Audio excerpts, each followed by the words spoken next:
जब तक जांच कंप्लीट नहीं हो जाती है तब तक के लिए उन्होंने अपने आप को अलग कर लिया है, ताकि जांच में कोई बाधा ना आए, कल को लोग बोलें कि भी इन्फ्लुएंस करके या, तो इसलिए उन्होंने अपने आप को, सरकारों को बोल दिया कि आप जांच कराइए और जब तक जांच हो रही है मैं अपने आप को एज ए प्रेसिडेंट की जितनी भी पावर है मैं अपनी पावर यूज़ नहीं करूँगा, मैं वो पावर यूज़ नहीं करेंगे अपना कोई भी। क्या कल की मीटिंग में वो रहेंगे? देखिए कल की मीटिंग की क्योंकि उन्होंने बता दिया कि जी मैं अलग हूँ और रात में ही कराया, तो कल की मीटिंग में वो एज ए प्रिजाइड ओवर नहीं करेंगे कल की मीटिंग में, क्योंकि जितनी भी जनरल काउंसिल की मीटिंग होती है वो सारी की सारी under the chairmanship of the president होती है। लेकिन क्योंकि उन्होंने बोल दिया कि मैं पावर यूज़ नहीं करूंगा अपनी एज ए प्रेसिडेंट की, तो इसलिए वो अध्यक्षता नहीं करेंगे कल की मीटिंग में। हाँ, लेकिन ये है नहीं भाग, मतलब कि देखिए कहीं साइन नहीं करेंगे एज ए प्रेसिडेंट ना हो, लेकिन अपनी बात रखने के लिए आ सकते हैं कि मैंने ये कर दिया है, फिर आप मीटिंग कंटिन्यू करें और मीटिंग फिर प्रेजाइड ओवर करेंगे सेक्रेटरी जनरल। तो कल का क्या एजेंडा रहेगा? क्योंकि पहले तो यही बताया जा रहा था कि सबसे पहले तो ये सारे एलिगेशंस ही मेन एजेंडा रहेंगे, लेकिन अब कल का क्या एजेंडा रहेगा? देखिए एजेंडा तो वही हैगा, एजेंडा थोड़ी चेंज होगा, एजेंडा तो हमने सर्कुलेट कर रखा है और जो भी इमरजेंसी मीटिंग है उसमें जो एलिगेशंस लगे हैं वो जो कहते हैं जी फाइनेंशियल इरेगुलरिटीज़ हो रही हैं, क्योंकि पूरी फेडरेशन को भंग करने के लिए, डिसॉल्व करने के लिए डिमांड करी उन्होंने, तो उस चीज़ को देखते हुए सभी की राय ली जाएगी, क्या है सब अपने अपने मत देंगे और उस मत के हिसाब से फिर फैसला लिया जाएगा क्या है। तो सर अगर जैसे बात की जा रही है कि जो रेसलर्स की डिमांड थी कि लखनऊ से और यहाँ से जितने भी ट्रेनिंग फैसिलिटीज़ हैं वो अब दिल्ली में शिफ्ट कर ली जाए, और उसके लिए कहीं ना कहीं जो हमें सोर्सेज से पता चल रहा है कि हामी भी भर दी गई है, तो ये किस तरीके से पूरा शिफ्ट रहेगा, या अगर हम कह रहे हैं कि दोबारा से सब रीवैम्प होता है तो किस तरीके से? देखिए लखनऊ में भी गवर्नमेंट ऑफ इंडिया साई का सेंटर है वो, तो हमने जो है साई का जो लखनऊ का सेंटर है वो उसको एज ए वुमेन सेंटर्स बनाने के लिए पूरी कोशिश करी है, और इतने सालों से हमारे सारे कैंप जो है ना वो सब लखनऊ में लग रहे हैं। तो अब ये क्योंकि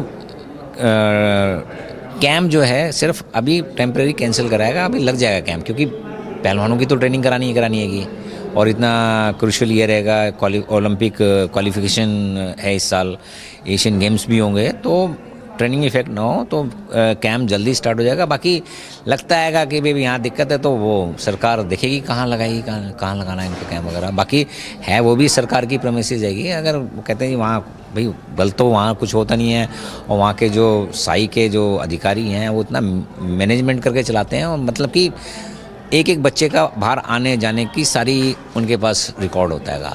सर जैसे आपने बोला कि कल का एजेंडा ये रहेगा, क्योंकि पूरा डीबंक करने की बात कर रहे हैं, दोबारा से एक तरीके से रिफर्निश करने की बात कर रहे हैं फेडरेशन को, तो किस तरीके के डिस्कशंस होंगे कल कि आगे किस तरीके से बढ़ा जाए, आगे के डिसीजंस किस तरीके से लिए जाएं, क्योंकि खिलाड़ियों को बिना इफेक्ट किए ये ट्रांसमिशन होना चाहिए? देखिए इस प्रकरण से कहीं ना कहीं थोड़ा सा इफ़ेक्ट तो पड़ा है, कुश्ती पे भी इफ़ेक्ट पड़ाएगा, लेकिन इसको जल्दी उबार लिया जाएगा कल की मीटिंग डिस्कस करके। और जहाँ तक खिलाड़ी की बात है, खिलाड़ी अपने ही ये देश की शान है, अगर लगता है कि अभी उनको महसूस होता है कि हमारे से कोई गलती हुई है, क्योंकि मुझे लगता है कि ऑल ऑफ सडन ऐसे एलिगेशन लगाना मेरी समझ से ही बाहर आएगी।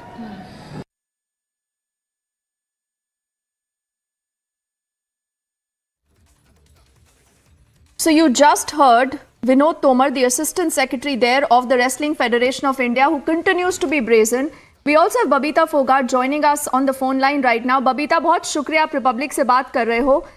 अभी कुछ समय पहले रेसलिंग फेडरेशन ऑफ इंडिया ने जो अपना रिप्लाई भेजा है बबीता स्पोर्ट्स मिनिस्ट्री को, वो हमारे हाथों लगा है, और उसमें सीधा सीधा ये कहा जा रहा है कि ये पूरा जो प्रोटेस्ट है ये सिर्फ एक एजेंडा के लिए हो रहा है बबीता, इसके पीछे एक लार्जर कंस्पिरेसी है। रेसलिंग फेडरेशन में सब कुछ बढ़िया है, ये कहता है फेडरेशन, और उनका कहना है जानबूझकर उनको टारगेट किया जा रहा है।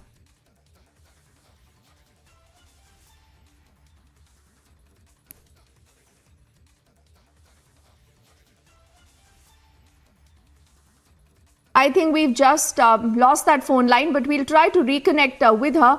And like I said, remember, it becomes worse. It becomes worse because after the attempts by the ministry to broker peace, to think that, there has been some kind of a resolution this is the Wrestling Federation of India that is not just brazen, it is not just defiant, but is trying to cock a snook at the entire system. And it says, we will not listen to you no matter what. Let's also get in Tanisha, who's also tracking this story, and she's also joining us live right now. Tanisha, we are trying to still connect with Babita Fogart or Vinesh or anyone else to essentially understand what they would want to say to this response by the Wrestling Federation of India. But I think, Tanisha, this is disturbing at multiple levels, because this really tells you that the Wrestling Federation of India obviously is not in the favor of any justice for these wrestlers. And can we really trust them now to allow an independent investigation?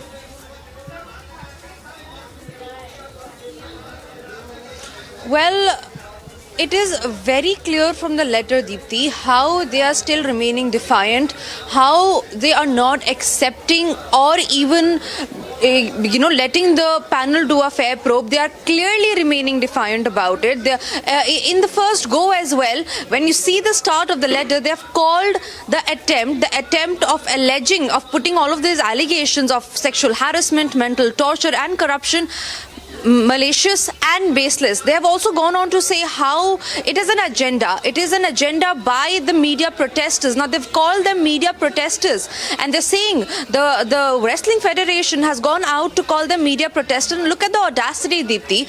Even after so many charges on this man called Brij Bhushan, he still remains defiant. He still says that I will not resign till all the charges are proven. But yes, the sports ministry did take a hard stance on it. The Wrestling Federation is now toothless for 4 weeks till the panel is formed. Yesterday, when I had a word with Dola Banerjee, who's also one of the member of this committee that has been formed, she said she'll look into the allegations very seriously, because what we are talking about here, Deepthi, is about these wrestlers who have come out on streets in the national capital, who have been protesting. They were protesting continuously for 3 days, and the allegations are very, very serious. The allegation starts from sexual harassment, mental torture, bribing, corruption, all of these charges. And still, if you see, when we confronted Brij Bhushan, the Wrestling Federation boss, he goes on to say that all of these charges are put on by a specific section that is only from Haryana wrestlers. And this is an agenda to defame him. So clearly, he's brazening it out there, not accepting and not Tanisha, kneeling down to the probe that has been ordered. They want to deflect, they want to intimidate, because this is the entire paragraph I think that you are also referring to. I'm just reading 2 lines of it. It says that the media protesters may not be taken seriously. Now, who really are these media protesters? They are saying that all these girls, these wrestlers who are out on the streets in the biting cold, they are saying they may not be taken seriously, who have evidently acted more in personal interest or under undue pressure or under any larger, bigger conspiracy, it says, Tanisha, to malign and defame the present sitting management of the WFI or the president. So clearly this is a Wrestling Federation of India that today should be responding and perhaps be ashamed and worried that there are serious charges of sexual harassment, mismanagement and God knows what not that is being leveled on the body. But today, they have the audacity, obviously, now to hit back at the wrestlers. And there is a particular narrative that the Wrestling Federation, Tanisha, is wanting to go by. They are saying, see, we are good. We are doing everything in the interest of these wrestlers. But why is it that they are speaking out only today? Why is it only Haryana wrestlers are speaking up? The same question I think that we've seen and heard for the last many days. But why is this defiance today being put out in the open? And what will happen now? I mean, have we heard absolutely anything from the likes of Vinesh Fogart, from Bajrang Punia, from Sakshi Malik, Tanisha?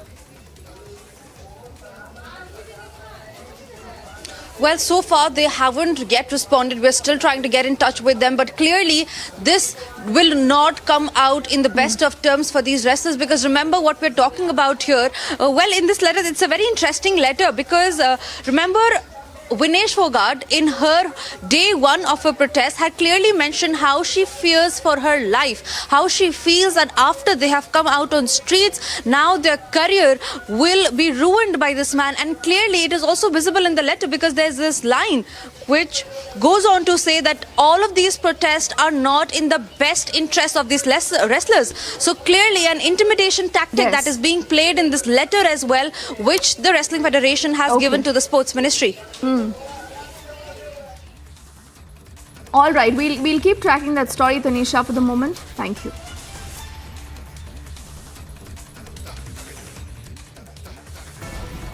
The Kerala High Court has given anticipatory bail to R.B. Srikumar along with other 4 accused in a case connected with the alleged conspiracy to harm a former ISRO scientist Nambi Narayan in connection with the 1994 ISRO spy case.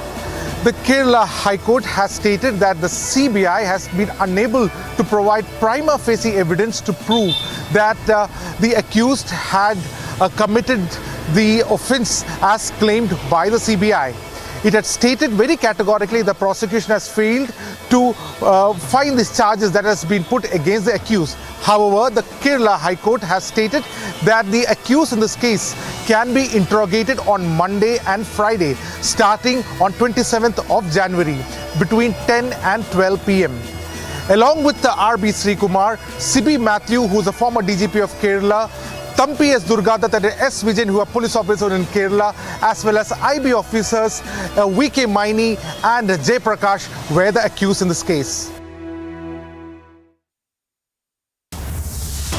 We head into a break right now. On the other side, there are about 302 signatories, including retired judges, bureaucrats and army officials, issuing a statement now on BBC's biased documentary series on the Prime Minister.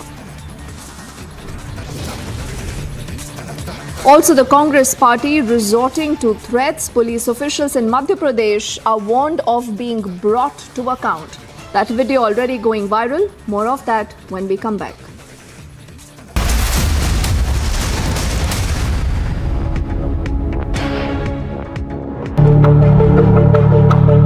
Several Lebanese reformist legislators continue a sit-in inside Parliament building for a second day, refusing to leave until Speaker Nabi Berri holds an open-ended session to elect a new president. Lebanon's presidency is vacant as legislators fail to elect a new president since President Michel Aoun's 6-year term ended on October 30. The worsening political paralysis has left Lebanon not only without a president, but also with only a caretaker government,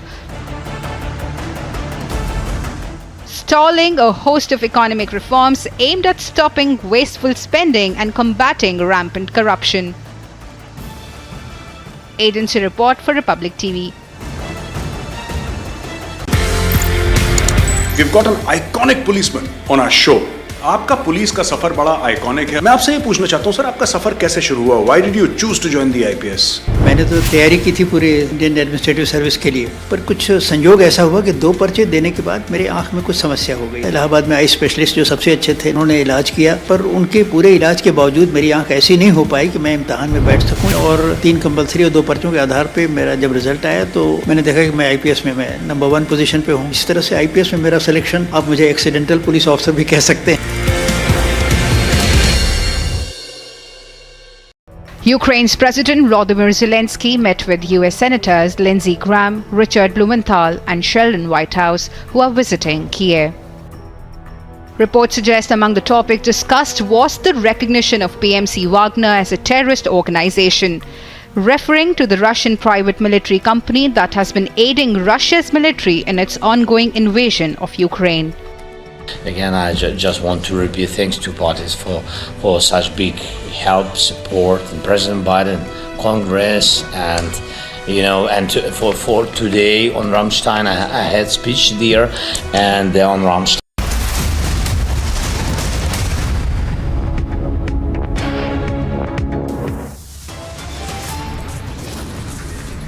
The Wrestling Federation of India, in its reply to the Sports Ministry, now slanders the wrestlers refusing to accept the sexual harassment charges.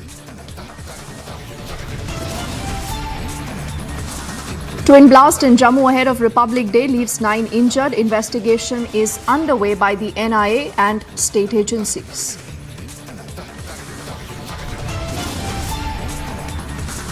"302 signatories, including retired judges, bureaucrats and army officials, issue a statement on BBC's biased documentary series on the Prime Minister."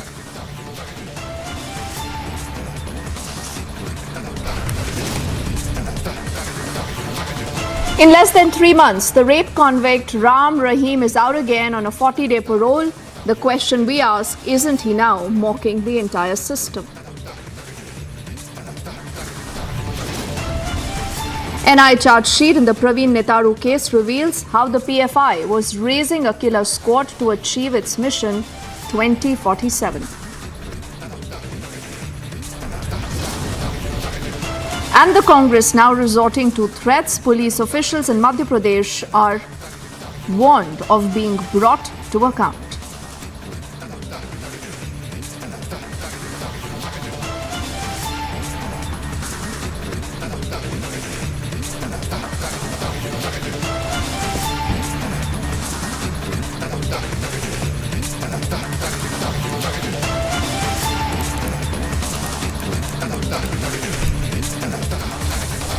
A very good evening and thank you for staying with Republic. We are putting our focus back on the story that continues to grab headlines and a story that continues to tell you what is sheer defiance. How do some people in the Wrestling Federation of India still believe that they are above absolutely anything else?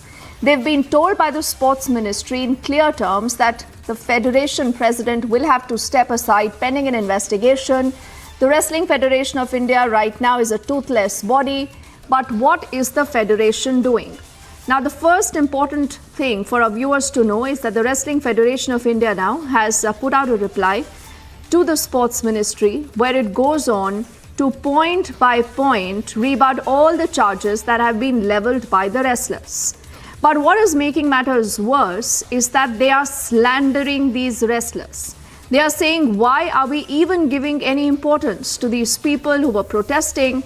Because the Federation alleges all of them have an agenda, they have an ulterior motive, and they allege that there is a larger conspiracy. Earlier in the day, Madhurama has spoken to the Assistant Secretary at the Wrestling Federation of India, Vinod Tomar, who says that the Federation President will absolutely not resign and we will cooperate in all investigation. देखिए, पद से नहीं हटे हैं वो, सिर्फ president की जो भी पावर है और जब तक जांच कंप्लीट नहीं हो जाती है तब तक के लिए उन्होंने अपने आप को अलग कर लिया है ताकि जांच में कोई बाधा ना आए। कल को लोग बोलें कि भाई इन्फ्लुएंस करके या, तो इसलिए उन्होंने अपने आप को सरकारों को बोल दिया कि आप जांच कराइए और जब तक जांच हो रही है मैं अपने आप को एज ए प्रेसिडेंट की जितनी भी पावर है मैं अपनी पावर यूज़ नहीं करूँगा। मैं वो पावर यूज़ नहीं करेंगे अपना कोई भी। क्या कल की मीटिंग में वो रहेंगे? देखिए, कल की मीटिंग की क्योंकि उन्होंने बता दिया कि जी मैं अलग हूँ और रात में ही कराया, तो कल की मीटिंग में वो एज ए प्रिजाइड ओवर नहीं करेंगे कल की मीटिंग में, क्योंकि जितनी भी जनरल काउंसिल की मीटिंग होती है वो सारी की सारी under the chairmanship of the president होती है। लेकिन क्योंकि उन्होंने बोल दिया कि मैं पावर यूज़ नहीं करूँगा अपनी एज ए प्रेसिडेंट की, तो इसलिए वो अध्यक्षता नहीं करेंगे कल की मीटिंग में। हाँ, लेकिन ये नहीं भाग मतलब कि देखिए कहीं साइन नहीं करेंगे एज ए प्रेसिडेंट ना हो, लेकिन अपनी बात रखने के लिए आ सकते हैं कि मैंने ये कर दिया है, फिर आप मीटिंग कंटिन्यू करें और मीटिंग फिर प्रेजाइड ओवर करेंगे सेक्रेटरी जनरल। कल का क्या एजेंडा रहेगा? क्योंकि पहले तो यही बताया जा रहा था कि सबसे पहले तो ये सारे एलिगेशंस ही मेन एजेंडा रहेंगे, लेकिन अब कल का क्या एजेंडा रहेगा? देखिए, एजेंडा तो वही हैगा, एजेंडा थोड़ी चेंज होगा। एजेंडा तो हमने सर्कुलेट कर रखा है और जो भी इमरजेंसी मीटिंग है उसमें जो एलिगेशंस लगे हैं वो जो कहते हैं जी फाइनेंशियल इरेगुलरिटीज़ हो रही हैं, क्योंकि पूरी फेडरेशन को भंग करने के लिए, डिसॉल्व करने के लिए डिमांड करी उन्होंने, तो उस चीज़ को देखते हुए सभी की राय ली जाएगी, क्या है, सब अपने अपने मत देंगे और उस मत के हिसाब से फिर फैसला लिया जाएगा क्या आएगा। तो सर, अगर जैसे बात की जा रही है कि जो रेसलर्स की डिमांड थी कि लखनऊ से और यहाँ से जितने भी ट्रेनिंग फैसिलिटीज़ हैं वो अब दिल्ली में शिफ्ट कर ली जाए, और उसके लिए कहीं ना कहीं जो हमें सोर्सेज से पता चल रहा है कि हामी भी भर दी गई है, तो ये किस तरीके से पूरा शिफ्ट रहेगा, या अगर हम कह रहे हैं कि दोबारा से सब रीवैम्प होता है तो किस तरीके से होगा? देखिए, लखनऊ में भी गवर्नमेंट ऑफ इंडिया साई का सेंटर है वो, तो हमने जो है साई का जो लखनऊ का सेंटर है वो उसको एज ए वुमेन सेंटर्स बनाने के लिए पूरी कोशिश करी है, और इतने सालों से हमारे सारे कैंप जो है ना वो सब लखनऊ में लग रहे हैं। तो अब ये क्योंकि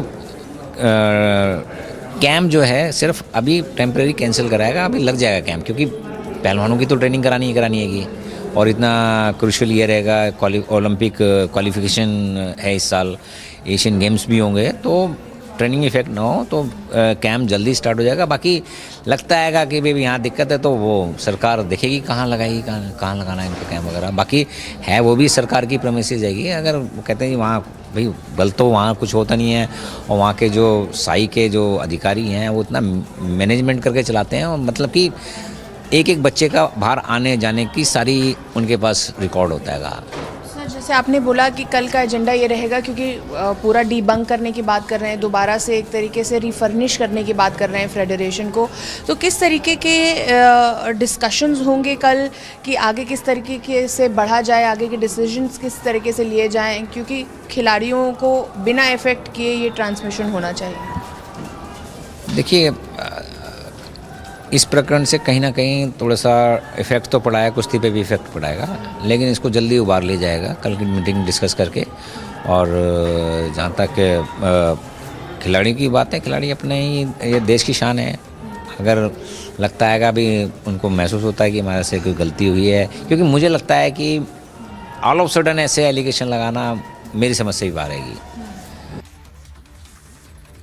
And Dipti continues to stay with us. Dipti, one of the striking aspects of this letter, and it's bizarre, beats us, because even after the sports ministry has intervened, which effectively means the government of India has intervened to ensure that he steps aside, it's defunct. They are in their letter, Dipti, talking about why just one state. They're saying they're from a particular region, particular state. So this attempt to sort of isolate these wrestlers and ignore their complaint and brazen it out, it's not going down well. Oh, absolutely. And why should a wrestling federation of India be allowed to draw this wedge? Because when they win medals, when they win laurels for the country, it is for the country. You don't say a girl from Haryana, an athlete from Haryana or from a particular state has won laurels. That is the moot point. And I think what is even worse, Niranjan, in this entire copy that runs into about 8 pages that has been accessed by Republic, and I'm just holding the first page here for our viewers, and we'll also try to put this out on our screens in a bit so that you can actually read through this, and also on republicworld.com. The problem is that when there are charges of sexual harassment being leveled on the top boss of the Wrestling Federation of India, the least that can be done is the Federation will say that these are very serious charges and we will investigate that. But look at what they've said, Niranjan. They say that this is baseless. This is unfounded. There is absolutely no need then to investigate the entire case. Then they go on to say that these media protesters may not be taken seriously. So you malign them, you call them names, you try to drive a wedge by saying that why is it that athletes from a particular state only have begun to speak up, trying to say that, you're obviously targeting them, you're intimidating them, because there is a line, Niranjan, where it goes on to say, and I'm just trying to read that line, it says, it would also be worth drawing attention that even the next election for the management of the Federation is due in near future of the year 2023. And all such reasons and the facts relating to the aforesaid evidently points that the protest is not in the best interest of the wrestlers. So it is trying to tell the wrestlers that be warned, because we are all powerful. No one can, touch us. And you've seen the defiance, you've seen the body language of Brijbhushan. Again and again, that tells you that in spite of the fact that you have the Union Sports Ministry intervening, Anurag Thakur there holding back-to-back meetings, spending so much of time trying to get, a resolution in sight. And he was successful because he mediated, and you had these wrestlers calling off the protest, Niranjan. But now we should know, and we should try speaking to them to find out how would their response be to this absolutely, I should say shameful conduct by the Wrestling Federation of India, who says that the protesters there are only there to malign and bring down the Wrestling Federation of India president. Yes, absolutely. And I mean, despite everything that we've seen, for them to send a report like this, I think tells you what's going to happen next. Deepti, at this point, I'll thank you for being with us. And Deepti has been following this story very closely. We've been on Republic, campaigning for our wrestlers, campaigning for our champions. They've been fighting the WFI management, perhaps just for this. In fact, at some point, Deepti, before I let you go, if you're still there, okay, if you're still there, Deepti, are you there? Okay. Yeah, they say that there's an election coming up. There's an election coming up is what they say. So, they're trying to sort of, it's become completely political now. Is that the sense that you're getting as well? They say Haryana, they say elections are coming up, and they talk about corporates. They somewhere use the word corporate as well. So I think this is going in that direction.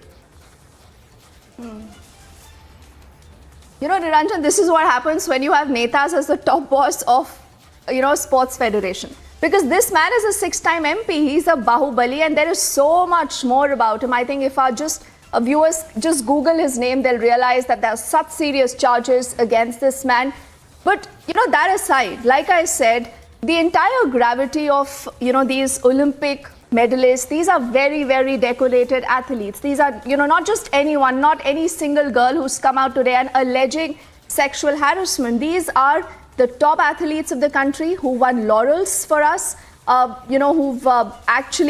should have been on the mat. And I really hope and pray that they again are not forced to come out on the streets, because it's important they concentrate on the sports. But right now what is needed is, I think, at least a statement from the sports ministry or someone, or even an IOA. PT Usha right now is heading that body, Niranjan. But like I said, when you have netas who head sporting bodies and they believe that it's only because of us. I was watching Arnab's show last night, and you had a lot of people, especially who are a part of the administrative circle, who are saying ki hamari wajah se itne medals aate hain. So, can you beat that? This is what they say. And this is that entire defiance that we make you. It's not that you make us. And until and unless these people realize that these are medalists who toil, who soil, who make so much sacrifice. A lot of them are from really middle-class families, very poor families. If you go into their background, you will realize the kind of struggles that they really put forward to achieve what they've achieved. Not just becoming the best in the country, but the best in the world. And to call them malicious, to call their protests slanderous, to call their protest a conspiracy, I think is a total shame. And what is worse is when you say that these charges of sexual harassment against our president are unfounded, Niranjan. For a moment, let's just sit and think, where will the investigation lead us? Will there be justice at all for these girls? Absolutely. Adipti, well put. And I just want to end by saying one point as we bring an end to this section of the report. Dipti, I just want to say that BJP MPs included have spoken out against Brij Bhushan Singh. BJP leaders in Haryana, the Chief Minister included, are fighting for these wrestlers, right? And the political angle, we did a little bit of a background check on this man called Brij Bhushan.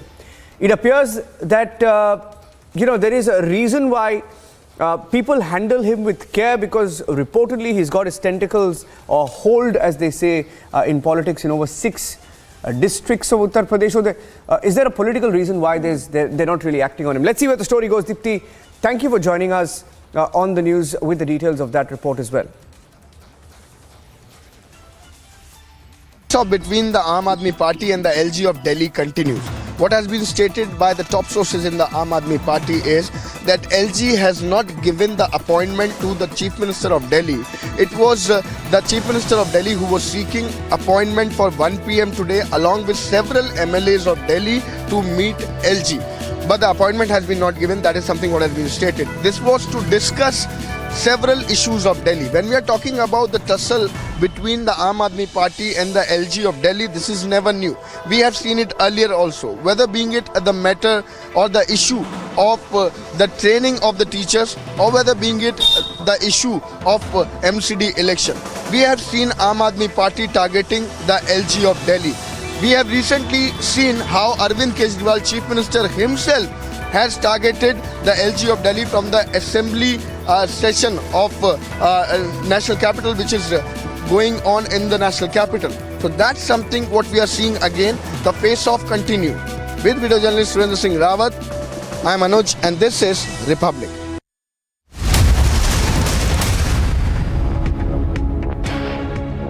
QS and THE, the world's foremost university rankings organizations, have ranked Amity amongst the top 3% universities globally, making it among the very few Indian universities to be included in both rankings. Yet another top ranking for Amity University. Ukraine's President Volodymyr Zelensky met with US Senators Lindsey Graham, Richard Blumenthal and Sheldon Whitehouse, who are visiting Kiev. Reports suggest among the topics discussed was the recognition of PMC Wagner as a terrorist organization, referring to the Russian private military company that has been aiding Russia's military in its ongoing invasion of Ukraine. Again, I just want to repeat thanks to parties for such big help, support, and President Biden, Congress, and for today on Ramstein, I had speech there, and on Ramstein, so Secretary Austin just presented the next package, this package, the last one, $2.5 billion of new ammunition, which are very important for us. The meeting came as defense officials met in the US Ramstein army base in Germany, where Zelensky called for additional military aid for his country. Agency report for Republic TV. Several Lebanese reformist legislators continue a sit-in inside Parliament building for a second day, refusing to leave until Speaker Nabi Berri holds an open-ended session to elect a new president. Lebanon's presidency is vacant as legislators fail to elect a new president since President Michel Aoun's 6-year term ended on October 30. The worsening political paralysis has left Lebanon not only without a president but also with only a caretaker government, stalling a host of economic reforms aimed at stopping wasteful spending and combating rampant corruption. Agency report for Republic TV. We've got an iconic policeman on our show. आपका police का सफर बड़ा iconic है। मैं आपसे ये पूछना चाहता हूँ सर, आपका सफर कैसे शुरू हुआ? Why did you choose to join the IPS? मैंने तो तैयारी की थी पूरे इंडियन एडमिनिस्ट्रेटिव सर्विस के लिए, पर कुछ संयोग ऐसा हुआ कि 2 पर्चे देने के बाद मेरे आंख में आप पहुँचते हैं सीमा सुरक्षा बल sir. Last posting before retirement was DGBSF sir. DGBSF में उन दिनों देखिए सबसे बड़ी चुनौती मेरे लिए थी कश्मीर की। कश्मीर में उस समय आग लग चुकी थी सर। हाँ, आग लग चुकी थी, बुरी तरह से लग चुकी थी। BSF के पैर जम चुके थे, BSF की धाक थी। मैं सोपोर का दौरा कर रहा था तो वहाँ मैंने देखा कि दूर कोई झंडा फहरा रहा है। ये किसका झंडा है भाई? उसने कहा सर ये पाकिस्तान का झंडा है। मेरे तो सुनते बदन में आग लग गई कि पाकिस्तान का झंडा मेरे आँख के सामने फहरा रहा है, हिंदुस्तान की ज़मीन पर ये हो कैसे सकता है? I want that this place should be attacked, the Mujahideen should be dislodged and the flag has to be taken off.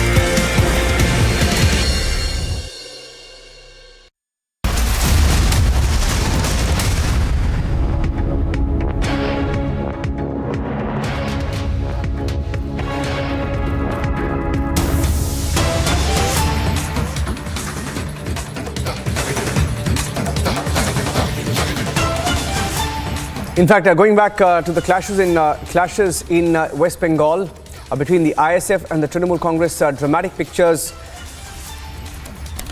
of the protests. There have been clashes. We are going live to our team in Republic Bangla. In fact, the Republic Bangla reporters have also been targeted. A Republic Bangla reporter was also targeted And I'm going to get Anirban live. We saw those pictures. They're very, very violent in some parts, and the police are taking stock of the situation. But the ISF rally reportedly was targeted. An ISF MLA has been detained by the Kolkata police, and more and more details that we're picking up right now on the channel as we get you those pictures from the Republic Bangla news team tracking the story on the ground. And our correspondent Madhu Kalpita has been targeted. In fact, she has been attacked also during her coverage of this ISF rally that has turned violent in Kolkata. It is a crackdown on the ISF protest. It appears that there was a clash between the ISF and the TMC, after which the ISF protesters were dispersed, and complete sort of a chaotic situation that's now panning out in Kolkata over the ISF event. I'm going to go across to the Republic Bangla team. Anirban will be joining us in just a while, and from reports that have been coming in earlier, we are looking at the visuals on your screen of what unfolded. Trinamool Congress and the Indian Secular Front, or the ISF, clashed in Bangar area. This is in South 24 Parganas today, and ISF MLA Naushad Siddiqui alleged that while he along with party workers had gone to Bangar to bring supporters to Kolkata for a rally, they came under attack. The ISF claims they came under attack, and Trinamool Congress leader Arabul Islam along with his supporters also visited the place, claimed that the party office was vandalized, and they claimed that later it was set ablaze. So claims and counterclaims.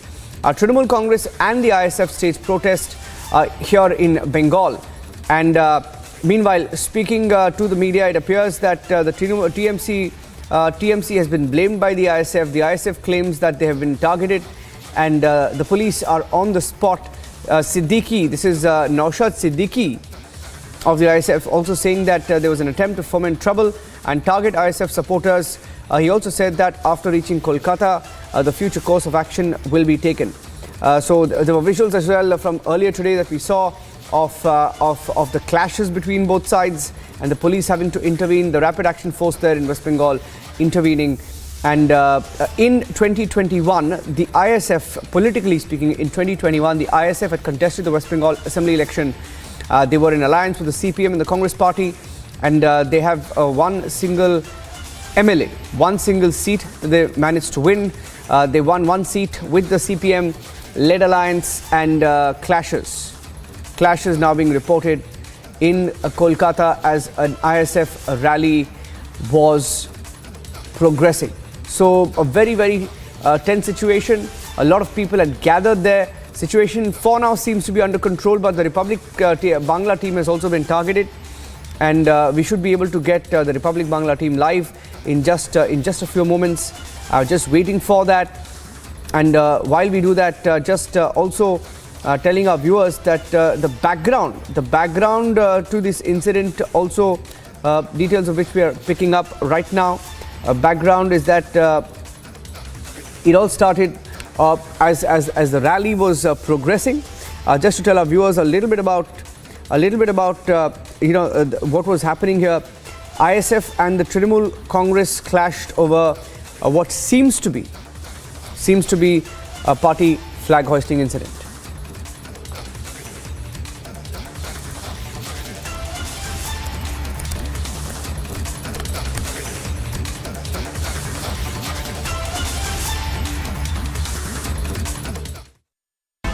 BJP National President JP Nadda is in Karnataka ahead of the upcoming assembly elections in Karnataka, and he is also being joined by the former Chief Minister of Karnataka B.S. Yediyurappa on a pole-bound visit to Vijaypura, which is also considered to be the stronghold of Basangauda Patil Yatnal, who has been off late rebelling against the party as well as the party leaders as well. And this particular visit holds a lot of significance for the BJP because it's national president is flagging off the Vijay Sankalp Yatra, which is to begin from today and continue across the next 9 days from across Karnataka as well. Because along with JP Nadda, Chief Minister Baswaraj Bommai is also flagging off this yatra from Tumkuru, and the Karnataka state in charge for the BJP, Mr. Arun Singh, is flagging off this yatra from Chikbalapur. So this is BJP's agenda and BJP's mission 150 to go on and get 150 assembly seats in the upcoming election. This amounts to a lot of significance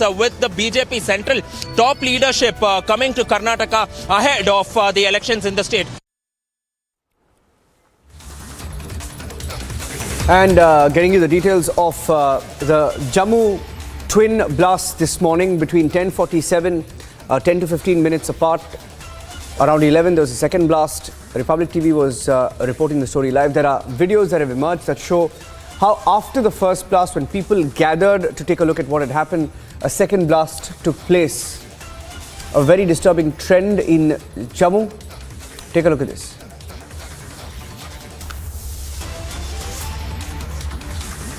The bomb disposal squad of the Jammu and Kashmir police, they are here and they are trying to ascertain what kind of explosive were used. Twin blasts have taken place and now the ambulances too have been kept here and the standby because the police is not ruling out the possibility of presence of more explosives in the area. We spoke to some of the officials of the Jammu and Kashmir police and what they are saying that there could be possibility of some more explosive in the area. This entire area, if you will come to this stretch, if Sarjeevan can show you on this side, this entire area has been manned by the Indian Army, the ITBP, the CRPF, Jammu and Kashmir Police, the Special Operations Group. So each and every officials of these forces, they are here. If Sarjeevan can show you on this side of the area, you will find that some of the oxygen cylinders are also here.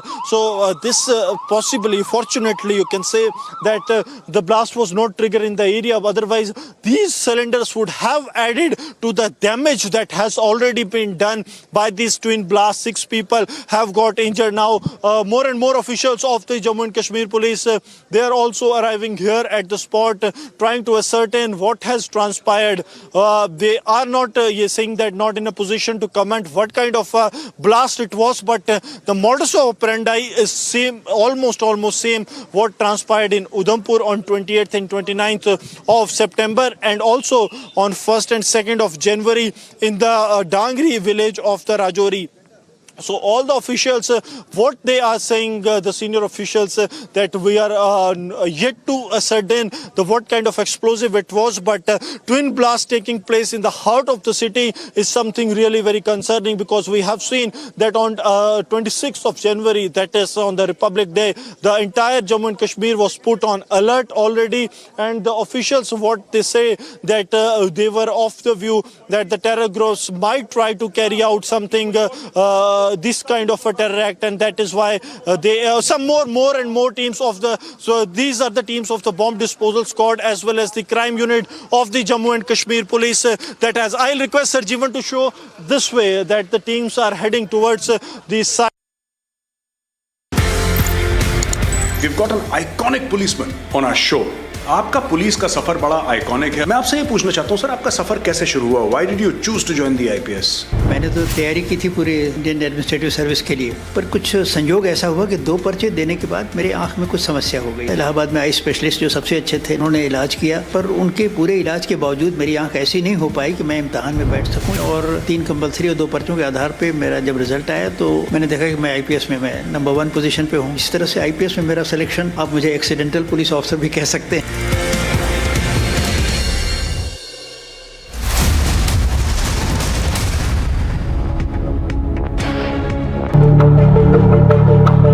Several Lebanese reformist legislators continue a sit-in inside Parliament building for a second day, refusing to leave until Speaker Nabi Berri holds an open-ended session to elect a new president.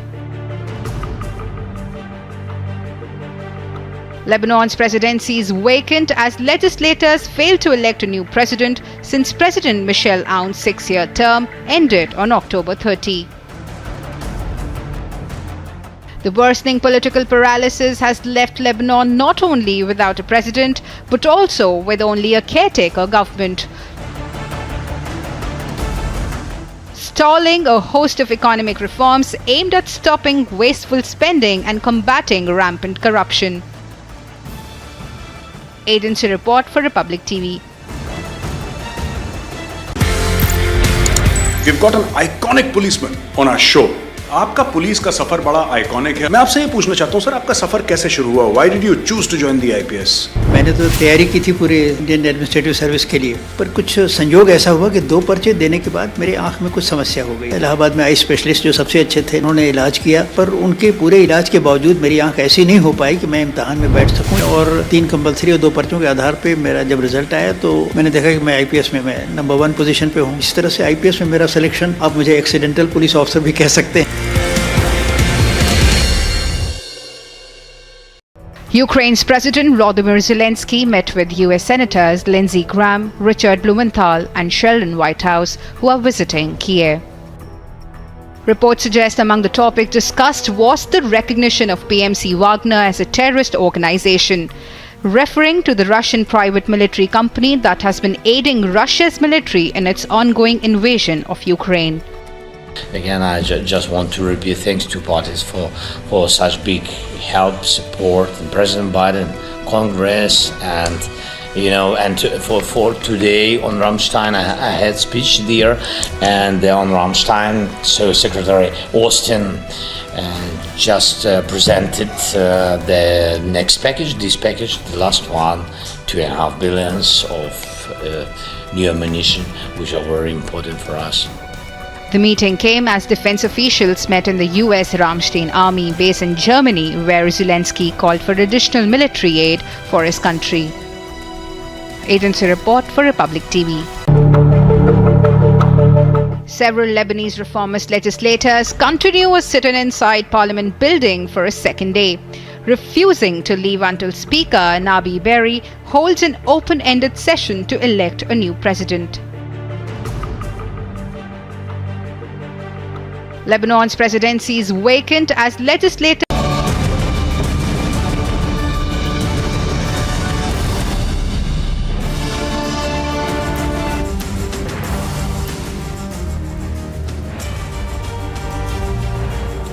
Thank you for joining us on Republic TV at 6 p.m. You're watching This Is Exclusive, getting in exclusive pictures.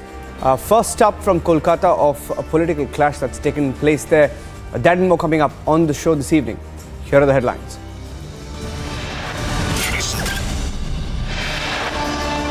"302 signatories, including retired judges, bureaucrats, army officials, issue a statement on BBC's biased docu-series on the Prime Minister."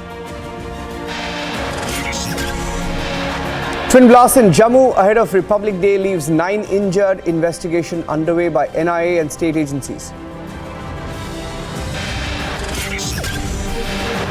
WFI in its reply to Sports Ministry slanders wrestlers, refuses to accept sexual harassment charges. In less than 3 months, rape convict Ram Rahim out again on 40-day parole as he continues to mock the system.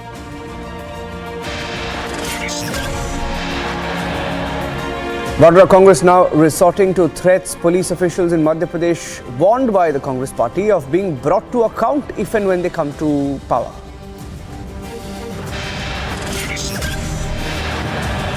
NIA charge sheet in the Praveen Nettaru case reveals how PFI was raising a killer squad to achieve its mission of an Islamic State in 2047.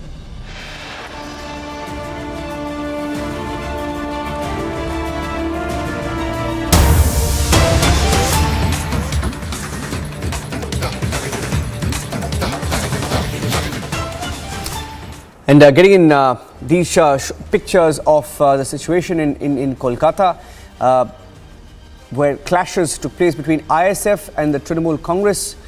As the ISF rally was proceeding from North 24 Parganas, they were marching towards Kolkata. These were pictures of the clashes earlier. Complete mayhem there as both sides clashed and threw charges at each other.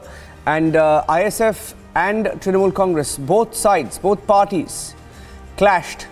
And later the police had to intervene and the march was blocked. It appears the march was stopped and one of the ISF top leaders has been arrested. Naushad Siddiqui reportedly has been arrested or taken into custody. This is what we're picking up, or detained. from Kolkata, and the police there having to intervene. I'll go across to Bisaka as well with details. Bisaka, why don't you tell us what happened here, Bisaka?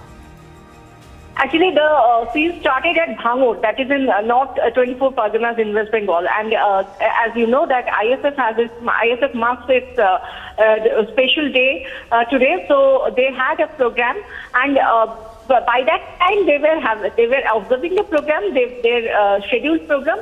They had a severe clash between Trinamool Congress and ISF, and after that they were moving. Their only MLA, Naushad Siddiqui, and his team was moving to Kolkata at Dharmatala. And when they were moving, their car, especially Naushad Siddiqui, the MLA's car was hit with some stones, and stones were pelted. So at that time, he said that I'm going to Kolkata, I'm going to observe the program, and then if somebody tries to kill me, they can come forward, but I won't be resolving my scheduled program. And then he went to Dharmatala, and after that, by that time, he was moving to Kolkata. Arabul Islam, the Trinamool leader in Bhangur, he was protesting against ISF and, of course, especially against Naushad Siddiqui and his brother, Preet Brother Abbas Siddiqui. They were having a protest against ISF.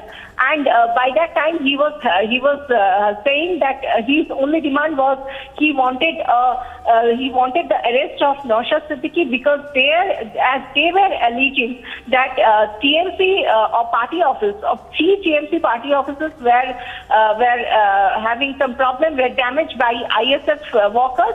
So they demanded the arrest of Naushad Siddiqui, and by that time Naushad Siddiqui came to Dharmatala in Kolkata. They were having their party program, and as per schedule, when he was on the dais, he was addressing his people. But the Kolkata police, they came and they just dragged Naushad Siddiqui out from the dais, and amidst all his workers, party workers, he was taken and he was actually dragged to the prison van. And after that, there was a lathi charge, because there was a huge scuffle between police and the ISF workers. After that, the police took him to Lal Bazar, and by that time, the ISF workers was out of control. The police had to charge. They had to make a lathi charge, and they were constantly charging tear gas shells. And at that time, a huge area from Dharmatala, Y-Channel to Park Street, the huge area, the huge roadside area, and everywhere it was just like a war situation out there between the ISF workers and the Kolkata police. It was a huge scuffle, and the transport, everything was suspended. So now it is there is little bit of transport movement right now, but this is the position right now we are having. There is one scene in Bhangur, that is in North 24 Pargana, where the situation started from, and the second scene that took place in Kolkata, and now Bhangur, where it started from. The Bhangur is equally it is having equal problems, and there is a huge deployment of police, special forces everywhere. There is some special forces deployed to maintain peace and lawfulness, so that nothing uncanny, nothing weird happens again. So everything is under control, but this entire situation before the panchayat election is going to be aggravated much more, as the politicians are, they are thinking that it is not going to stop here only. It will have more impactful, some more impact in coming days. Okay, thank you for that. In fact, Bisaka, breaking down the details of what happened there between both the ISF and the Trinamool Congress. ISF claiming that they were targeted by the Trinamool Congress as their rally progressed, as their march progressed. And there is some more breaking news update now coming in. I'd like to thank you, Bisaka, for at this point keeping a close track on the situation.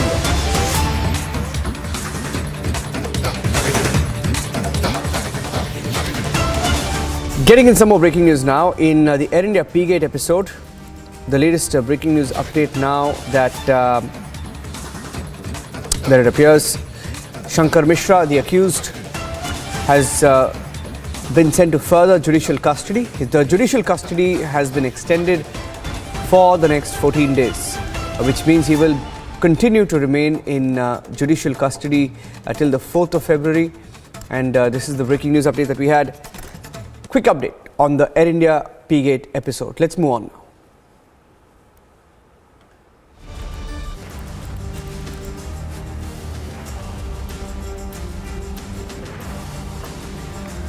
The centre has ordered the blocking of YouTube videos which published the first episode of the BBC documentary of Prime Minister Modi. Sources said this evening, adding that Twitter has also been asked to block over 50 tweets containing links to those YouTube videos. Now, this comes amid the controversy over the documentary which the Ministry of External Affairs has termed a propaganda piece. Let me go across straight to Abhishek. Abhishek, the fact that the government has now intervened and has asked for these links to be blocked shows that the government is in no mood to tolerate the BBC's propaganda this time.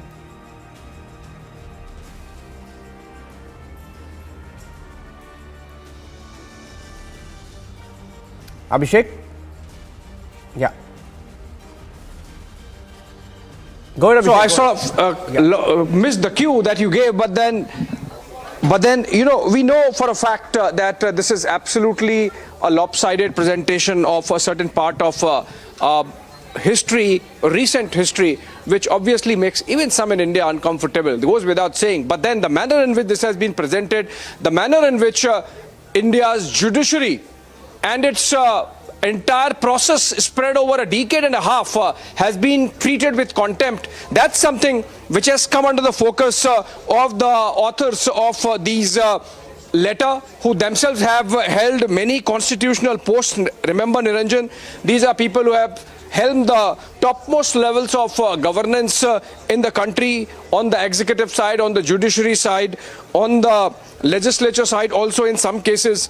And if you go through them, and these people are those who have really watched the film, Niranjan. So initially the debate was about BBC perhaps being motivated, as it generally is. But this time this is an absolutely reasoned and studied response that's come in. So when they ask that we have never seen the BBC giving in a documentary on the Churchill question, or even recently on the Iraq war issue, the Tony Blair question. Remember, we are as yet to find weapons of mass destruction, despite almost a decade and a half or more of effective occupation of Iraq by the West, and the British forces have been there. So there have been some questions here and there, but not exactly a kind of documentary that the BBC had it been neutral and objective, really would have made on the Iraq war, for example. So this is my thought. But what is important is, Niranjan, that the utter contempt with which a sovereign nation's topmost court of the country and the entire judicial process, which itself, survived a very motivated abuse of law and process of law, and then delivered those verdicts. So be it the work of the Supreme Court monitored, Supreme Court appointed special investigation team, be it the verdict of the lower court of the country in Ahmedabad, then the High Court of Gujarat, then the Supreme Court of the country, then a review petition, then a curative petition. And despite all this, over 15 years, if these people continue to have their motivated agenda and continue to have an axe to grind with Narendra Modi, obviously it has to be responded to. And that's why this is a very strong letter coming in from all these veterans of governance in the country, and really asking some tough questions of the BBC. And irrespective of the fact, Niranjan, that the BBC as of now continues to brazen it out, really, the fact that someone there in London, the Member of Parliament, Lord Rami Ranger, he also, held a mirror to the top leadership of the BBC, clearly shows that this time perhaps they might have bitten more than they could chew. And this is not really ending, Niranjan, anytime soon. We are going to see pressure building up. We have seen, for example, the UK Prime Minister, Rishi Sunak, really distancing himself and the government of the United Kingdom from what the BBC has done. And this letter essentially a reflection of the anger and sentiment on the ground in India against the manner in which BBC is really brazening it out. Very boring broadcasting corporation, Niranjan. Well, just a short question with you, Abhishek. The fact is they've always sort of been against the Prime Minister, and that's okay. They have every right to be against someone. If they hate someone, they can show it, which they are of course openly doing. So it's as bizarre as saying, sorry to make this comparison, but if the Doordarshan, for example, a public broadcaster, had to do a hit job on, let's say, Rishi Sunak, right? And we would never do that. I mean, it's in pathetic taste, right? But this time I think it's gone too far, like you said. But there are some people who are saying that somewhere the aim, because you look at the people who are amplifying it, the people who are using it, a Pakistani origin MP, for example, who raised it, there is perhaps a design, a campaign designed to sort of pick this issue up deliberately, spin it before 2024. Is that the sense that you're getting as well?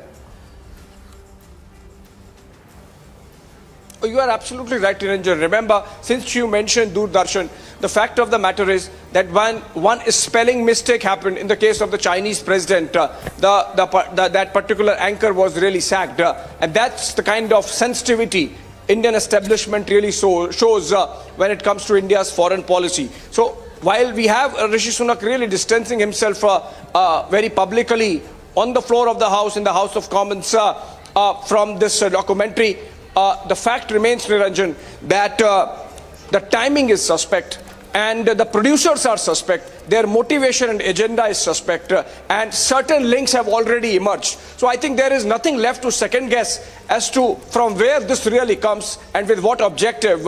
Having said that, if they thought that they could harm Narendra Modi, perhaps there is a delusion and absolute lack of understanding of how Narendra Modi works. I can tell you this is not going to help them in any manner. All right. Yeah. Abhishek, thank you very much for joining us with those inputs. That letter written by over 300 prominent personalities, some of whom have been diplomats. There are former justices, for example, former judges, and they've tried to run down the Indian establishment completely, from the judiciary to the executive, to all the arms and branches of the government, the police, the investigators, etc. And based on what they call a report given by their own diplomat, and Abhishek has put it correctly, seems like a typical what we call a hit job on the Indian Prime Minister. Thank you, Abhishek, for joining us with those inputs. Let's move on and get you an exclusive interaction. On the sidelines of the World Economic Forum in Davos, the Niti Aayog CEO Parameswaran Iyer spoke to Republic TV, highlighting how China's story was fading globally, also visible at Davos this year around as India, with its huge presence, shining at the World Economic Forum. As India once again makes the big headlines at the World Economic Forum, joining us on the special broadcast on Republic TV is Mr. Parameswaran Iyer, the Chief Executive Officer of Niti Aayog, straight from Davos. Let me go across straight to him. Mr. Parameswaran Iyer, good headlines coming out of Davos. India is a resilient global economy going into the World Economic Forum, and at a time when China is fading. What has been the response to India there, Mr. Iyer? No, I think there's sort of almost universal recognition that India is the one bright spot in the global economy despite the headwinds. So India's growth story, the reforms it's undertaken over the past several years, the growth potential, its sort of macroeconomic stability, I think all are pointing in India's favor. There's a very big Indian team in Davos. And in fact, a lot of the streets have India lounges. So India is pretty much the topic of Davos. Yeah, that was the question I wanted to ask you. India's bigger than usual presence seen this year. Was there some thinking? Why is this happening this year? Was there some thought to scaling up the Indian contingent this year, Mr. Iyer? Well, it's, I think India has traditionally sent, teams to Davos. And I think this year, they're telling me that it's a larger than usual delegation. But, it's important to have the government of India, but more importantly, businessmen, business executives, startups, entrepreneurs, state governments. So it's a whole of India, a whole of government, a whole sort of Team India, public-private sector, which is represented here. And I think it's making a big difference. Yeah. And this big presence what have been the takeaways from that presence in terms of the footfall at the India Lounge that you spoke of, in terms of the increased visibility for India at the World Economic Forum, in terms of comparison with China, which has a muted presence this time? Yeah, there's very high visibility for India. I mean, it's India everywhere, not just in terms of lounges, but topic of discussion as well. The interest in India from investors from abroad, in terms of all the steps the government has taken, there's clearly this growing interest in investing in India. We're hearing that, we're seeing that, and that's coming up in all the discussions. And I think it's important to note that this is a whole of India presence. There are young startups, there are entrepreneurs in different fields, whether it's solid waste management or digital technology. So I think the presence of sort of Team India has been well registered in Davos, and I think it will make a big difference going forward. Yeah. How did the G20 presidency factor play out at the World Economic Forum? It's a special year for us. No, absolutely. It's been uppermost on the discussion agenda, and everywhere we go, the big question is how can India sort of drive development through the G20 presidency? So whether it's digitalization, whether it's climate, environment, lifestyle for the environment, whether it's accelerating the SDGs, women-led development, the reform of the multilateral institutions, and the digital economy, data for development. These are key themes which have resonated in many of the sessions, in many of the bilateral meetings. And I think everyone is very excited about how India's leadership, particularly India for the world, how India can not only shape the agenda, but contribute to sort of global development in very specific areas, including digitalization. Yeah. Was there any acknowledgement about India showing resilience? I'm sure there was. What sort of acknowledgement did you see of India showing resilience at a time when, most of the world powers are wobbling, China reporting its lowest growth rate in 40 years? Well, no question that there's been acknowledgement in here in Davos, like it is elsewhere, that this is the one bright spot in a sort of global uncertain period with global headwinds. Acknowledgement of our growth, whether it's been acknowledged by the World Bank or the IMF, our steady growth, the reform agenda, whether we're talking of, GST, the IBC, the PLI came in for a lot of interest. But, just taking all these reforms forward, how we've had record growth in our GST collections. So both fiscal stability, but also in terms of our banking system, there's been growth in credit. And, our non-performing assets have significantly reduced compared to about 4 or 5 years ago.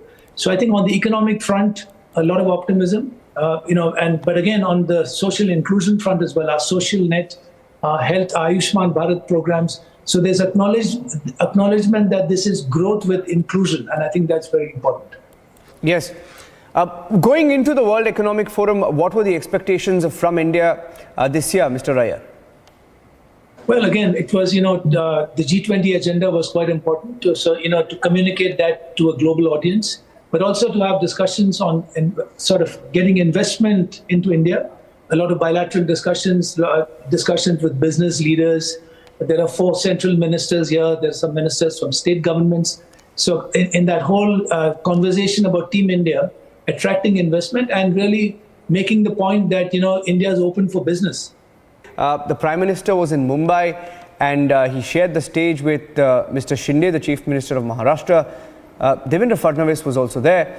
And, one of the statements they made on stage was the kind of investments and the MOUs signed, etc.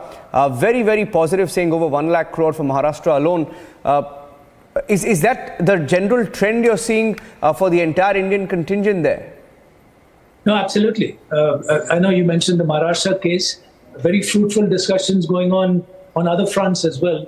So I think overall, it was an important message to send that, on the ease of doing business, on inviting FDI, India, is making a lot of strides.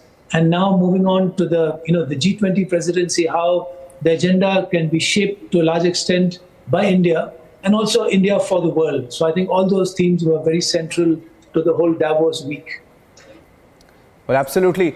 And Congratulations, I think, to the entire Indian contingent and the Indian team there at the World Economic Forum, Mr. Parameswaran Nair, and look forward to speaking to you once again. Thank you very much for joining us from Davos. Thank you very much. Good night. Good night. Everybody had this American perspective to how they want to run the business. Every Indian startup wanted to be a copycat model of a Silicon Valley startup. So I am asking you from a cultural ethos perspective, what is your advice to how Indian corporates should run and operate their business and their business environment? None of them believed in the Western model of doing business. They were only acting the Western model of doing business. So you have to align your culture to development. Without aligning your culture to development, you will never be able to become a global power on your terms.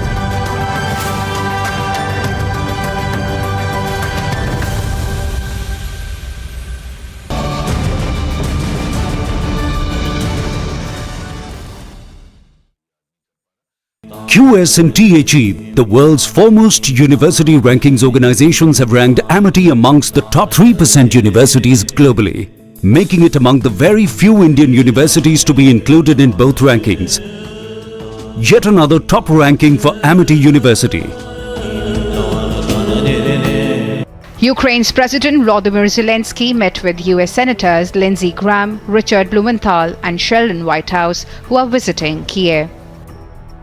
Reports suggest among the topics discussed was the recognition of PMC Wagner as a terrorist organization, referring to the Russian private military company that has been aiding Russia's military in its ongoing invasion of Ukraine.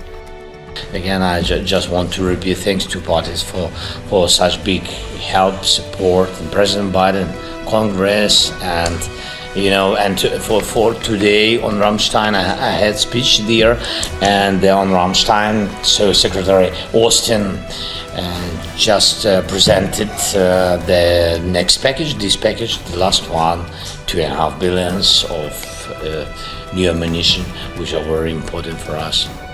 The meeting came as defense officials met in the US Ramstein Army base in Germany, where Zelensky called for additional military aid for his country. Agency report for Republic TV.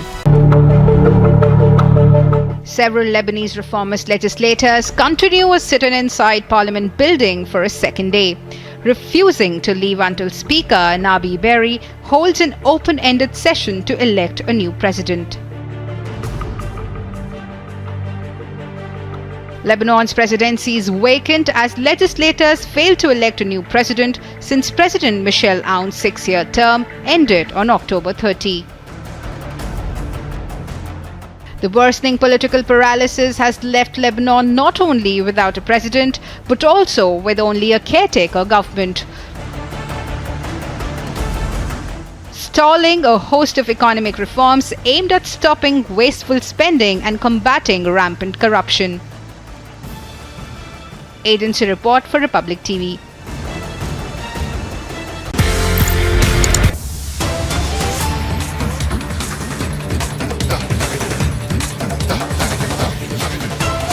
Getting in some breaking news on the Jammu twin blasts that took place this morning. 6 people have been detained by the Jammu and Kashmir police. The detained people have not yet been identified. Gursimran joining us with the details. We are hearing that the CCTV footage was analyzed, call data analysis has been done, and these 6 people are being questioned regarding their involvement. Gursimran. Yes, Niranjan, over 6 people have been detained by the Jammu and Kashmir police, and this after the analysis of the CCTV as well as the call recordings, the phone numbers that were active in that very specific area at the time when this incident was reported. Soon after the incident, we have seen that how security forces swung into action and they analyzed each and every detail. One DVR that was very crucial with regards to the developments that were taking place that was seized, and based on that DVR, the CCTV footage was analyzed, and now we are getting to know that over 6 people have been detained by the Jammu and Kashmir police, and at present they are being questioned by the various intelligence agencies, because be it the NIA, the State Investigation Agency, or the central agencies, all are working together to solve this case, because this is a serious threat that has persisted ahead of 5 days ahead of the Republic Day and also 20 days after. Okay. Thank you for joining us with those inputs. Gursimran, I think we lost the line there with him. We'll try and connect with him. But the latest development on the twin blasts that 6 people have now been detained. Republic, 48.3%. 374% more viewership than News 18 in super prime time. Content supremacy has destroyed the landing experiment. Republic TV, voice of the people.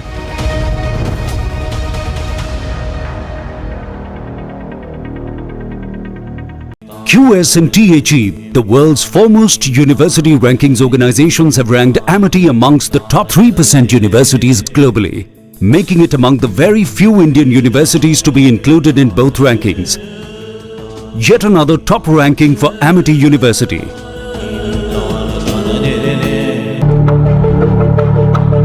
Several Lebanese reformist legislators continue a sit-in inside Parliament building for a second day, refusing to leave until Speaker Nabi Berri holds an open-ended session to elect a new president.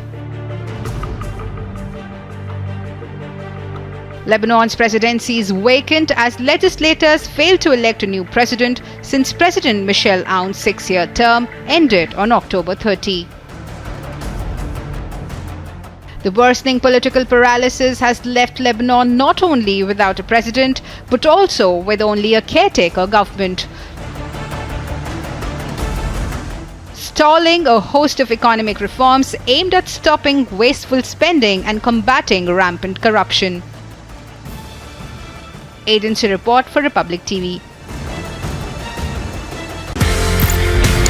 We've got an iconic policeman on our show.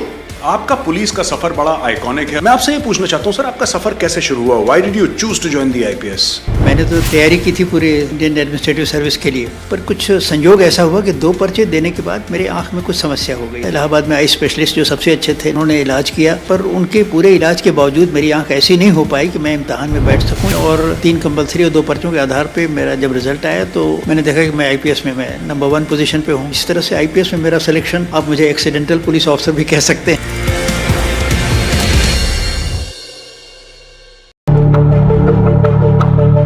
Several Lebanese reformist legislators continue.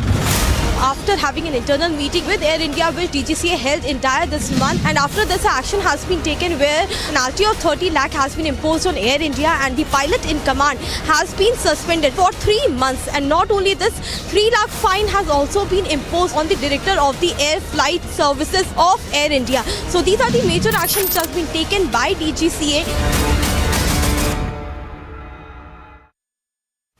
आपको 24 घंटे जो अनुराग बोले गए जो news चल रही है वो सही है कि गलत? क्या 24 घंटे की आपको रिजाइन नहीं कोई अंशु मलिक भी बोल रही है। हो गया ना, जवाब दे दिए। अब आप ना जवाब दे चुके आपको।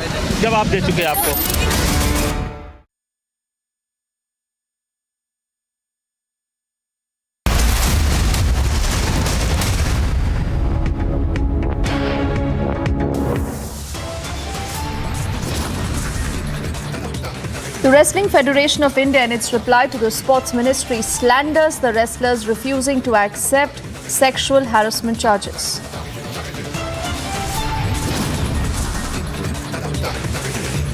"302 signatories, including retired judges, bureaucrats and army officials, issue statement on BBC's biased documentaries on the Prime Minister."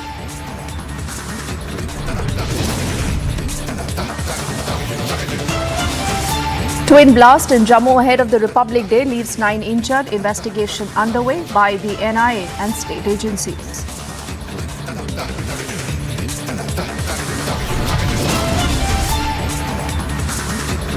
In less than 3 months, rape convict Ram Rahim is out again on a 40-day parole.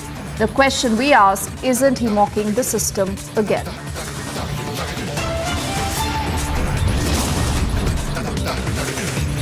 The NIA charge sheet in the Praveen Netaru case reveals how the PFI was raising a killer squad to achieve its mission in 2047.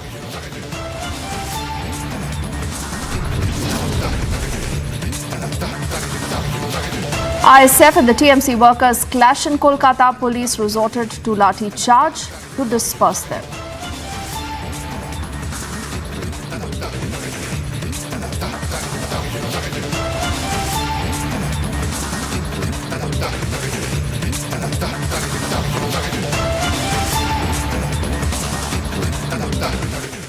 A very good evening. You're watching Republic and I'm Deepthi Sachdeva.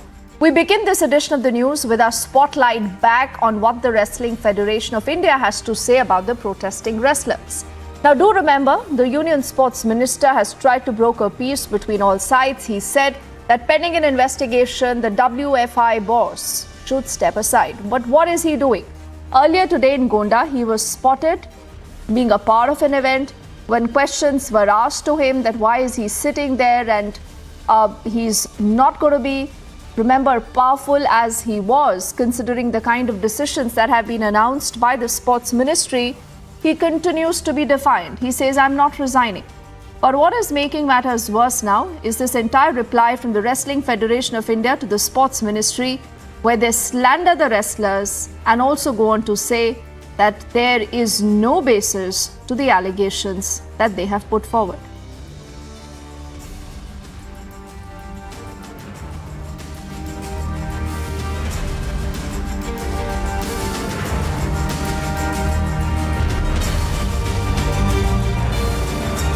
So on the bottom of your screens, you are reading more details of that letter that has been accessed by Republic, where the Wrestling Federation of India is calling them media protesters, saying it's not important to give them any attention.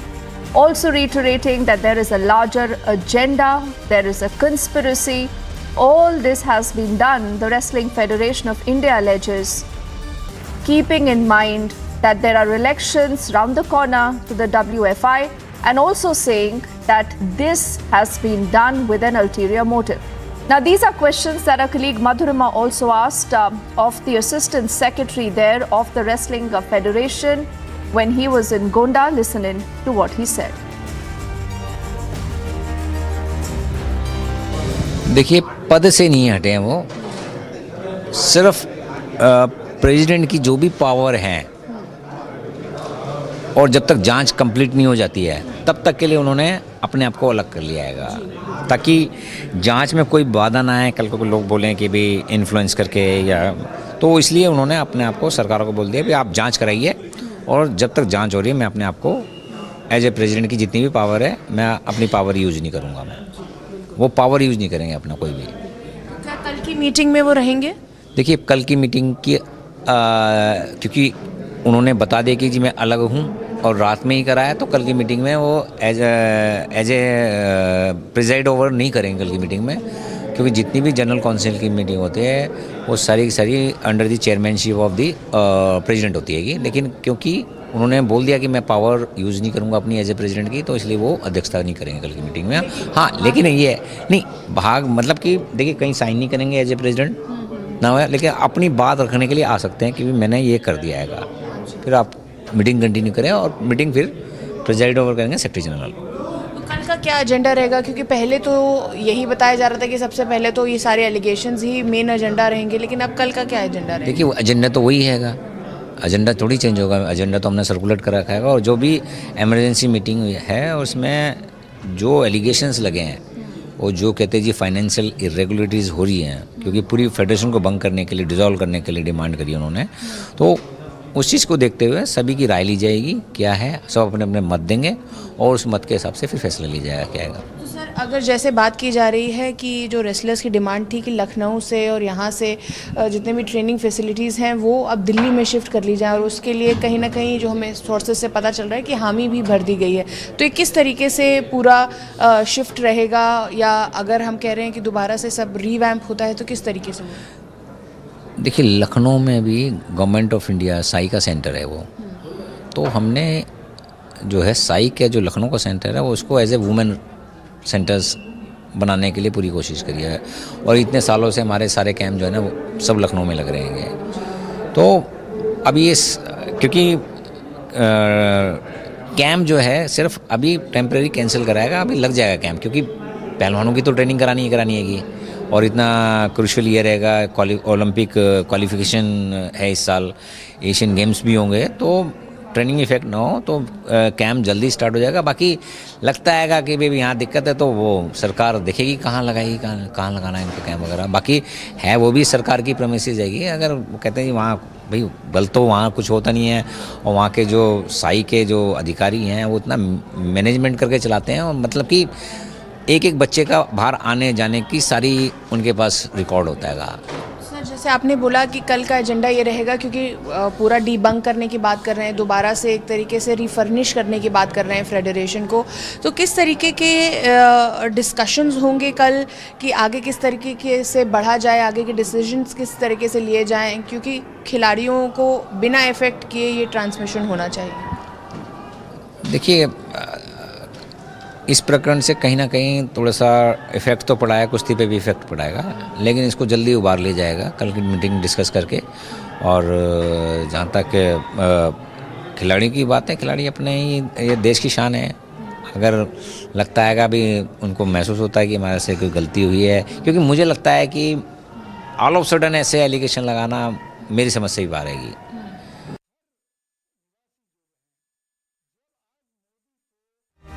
So you've heard that response that came in earlier from the Wrestling Federation of India, and like I said earlier in the day, Republic has been able to access the response. Also, the Federation has given out to the Sports Ministry very, very clearly. It is not taking into account any of the allegations that have been made by the athletes. In fact, it goes on to say that all these allegations are unfounded. It even reiterates that all these protesters that we saw on the streets of the national capital, it says the media protesters may not be taken seriously. They've evidently acted more in personal interest or under undue pressure, it says, or under any larger, bigger conspiracy to malign and defame the present sitting management of the Wrestling Federation of India.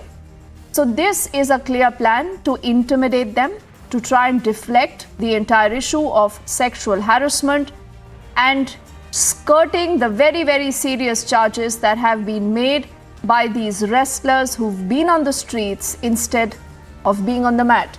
And like I said, we are trying to get you more reactions, particularly from those protesting wrestlers, on what do they feel now of these words that have been used as far as this letter goes.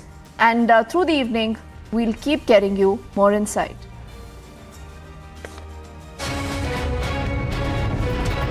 Shocking CCTV footages emerge out of the Kanchipuram Egambaranatha temple, where we can see a temple employee physically harassing a fellow employee, and this CCTV footage that has now been accessed by Republic is very, very shocking, because it has happened on January 8th, and we can see that no other employees are present inside the office, and this particular employee called Vedamurthy, a senior official, has taken advantage of the situation and harassed a fellow employee. And now we can see that this complaint was not filed by the victim, rather it was filed by a social worker, and it was sent via mail to the HRNC department, and now the Joint Commissioner is now investigating this case, and we can expect an action to be taken very soon on this harassment allegations that have come out of the Kanchipuram Egambaranatha temple.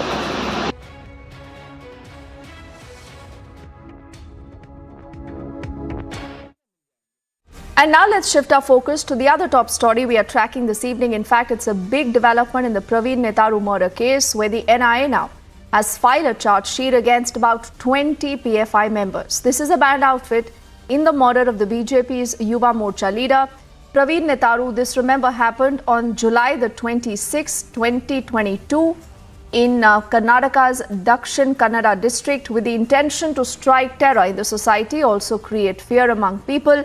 There have been investigations underway in the entire case, and that have revealed that PFI, as a part of its agenda to create terror, communal hatred and unrest in the society, and to further its agenda of establishing an Islamic rule by 2047, had a mission in mind. Let's get in our colleague Prajwal, who's tracking that story, and he's been able to access these inside details. Prajwal, first up, why don't you tell us more about what we know as far as the investigation goes of these 20 PFI members? What was their plan? What did they want to do? Deepti, now as part of PFI's agenda was to create terror and communal hatred and unrest in the society, and to also further its agenda of establishing the Islamic rule in India by 2047. So therefore, the banned outfit PFI formed secret teams called as service teams or killer squads to carry out killings of its perceived enemies and targets. They formed teams mainly to identify and recce the targets, after which this team would hand over this information to these killer squads or hit squads who would go ahead with the assassination. All the planning for the assassination would be done by the teams which has gone on to conduct the recce as well. Now, even if you are looking at it, the charge sheet has mentioned 20 PFI members, out of which 14 have already been arrested, but 6 of them still remain at large, and therefore it is now being understood that the NIA has already announced a cash reward for 2 of the prime accused. Accused number 1, Masood K, and accused number 2, Koraje Mohammed Sharif, who was involved in plotting this murder and also carrying out meetings in Bengaluru, Sulia, as well as Bellare to go on and assassinate Praveen Nettaru, and Mustafa Paichar, along with Koraje Mohammed Sharif, passed on this information to the prime accused, Masood, who carried out this assassination right in front of the people, along with a group of 4 other people as well, and they did this so that they can go on to create terror among the community, and they also wanted to incite communal hatred, which has been mentioned in the charge sheet, because they have also been booked under UAPA as well as Section 120B, which amounts to criminal conspiracy. Okay, Prajwal, why don't you stay with me? We'll take this conversation ahead in just a bit. Let's also play out reactions that we have so far from people who understand why the story is so important.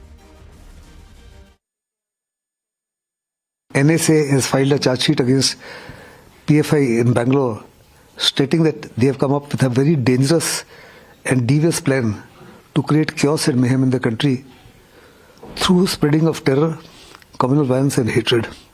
For this, they are going to eliminate leaders of a particular community. They have created task forces which are secret. They call them as service teams, whose job is to identify the suspect, track him, and thereafter eliminate him. For this, they've given this team lethal weapons. They're giving them training, and they also guiding them on how to undertake effective surveillance. Let's quickly go back to Prajwal, who's tracking that story. You know, Prajwal, there are elections around the corner in the state of Karnataka. This coastal Karnataka belt has seen a number of these instances. There has been a particular ploy to create unrest, disturb harmony, Prajwal. So what are we hearing from the agency? You know, are there possibly more people now under the radar, Prajwal? DP, now there are more people in the radar, but they did not belong to the banned PFI outfit. They belong to the SDPI, and some of the SDPI leaders were also taken into this custody. But the SDPI washed its hands off, stating that they had nothing to do with it, and they also made sure that they terminated them from the party as well. So the SDPI washed its hands off. But one of the major reasons that the NIA was also zeroing in is because of the fact that there is also a financial funding to these terror squads, to these hit squads or killer squads, which was named by the PFI as well. And the NIA went to the depth of it, and they got to know about the financial transactions, both foreign and domestic as well, Deepti. All right, Prajwal, we'll track that story for the moment. Thank you.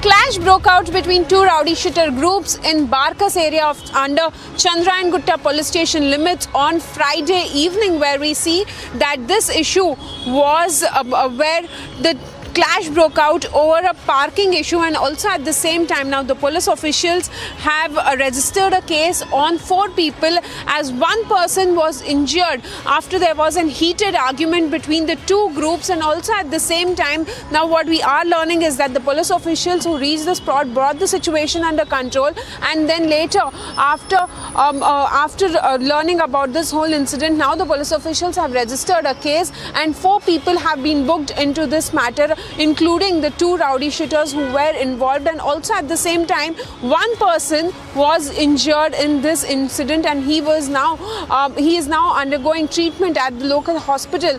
But what we are learning is that this whole incident took place over an parking issue, as what we are being told is that one of the persons had objected to the parking in that particular area, and that is the reason why this whole incident was seen happening in Barkas area under the Chandrayana police station.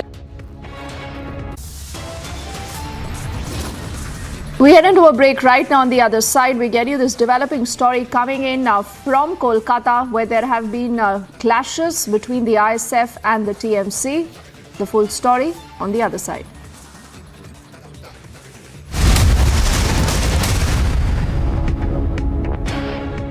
QS and THE, the world's foremost university rankings organizations, have ranked Amity amongst the top 3% universities globally, making it among the very few Indian universities to be included in both rankings. Yet another top ranking for Amity University. We've got an iconic policeman on our show.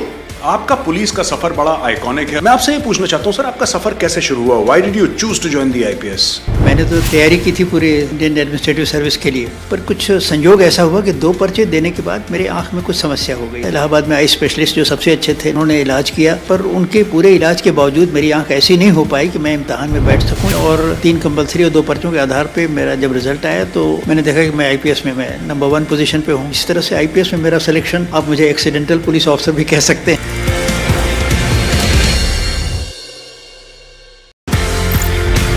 We've got an iconic policeman on our show. आपका police का सफर बड़ा iconic है। मैं आपसे ये पूछना चाहता हूँ सर, आपका सफर कैसे शुरू हुआ? Why did you choose to join the IPS? मैंने तो तैयारी की थी पूरे इंडियन एडमिनिस्ट्रेटिव सर्विस के लिए, पर कुछ संयोग ऐसा हुआ कि 2 पर्चे देने के बाद मेरे आंख में कुछ समस्या हो गई। इलाहाबाद में आई स्पेशलिस्ट जो सबसे अच्छे थे, उन्होंने इलाज किया, पर उनके पूरे इलाज के बावजूद मेरी आंख ऐसी नहीं हो पाई कि मैं इम्तहान में बैठ सकूँ। और 3 कंपल्सरी और 2 पर्चों के आधार पर मेरा जब रिजल्ट आया तो मैंने देखा कि मैं IPS में मैं नंबर 1 पोजीशन पे हूँ। इस तरह से IPS में मेरा सिलेक्शन, आप मुझे एक्सीडेंटल पुलिस ऑफिसर भी कह सकते हैं।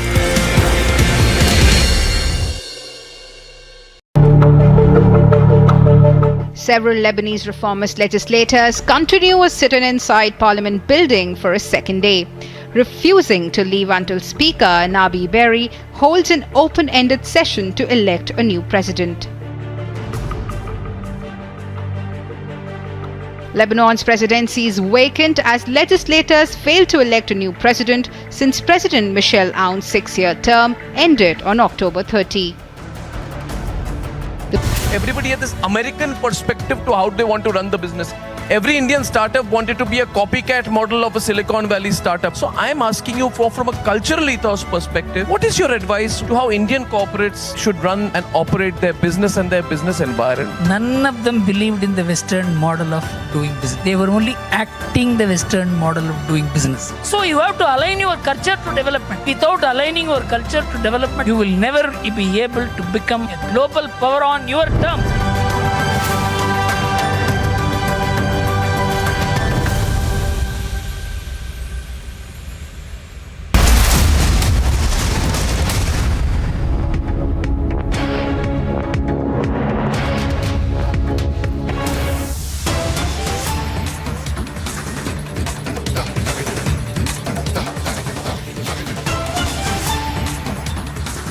Breaking news that's coming in. There are few Hindu organizations that have staged a protest earlier demanding justice over an alleged love jihad case. This in Kamareddy in Telangana. This after a person named Shafi cheated a Hindu girl. We are standing by to get you more details with our colleague Aneri, who's just going to join us on the broadcast in a bit. But these images that you see on your screens are of a little while earlier today, where these Hindu organizations staged a protest. Aneri is with us, I'm told. Aneri, why don't you first up tell us what really is this case all about, what has happened, and then also about the protest, Aneri. Well, Deepthi, what we are seeing right now is the protest which was being held by few Hindu organizations, including the BJYM also had staged protests in Kamareddy of Telangana after they had raised the issue of alleged love jihad, where they stated that a girl was being cheated by a person, and that is why they staged a protest. And now we are seeing that the police officials have registered a case under the relevant sections of IPC, and also at the same time they have been demanding justice for the victim girl as well. So now we are seeing how the Hindu organizations were seen staging protests in Kamareddy, including the BJYM had staged a protest. Meanwhile, we also see that police officials had to bring the situation under control. The police officials tried to make sure that no untoward situation takes place, and later all the people were moved out from that spot. But yes, definitely, now we are seeing that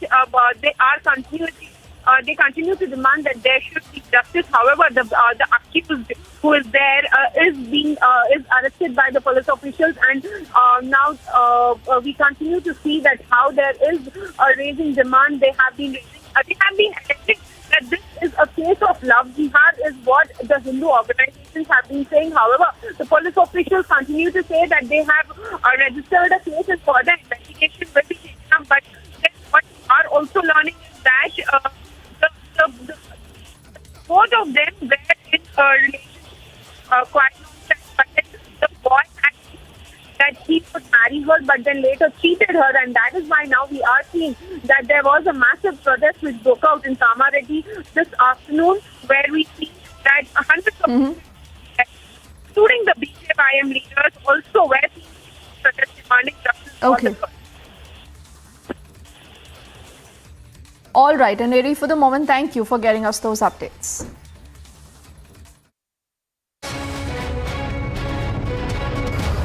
The Kerala government has begun confiscation of properties that belong to the office bearers of the now banned Popular Front of India, following an ultimatum by the Kerala High Court. The Popular Front of India had called in an illegal hartal, and after which the Kerala High Court had stated that the hartal was illegal and that any destruction to the public property, the office bearers of the PFI must bear it.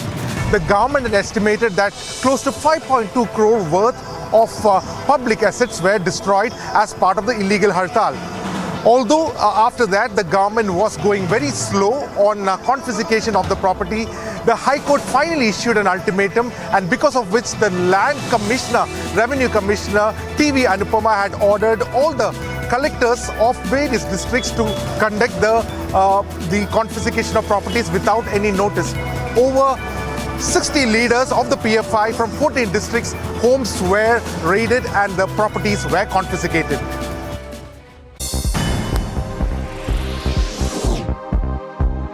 A quick check of more stories in brief now. The unseeded Indian duo of Jeevan Neduchazian and Sriram Balaji stunned the fifth-seeded pairing of Ivan Dodig and Austin Zakrik in 3 sets in the first round of the men's doubles of the Australian Open in Melbourne.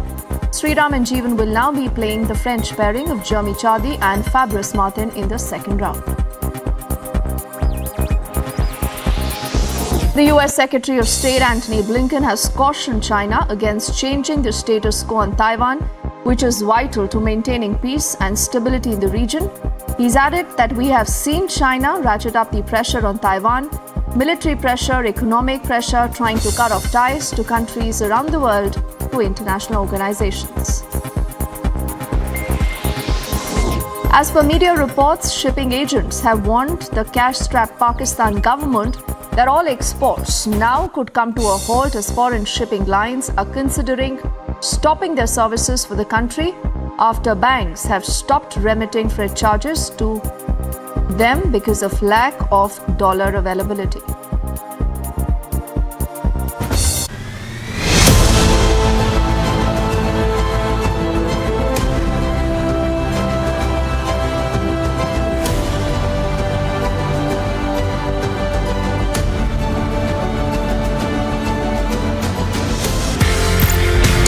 We've got an iconic policeman on our show. आपका police का सफर बड़ा iconic है। मैं आपसे ये पूछना चाहता हूँ सर, आपका सफर कैसे शुरू हुआ? Why did you choose to join the IPS? मैंने तो तैयारी की थी पूरे इंडियन एडमिनिस्ट्रेटिव सर्विस के लिए, पर कुछ संयोग ऐसा हुआ कि 2 पर्चे देने के बाद मेरे आंख में कुछ समस्या हो गई। इलाहाबाद में आई स्पेशलिस्ट जो सबसे अच्छे थे, उन्होंने इलाज किया, पर उनके पूरे इलाज के बावजूद मेरी आंख ऐसी नहीं हो पाई कि मैं इम्तहान में बैठ सकूँ। और 3 कंपल्सरी और 2 पर्चों के आधार पर मेरा जब रिजल्ट आया तो मैंने देखा कि मैं IPS में मैं नंबर 1 पोजीशन पे हूँ। इस तरह से IPS में मेरा सिलेक्शन, आप मुझे एक्सीडेंटल पुलिस ऑफिसर भी कह सकते हैं। Ukraine's President Volodymyr Zelensky met with US Senators Lindsey Graham, Richard Blumenthal, and Sheldon Whitehouse, who are visiting Kiev. Reports suggest among the topics discussed was the recognition of PMC Wagner as a terrorist organization, referring to the Russian private military company that has been aiding Russia's military in its ongoing invasion of Ukraine. Again, I just want to repeat thanks to parties for such big help, support, and President Biden, Congress, and for today on Rammstein, I had speech there, and on Rammstein, so Secretary Austin just presented the next package, this package, the last one, $2.5 billion of new ammunition, which are very important for us. The meeting came as defense officials met in the US Ramstein army base in Germany, where Zelensky called for additional military aid for his country. Agency report for Republic TV. Several Lebanese reformist legislators. Everybody had this American perspective to how they want to run the business. Every Indian startup wanted to be a copycat model of a Silicon Valley startup. So I'm asking you from a cultural ethos perspective, what is your advice to how Indian corporates should run and operate their business and their business environment? None of them believed in the Western model of doing business. They were only acting the Western model of doing business. So you have to align your culture to development. Without aligning your culture to development, you will never be able to become a global power on your terms.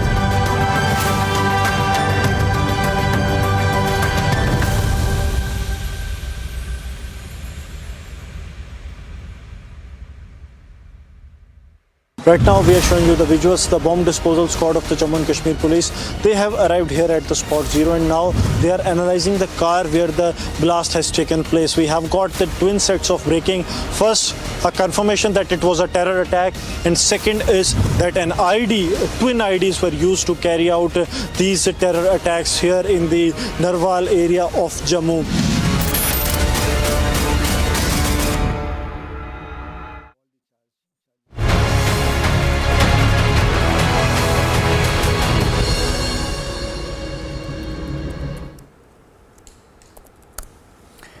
Thank you for joining us on the biggest story tonight. It's 7 p.m. I'm Niranjan, and the BBC docu-series trying to target the Prime Minister continues to be a talking point. More and more people who have watched parts of it, some who've seen the entire docu-series, are speaking out, calling out the BBC for the classic hit job. Here are the headlines on the biggest story tonight.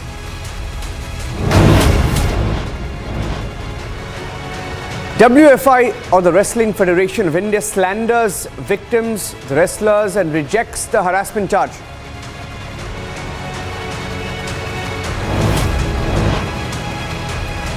"302 signatories slam BBC for biased Modi documentary."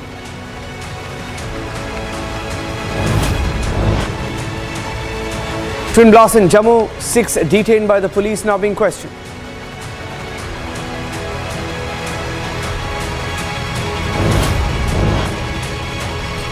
Rape convict Ram Rahim granted a 40-day parole once again.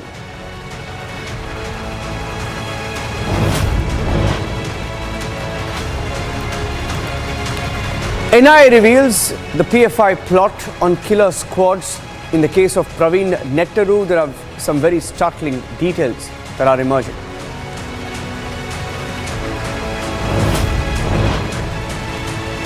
Clashes between the ISF and the Trinamool Congress near Kolkata. Dramatic pictures emerge.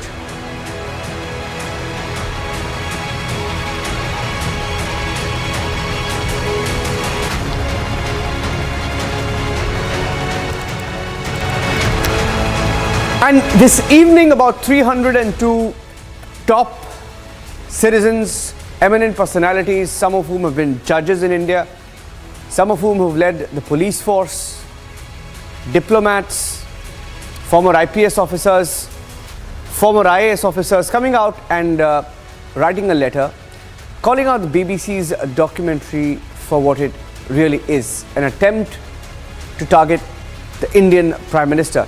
Let's get you some excerpts of that letter. Before that, politically, the story is gaining a lot of political traction, if I can call it that, with opposition parties like the Congress, the RJD, now talking about this docu-series, backing BBC, believe it or not, for this biased narrative, despite all courts in India saying that there was no proof. Here's how the story is being used politically to try and push a particular narrative.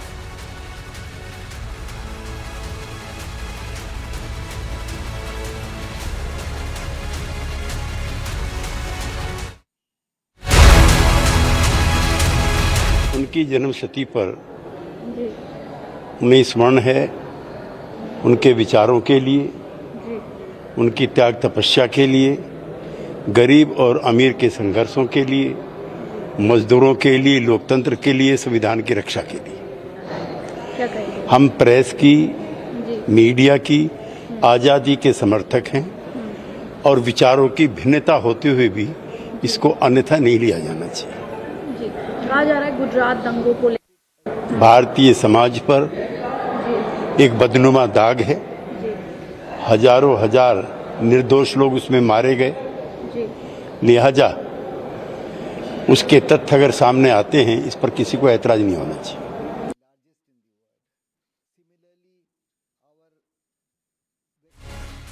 The first response. In fact, JDU also backing this documentary. Very interesting, Abhishek. You see the story being used politically. I think a lot of events. In fact, a few minutes back, I saw somewhere, Abhishek, in Maharashtra, it appears that somebody tried to pull out, or rather there is an event organized on Ishrat Jahan encounter. There is a book that is being officially backed. I just got that bit of breaking news update on Ishrat Jahan encounter. There is a book that is being released. Samajwadi Party is officially backing the release of that book. And then you time that with what is happening. It appears that there is this all-out attempt to somehow pull out these cases where there is no proof, just to embarrass, if nothing else, and keep that conversation going. Abhishek. Well, at one level, those were the darkest days for India's security establishment, Niranjan. The manner in which it was being hoodwinked, it was being manipulated and browbeated, in fact, to a certain political line by the political executive of the day. At that time, I believe it was the time of UPA too. But having said that, in this particular case, Niranjan, this is absolutely BBC gone bonkers. It's like Bonkers Broadcasting Corporation lost its sense of balance and the pain of being attacked as a nation, as a sovereign nation, and being manipulated, literally knifed with dishonesty. That's what this documentary is, Niranjan. They are not concerned about the fact that all these cases went through almost 2 decades of judicial process. They are not concerned about the fact that a Supreme Court appointed, Supreme Court monitored special investigation team led by one of the topmost investigators of that time of the country, a former head of the CBI, gave a clean chit to Narendra Modi, following which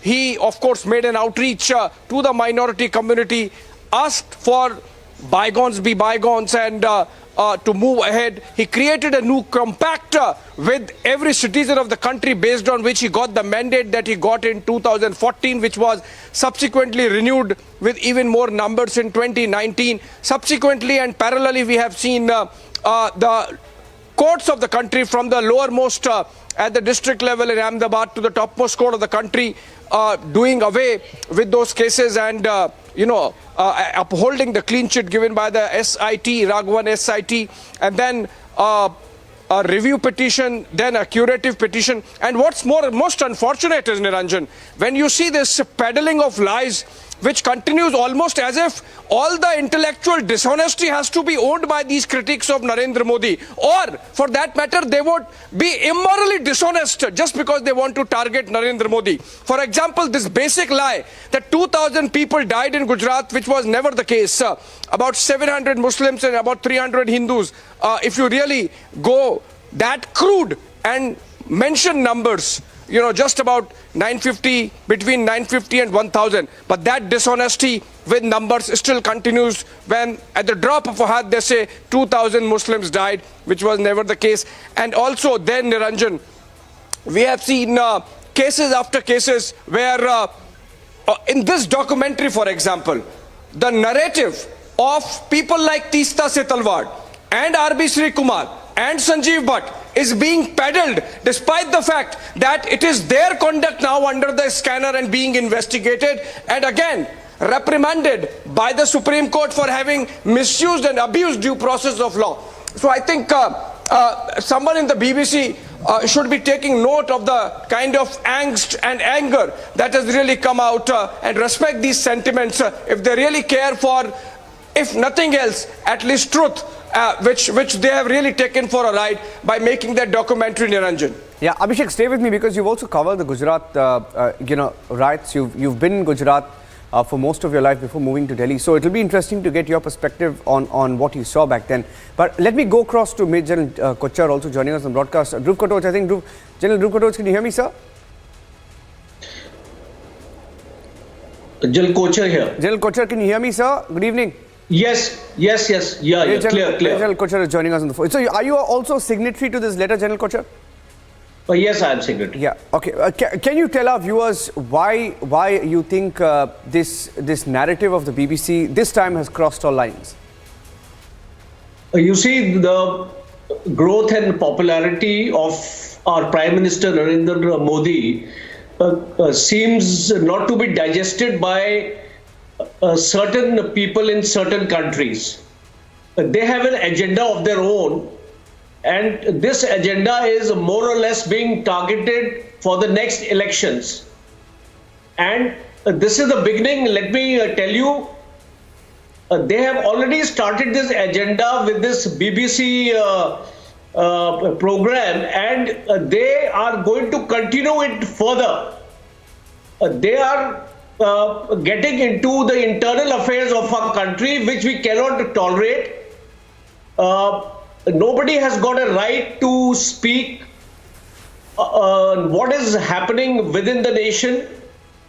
It is the internal matter of the nation, and especially when a Supreme Court judgment is there, what business has anybody got to question the judgment of the Supreme Court?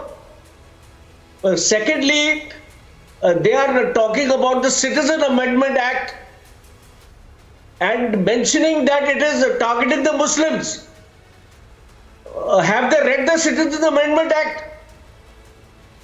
Does it single out any one religion or any religious community? So it is absolutely clear. The agenda is absolutely clear, and we as a nation, you see, I am not a member of BJP. I am a citizen of India, and if I feel strongly about it, I am sure 130 million people of our country also feel strongly about it. And that is why we have voiced our opinion. We have condemned this particular statements or program emanating from countries who are inimical to the growth of India. I'm not saying that the governments are inimical, but there are certain strata of people there who are staying there, and there can be a Khalistan angle also to these things, because in the United Kingdom you have a large number of people who have been regularly targeting the Indian government and the Indian way of life. The Pakistani population, sir. Yes, And that is why we all as a nation today, irrespective of our political affiliations, must stand tall and must voice ourselves against this in the most emphatic manner. Sir. And we should curb this thing right immediately so that this narrative is not continued, because I have a feeling that this is a beginning and there will be other attempts to target our political leaders, especially the government.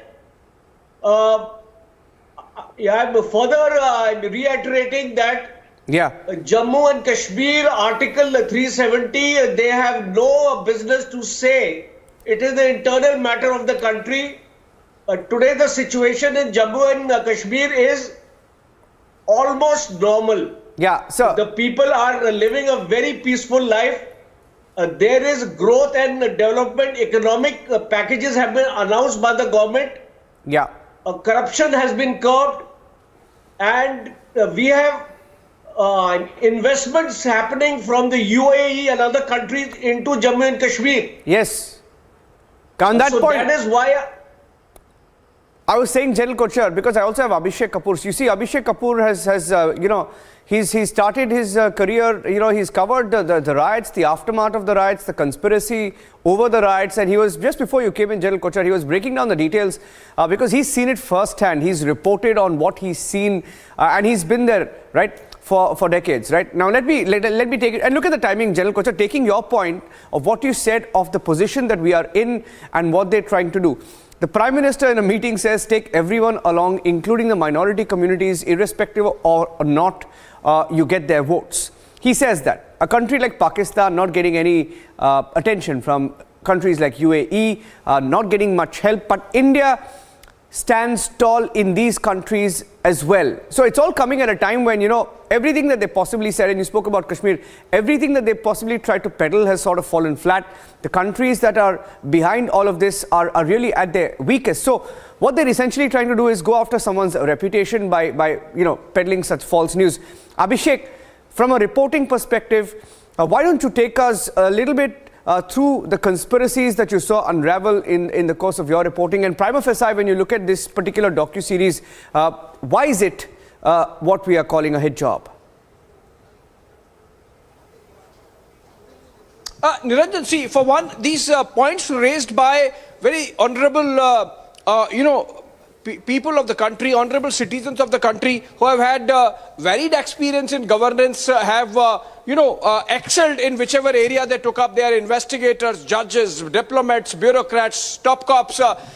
With that kind of experience, they are writing, coming out, and they have raised specific questions in this letter which they have addressed to the BBC. What's the locus of the BBC to question Article 370, which was, as part of the Constitution, intended to be a temporary measure? What's the BBC's take on triple talaq, for example, which is the only Muslim-specific measure taken by the Modi government and which happens to be in favor of the Muslim women?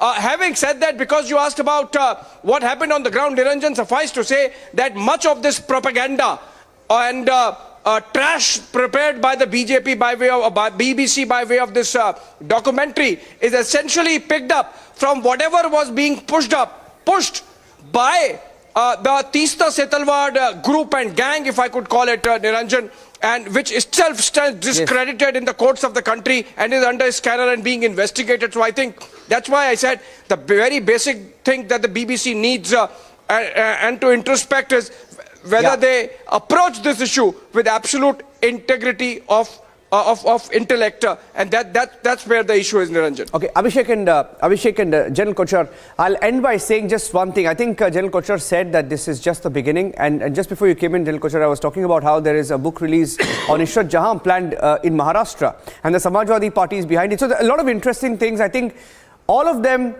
picking up these issues, timing it, there is perhaps a bigger campaign. We don't know, but it appears that that's the strategy, at least. Thank you, gentlemen, for joining us. I'm taking a short break right now. When we come back, it's also one of the top issues we are debating tonight.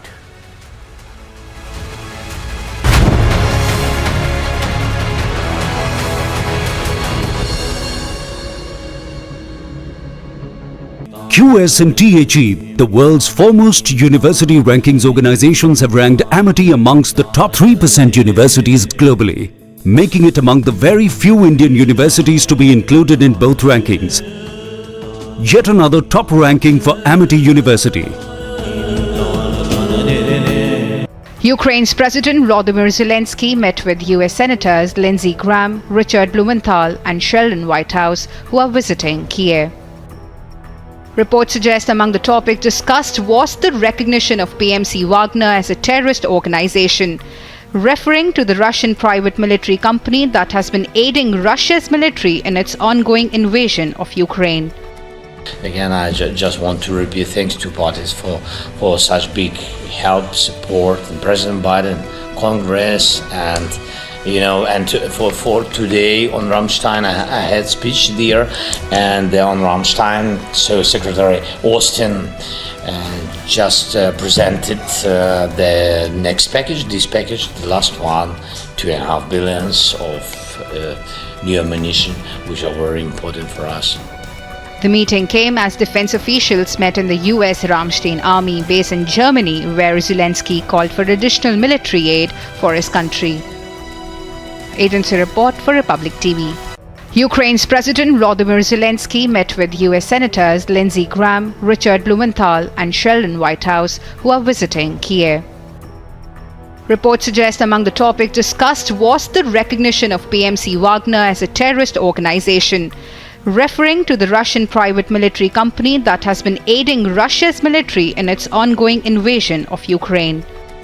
Again, I just want to repeat thanks to parties for such big help, support, and President Biden, Congress, and for today on Rammstein, I had speech there, and on Rammstein, so Secretary Austin just presented the next package, this package, the last one, $2.5 billion of new ammunition, which are very important for us. The meeting came as defense officials met in the US Ramstein army base in Germany, where Zelensky called for additional military aid for his country. Agency report for Republic TV. Several Lebanese reformist legislators continue a sit-in inside Parliament building for a second day, refusing to leave until Speaker Nabi Berri holds an open-ended session to elect a new president. Lebanon's presidency is vacant as legislators failed to elect a new president since President Michel Aoun's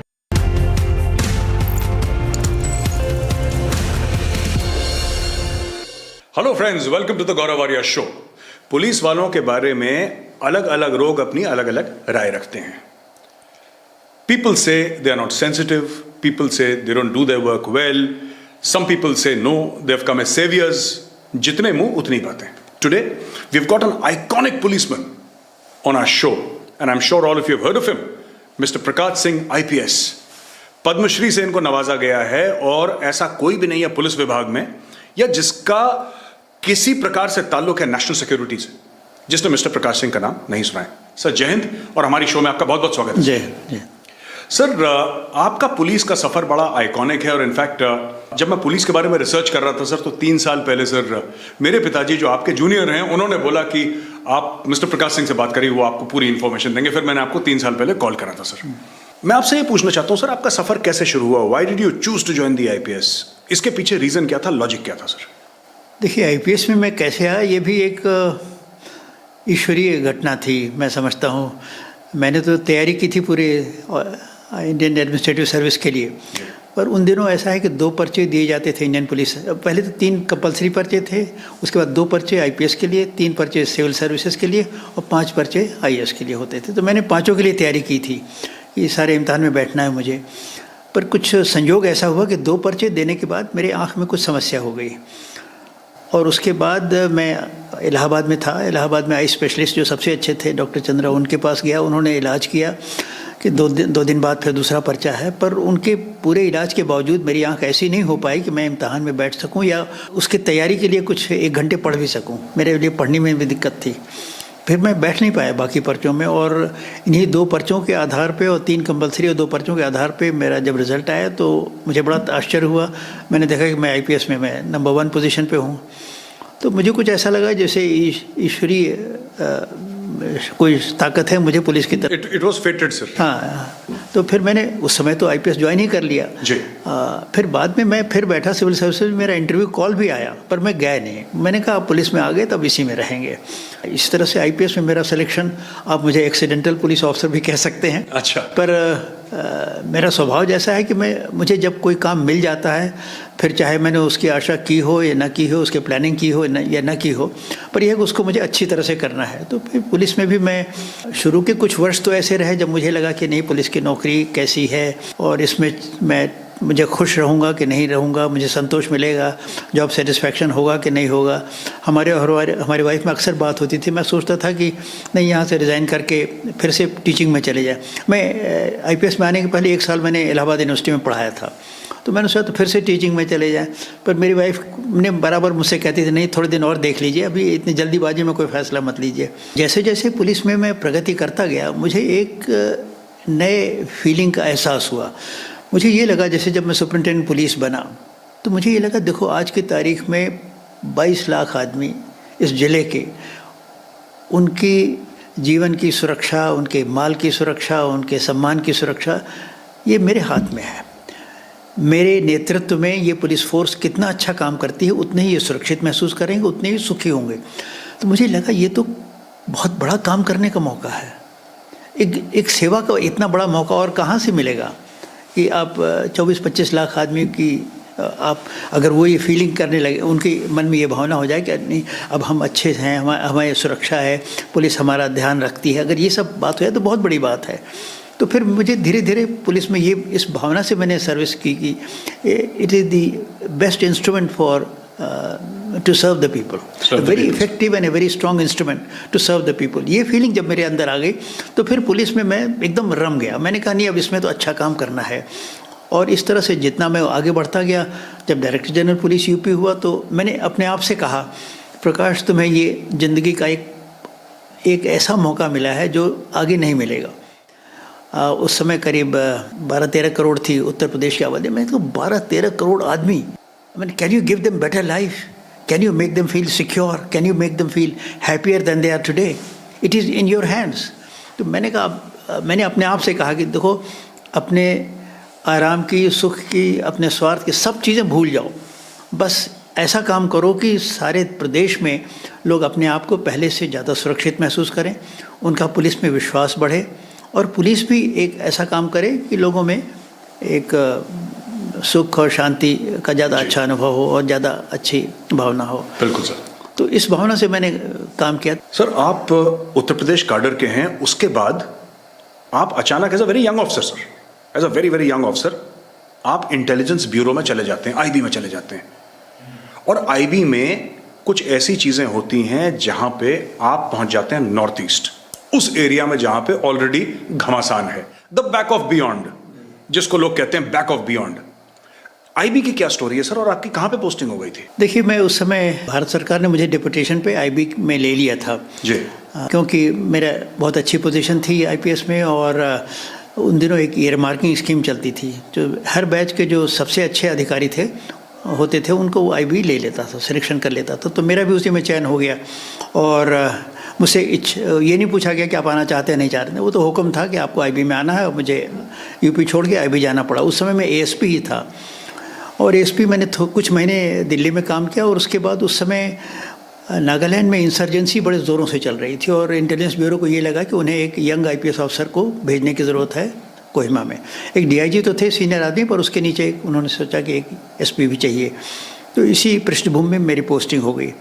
तो नागालैंड जब मैं गया तो मेरे लिए अनजान जगह थी, बल्कि मैं ये कहूँ कि देश में ज़्यादातर लोगों को नागालैंड के बारे में नहीं मालूम था। और मुझे एक ये भी बड़ी अच्छी तरह याद आता है कि जब मैं अपने जो मेरे सहयोगी अधिकारी थे इंटेलिजेंस ब्यूरो में, मेरे बैचमेट्स और सीनियर ऑफिसर थे, जब इनसे मैं विदा लेने गया कि मैं नागालैंड जा रहा हूँ, तो सबने इतनी मतलब ऐसे नज़र से मुझे विदा किया जैसे उनकी आंखों में करुणा थी, कंपैशन था, पिटी थी कि भाई ये अफसर जा रहा है, पता नहीं वापस लौट के आएगा कि नहीं आएगा। अच्छा। तो इससे आखिरी, और सर ये 1962 1963 की बात ये है 1965 की बात है। 1965 की बात जी। तो बड़े मतलब दया भावना के साथ उन्होंने मुझे विदा किया कि पता नहीं शायद ये आखिरी मुलाकात हो। तो इस तरह से मैं नागालैंड पहुंचा। मेरे दोनों बच्चे अभी छोटे थे, पर नागालैंड शुरू में तो गया मुझे ज़रा अजीब सा लगा, कहाँ पहुंच गए, पहाड़ हैं, जंगल हैं, लोगों की भाषा नागामीज बोलते हैं, वो भी ज़रा समझने में दिक्कत होती है, खान पीन उनका अलग था, जलवायु अलग थी। पर धीरे धीरे मैं जैसे जैसे अपने आप को एडजस्ट करता गया, हम और हमारी पत्नी दोनों ने एडजस्ट कर लिया। फिर हम लोगों ने नागालैंड की पोस्टिंग बहुत इन्जॉय की। जब मुझे ये लगने लगा कि मैं जो कुछ यहाँ काम कर रहा हूँ उसका देश की सुरक्षा पे सीधा उसका असर पड़ेगा, और and I am contributing to national security in some form और the other, maybe very 0.1% or 1%, but I am whatever I am doing is having an impact on national security, and I am contributing to sort of keeping Nagaland as part of India. जबकि वहाँ बड़ा ज़बरदस्त secessionist movement चल रहा था कि Nagaland should be a separate country. तो ये जब भावना मेरे अंदर आई तो फिर मैं और काम में लग गया कि भाई ये देखो, तुम तो राष्ट्रीय सुरक्षा में योगदान कर रहे हो और अच्छा कर सकते हो।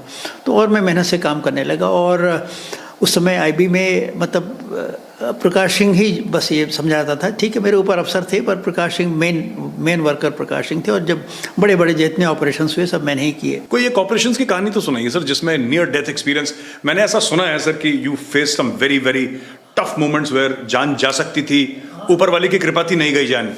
ऐसे दो अनुभव हुए थे मेरे। एक तो अनुभव हुआ था जब चाइना रिटर्न गैंग के खिलाफ मैंने एक ऑपरेशन किया था जी। नागालैंड से उन दोनों नागालैंड के जो विद्रोही थे, रेबल्स थे, उन्होंने अपने आप को नागा फेडरल गवर्नमेंट में ऑर्गेनाइज कर रखा था, और नागा फेडरल गवर्नमेंट और नागा आर्मी, दो ये मेन उनके ऑर्गेनाइजेशनल विंग्स थे। तो नागा फेडरल गवर्नमेंट शुरू में तो अपने आदमियों को ट्रेनिंग के लिए, प्रशिक्षण के लिए और हथियार के लिए ईस्ट पाकिस्तान भेजती थी, पर जब ईस्ट पाकिस्तान आज़ाद हो गया और धीरे धीरे वो ईस्ट पाकिस्तान के रास्ते में इंडियन आर्मी ने अच्छी तरह से ब्लॉक कर दिया, फिर उन्होंने नया रास्ता ढूंढा, चीन भेजने लगे। यूनान प्रोविंस चाइना में इनका एक गैंग गया था 350 आदमियों का, और ये आदमी वहाँ ये गैंग वहाँ 1 साल रहा। थिनोसली और मोइवा थे उस समय, ये दो मेन लीडर्स थे। Isaac Moiva sir? नहीं, आइजक मोइवा नहीं, थिनोसली was brigadier and Moiva was a civilian. Moiva तो अभी भी चल रहे हैं, थिनोसली की शायद मुझे मालूम नहीं, शायद डेथ हो गई है। ये दोनों मेन लीडर्स थे। ये लोग गैंग लेके गए थे और करीब 300-350 का गैंग था। साल भर वहाँ रहे और चाइना में यूनान प्रोविंस में अच्छी खासी इनकी ट्रेनिंग हुई, और बड़े सोफिस्टिकेटेड वेपन्स लेके ये नागालैंड में वापस आ गए। नागालैंड में जब वापस आ गए तो ये इन एक हाइड आउट में चले गए, जोत्समा एक गाँव में, पर किसी को मालूम नहीं था ये कहाँ पे है, और भारत सरकार में बड़ी चिंता थी इस विषय की कि आखिर ये गैंग आ तो गया नागालैंड पर है कहाँ, और ये अगर कुछ मतलब हरकत करेगा, कुछ हिंसात्मक घटनाएं करेगा तो फिर बहुत बड़ी समस्या हो जाएगी। इतना बड़ा गैंग है, इसको कन्फाइन करना, न्यूट्रलाइज करना बहुत ज़रूरी है, पर इंटेलिजेंस थी नहीं। तो 8 माउंटेन डिवीज़न उस समय कोहिमा में होता था, कोहिमा के पास चकाबामा में, तो वहाँ पे वो जनरल NC रॉडी थे, बहुत ही बढ़िया अफसर, इतने बढ़िया आर्मी अफसर मैंने कम देखे हैं। उन्होंने मुझे बुलाया, उनका Prakash, I want information about this gang, where are they hiding. वो इन्फॉर्मेशन मैंने उनको दिया, 1 महीने मुझे लगे इन्फॉर्मेशन डेवलप करने में, इन्फॉर्मेशन मैंने दिया, और उसके बाद general Roddy decided to attack the camp and 1 full brigade was deployed. मैंने उनको गाइड्स पे दे दिए, और सारे प्लानिंग हम लोगों ने मिल के बनाई थी कि कैसे गाइड्स में, कहाँ गाइड मिलेंगे, कैसे ले जाएंगे, कैसे कॉर्डन पड़ेगा। तो इस कैंप को वो घेरने की कोशिश कर रहे थे, और घेरने में ये करीब जब कॉर्डन लगाया जा रहा था उस समय किसी तरह से एक नागा जो जल्दी सवेरे उठ गया था किसी कारण से, शायद कॉल ऑफ नेचर अटेंड करने जा रहा था, क्या था, उसको दिखाई पड़ गया कि भाई ये तो कुछ गड़बड़ है, यहाँ फौज या बहुत बड़ी ट्रुप मूवमेंट हो रहा है। उसने जाके इन लोगों को अलर्ट किया, और अलर्ट करने के बाद ये लोग जल्दी से सामान वामान बांध के they gate crash through a particular section of the cordon, जो उन्हें लगा कि यहाँ कमज़ोर है, यहाँ से निकलना आसान है। मेजर विश्वास एक वो द कंपनी कमांडर वहाँ पे, उस कंपनी को चीरते हुए निकल गए, और उसमें काफ़ी इंगेजमेंट हुआ, और दोनों तरफ से कैजुअल्टीज़, काफ़ी हैवी कैजुअल्टीज़ हुई। तो ये लोग तो निकल गए, फिर भी जो पिछलग्गे थे थोड़े से 20-22 आदमी करीब नागाओं को हम लोगों ने, इंडियन आर्मी ने पकड़ लिया और उनके साथ उनके पास से चाइनीज़ राइफल्स मिली with folding bayonets which we had never seen before. For the first time we saw rifle with folding bayonets. अच्छा सर। तो वो मिला, लिटरेचर मिला, हथियार मिले, आदमी पकड़े गए। तो मतलब diplomatically it was a great victory, militarily it was a bloody engagement, but diplomatically it was a great victory, क्योंकि उसके बाद इंडिया ने चाइनीज चार्ज अफेयर्स को बुलाया, उनको लेटर दिया गया that we have incontrovertible evidence of Chinese involvement in India's northeastern affairs, और बड़ा एक स्ट्रॉन्ग प्रोटेस्ट नोट गया। ये तो सब घटना हो गई, पर उसकी घटना होने के बाद फिर नागा विद्रोहियों को ये लगा कि भाई ये हमारे बारे में सूचना किसने दी, गाइड्स कैसे आए, कॉर्डन कैसे लग गया, हमको इतना लेट पता चला, ये सब के बारे में उनको बड़ी चिंता हुई। और उन्होंने जब बैकवर्ड इंफॉर्मेशन कलेक्ट करना शुरू किया तो they pinpointed Prakash Singh, he had developed this information, he passed it on to the army, he collaborated with the army, et cetera et cetera. Then they issued an ahza. Ahza is a farman or an order issued by the federal government, signed by the president, Reverend Massieu was the president, signed by him, addressed to Security Command of Naga Army. Security Command was a command which specialized in assassinations, blowing up bridges, trains, etc. Security Command was ordered to take action against me, and taking action meant liquidating me. But we had a very good intelligence network, and somehow this letter came to. We got a copy of this letter. So, I just didn't know what to do with it. It was my death warrant. I was reading my death warrant, and I just didn't know what to do. So, I thought the best thing is to send a copy of that to Delhi. Delhi, मैंने तुरंत flash किया उसको, और Delhi से तुरंत जवाब आया कि you take the first flight to Delhi and come. So, I went to Delhi. I appeared before the Director of Intelligence Bureau and the Deputy Director who was dealing with the Northeast. तो DIB ने मुझसे कहा, mister MML हुजा थे director, उन्होंने कहा कि प्रकाश you need not go back to Nagaland, we'll give you a posting and you join here tomorrow, and as far as family is concerned we'll send a helicopter to evacuate them, because they were also concerned about the gravity of the situation. पर मेरे मन में पता नहीं क्या ये था कि अगर ये इस तरह मैं चलाऊंगा तो मुझे कम से कम अपने अंदर ये बार बार भावना होगी कि प्रकाश you got scared and therefore you left Nagaland, छोड़ के नहीं आना। हाँ, तो मैंने कहा नहीं सर, मुझे वापस जाने दीजिए, मैं अपना टर्म पूरा करके आ जाऊँगा। फिर आप पहुंच गए BSF से? फिर IG रेलवेज हो गया, और फिर एज IG मैं BSF में चला गया। मैंने डेपुटेशन में ऑप्ट किया था कि मैं डेपुटेशन फिर जाना चाहता हूँ जी, क्योंकि मुझे लगता था कि स्टेट का तो मैंने काफ़ी देख लिया, फिर से केंद्र में जरा केंद्रीय बल में देखा जाए। IB देख चुका था मैंने कहा बल में BSF ने मुझे सिलेक्ट कर लिया। तो पहली पोस्टिंग मेरी कश्मीर हो गई। उन दिनों कश्मीर में इतना उपद्रव नहीं था, शांति थी, पर यह 1 साल मैं कश्मीर में रहा। और अभी मैं जूनियर मोस्ट IG था। पंजाब में उस समय आग लगी थी और उनको तलाश थी कोई पंजाब में IG भेजा जाए। तो उस तत्कालीन DG थे जो MC मिश्रा जी थे, बड़े शरीफ आदमी थे, उन्होंने मुझे बुलाया और एक बड़ी धीरे धीरे बोलते थे वो, Prakash we are looking for an IG for Punjab and I think you will be the best choice, what do you say. अब वो इतने शरीफ आदमी थे और बड़े दिल से कह रहे थे, तो मैंने कहा साहब अगर आप मुझे ठीक समझते हैं तो मैं चला जाऊँगा। तो पंजाब के लिए मैंने हाँ कर दी। जब घर में लोग आए तो बड़ी डांट पड़ी कि तुम हर टेढ़ी जगह जाने के लिए हाँ क्यों कर देते हो, तुम्हें सब जगह ठेका ले रखा है क्या। मैंने बड़े भाई से कहा भैया मैं क्या करूं, जब मुझसे कहा जाएगा तो मैं ये तो नहीं कह सकता कि मुझे डर लग रहा है मैं नहीं जाऊंगा। पर मेरे परिवार में काफ़ी हलचल थी। लोगों ने मथुरा में एक वासुदेव कृष्ण चतुर्वेदी बड़े अच्छे पंडित थे, उनको बुलवाया, ज़रा इनकी कुंडली तो देख लीजिए, पंजाब से ये वापस ठीक ठाक लौटेगा या वहीं कुर्बान हो जाएगा। तो पंडित जी ने कहा नहीं इसको जाने दीजिए, कोई बात नहीं होगी और इनको यश प्राप्त होगा। तो इस तरह से मैं काफ़ी पारिवारिक। देखिए तो सर किस तरीके से परिवार भी डर जाता है, सहम जाता है परिवार। हाँ, परिवार में भी लोग कहते थे कि भैया पता नहीं ऐसी जगह कि तुम क्यों जाते हो, नागालैंड से तो बच के आ गए, तुम अब फिर तो पंजाब में कूदने जा रहे हो। और पंजाब में उस समय बड़े भयंकर आतंकवाद था जिसकी आज की जनरेशन उसकी कल्पना नहीं कर सकती। जी बिल्कुल सर। तो और सर फिर पंजाब का आपका टेन्योर खत्म होता है और फिर आप कहाँ पहुँचते हैं उसके बाद? नहीं, पंजाब का टेन्योर भी बहुत ही इवेंटफुल था। अच्छा। हाँ, इवेंटफुल था। और वहाँ भी फिर वही खतरे वाली बातें फिर आई। एक बार ये हो गया कि ये पंजाब पुलिस की इंटेलिजेंस वार्निंग आई मुझे कि साहब terrorist have decided to fire rockets at your house and to kidnap your sons. ओहो। मैंने कहा ये कहाँ से मुसीबत, हमारे बच्चों के लिए मैं परेशान हुआ, तो बच्चों के लिए तो खैर मेरा बड़ा बेटा उस समय तक IPS ज्वाइन कर चुका था। मैंने कहा भाई तुम SP हो वहाँ धौलपुर में राजस्थान में, तुम अपनी सुरक्षा मिस्टर पंकज कुमार सिंह उस समय SP थे। मैंने कहा भैया तुम अपनी सुरक्षा का इंतजाम तो तुम करो जी, ऐसा है। और बेटा मेरा था उस समय बेंगलोर में, छोटा बेटा जी, उसको मैंने कमिश्नर ऑफ पुलिस बेंगलोर को लिखा कि भाई ऐसी ऐसी खतरे है, ज़रा इनकी सुरक्षा का ध्यान दीजिएगा।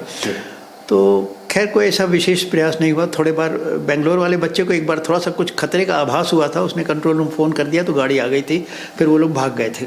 पर बच्चे तो बच गए। और हमारे यहाँ PSF बड़ी अच्छी फोर्स है, उन्होंने एक्सटेंडेड पेट्रोलिंग कर दी कि मतलब घर के आसपास कोई आ ही नहीं सकता है, वहाँ पे वो बचे। फिर एक बार उन्होंने एम्बुश करने की कोशिश की मुझे तरन क्षेत्र में। सर वो एम्बुश मतलब बिल्कुल उनका परफेक्ट प्लानिंग थी और सफल हो जाता। हुआ ये था कि मैं बॉर्डर आउटपोस्ट का निरीक्षण कर रहा था, तो एक 30 जयमल सिंह पोस्ट थी वहाँ तक, और कई उधर के बॉर्डर के पोस्टों का निरीक्षण करके वहाँ जाने का रास्ता आप तो जानते हैं, आप तो फौज के रहे हैं, DCB पार करके मैं जाता था उधर। जी बिल्कुल, मैं वहाँ पे पोस्टेड रहा हूँ सर। तो DCB के बीच में एक जगह गैप था, उसी रास्ते से हमारी जीप गई थी जी। तो लोगों ने, आतंकवादियों ने सोचा कि इसी रास्ते से IG लौटेगा। ठीक उन्होंने बंद पे तुरंत आधे घंटे के अंदर फावड़ा कुल्हाड़ी लेके उसको खोद के एक ट्रेंच बनाई और वहीं पे LMG ले माउंट करके खड़े हो गए कि मैं तो लौटूंगा शाम के झुटपुटे में। उस समय वो LMG सीधे हमारी कार पे मारेंगे। ये उनका प्लानिंग थी। अच्छा, प्लानिंग एकदम परफेक्ट थी और बिल्कुल सफल हो जाती है, बस ईश्वरीय मदद फिर हुई मुझे। मैं जब लौट रहा था तो जो कमांडेंट थे बटालियन के, वो जीप चला रहे थे। हम लोग जीप में ही उन दिनों बॉर्डर का दौरा करते थे और बगल में मैं उनके बैठा था। देर हो गई थी, अब ये था कि ज़रा बटालियन हेडक्वार्टर जल्दी पहुंच जाए। तो उनका सर जिधर से आए थे उधर जाने में थोड़ा टाइम लगेगा, एक शॉर्टकट है वो सर, रास्ता ज़रा उबड़ खाबड़ है और अभी उसका उद्घाटन नहीं हुआ, उसको अभी ज़रा ठीक होना है, अगर आपकी इजाज़त हो तो उधर से चले चलें। तो मैंने कहा भगत सिंह नाम था। मैंने कहा देखो भगत, ऐसा है यहाँ का रास्ता तुम जानते हो, तुम जो ठीक समझो ले चलो। तो रूट बदल दिया उन्होंने, एक अनफ्रीक्वेंटेड अनयूज्ड रूट से जो उबड़ खाबड़ था उधर से लाए कि सब जंगल जल्दी पहुंच जाएंगे बटालियन हेडक्वार्टर। अब ये बेचारे एम्बुश लगाए बैठे हैं, वो देखे कि ये तो IG तो आया नहीं, तो हम तो बच गए। पर दुर्भाग्य क्या कहें, मतलब BSF पेट्रोल जो उधर से जा रहा था वो खिसियानी बिल्ली खंभा नोचे, उनका IG नहीं मिला, चलो सिपाहियों को ही मार दो। तो 4 सिपाहियों का एक पेट्रोल जा रहा था, उसमें 2 सिपाही उसमें मारे गए। तो एम्बुश लगा, तो ये एम्बुश तो था मेरे लिए जी।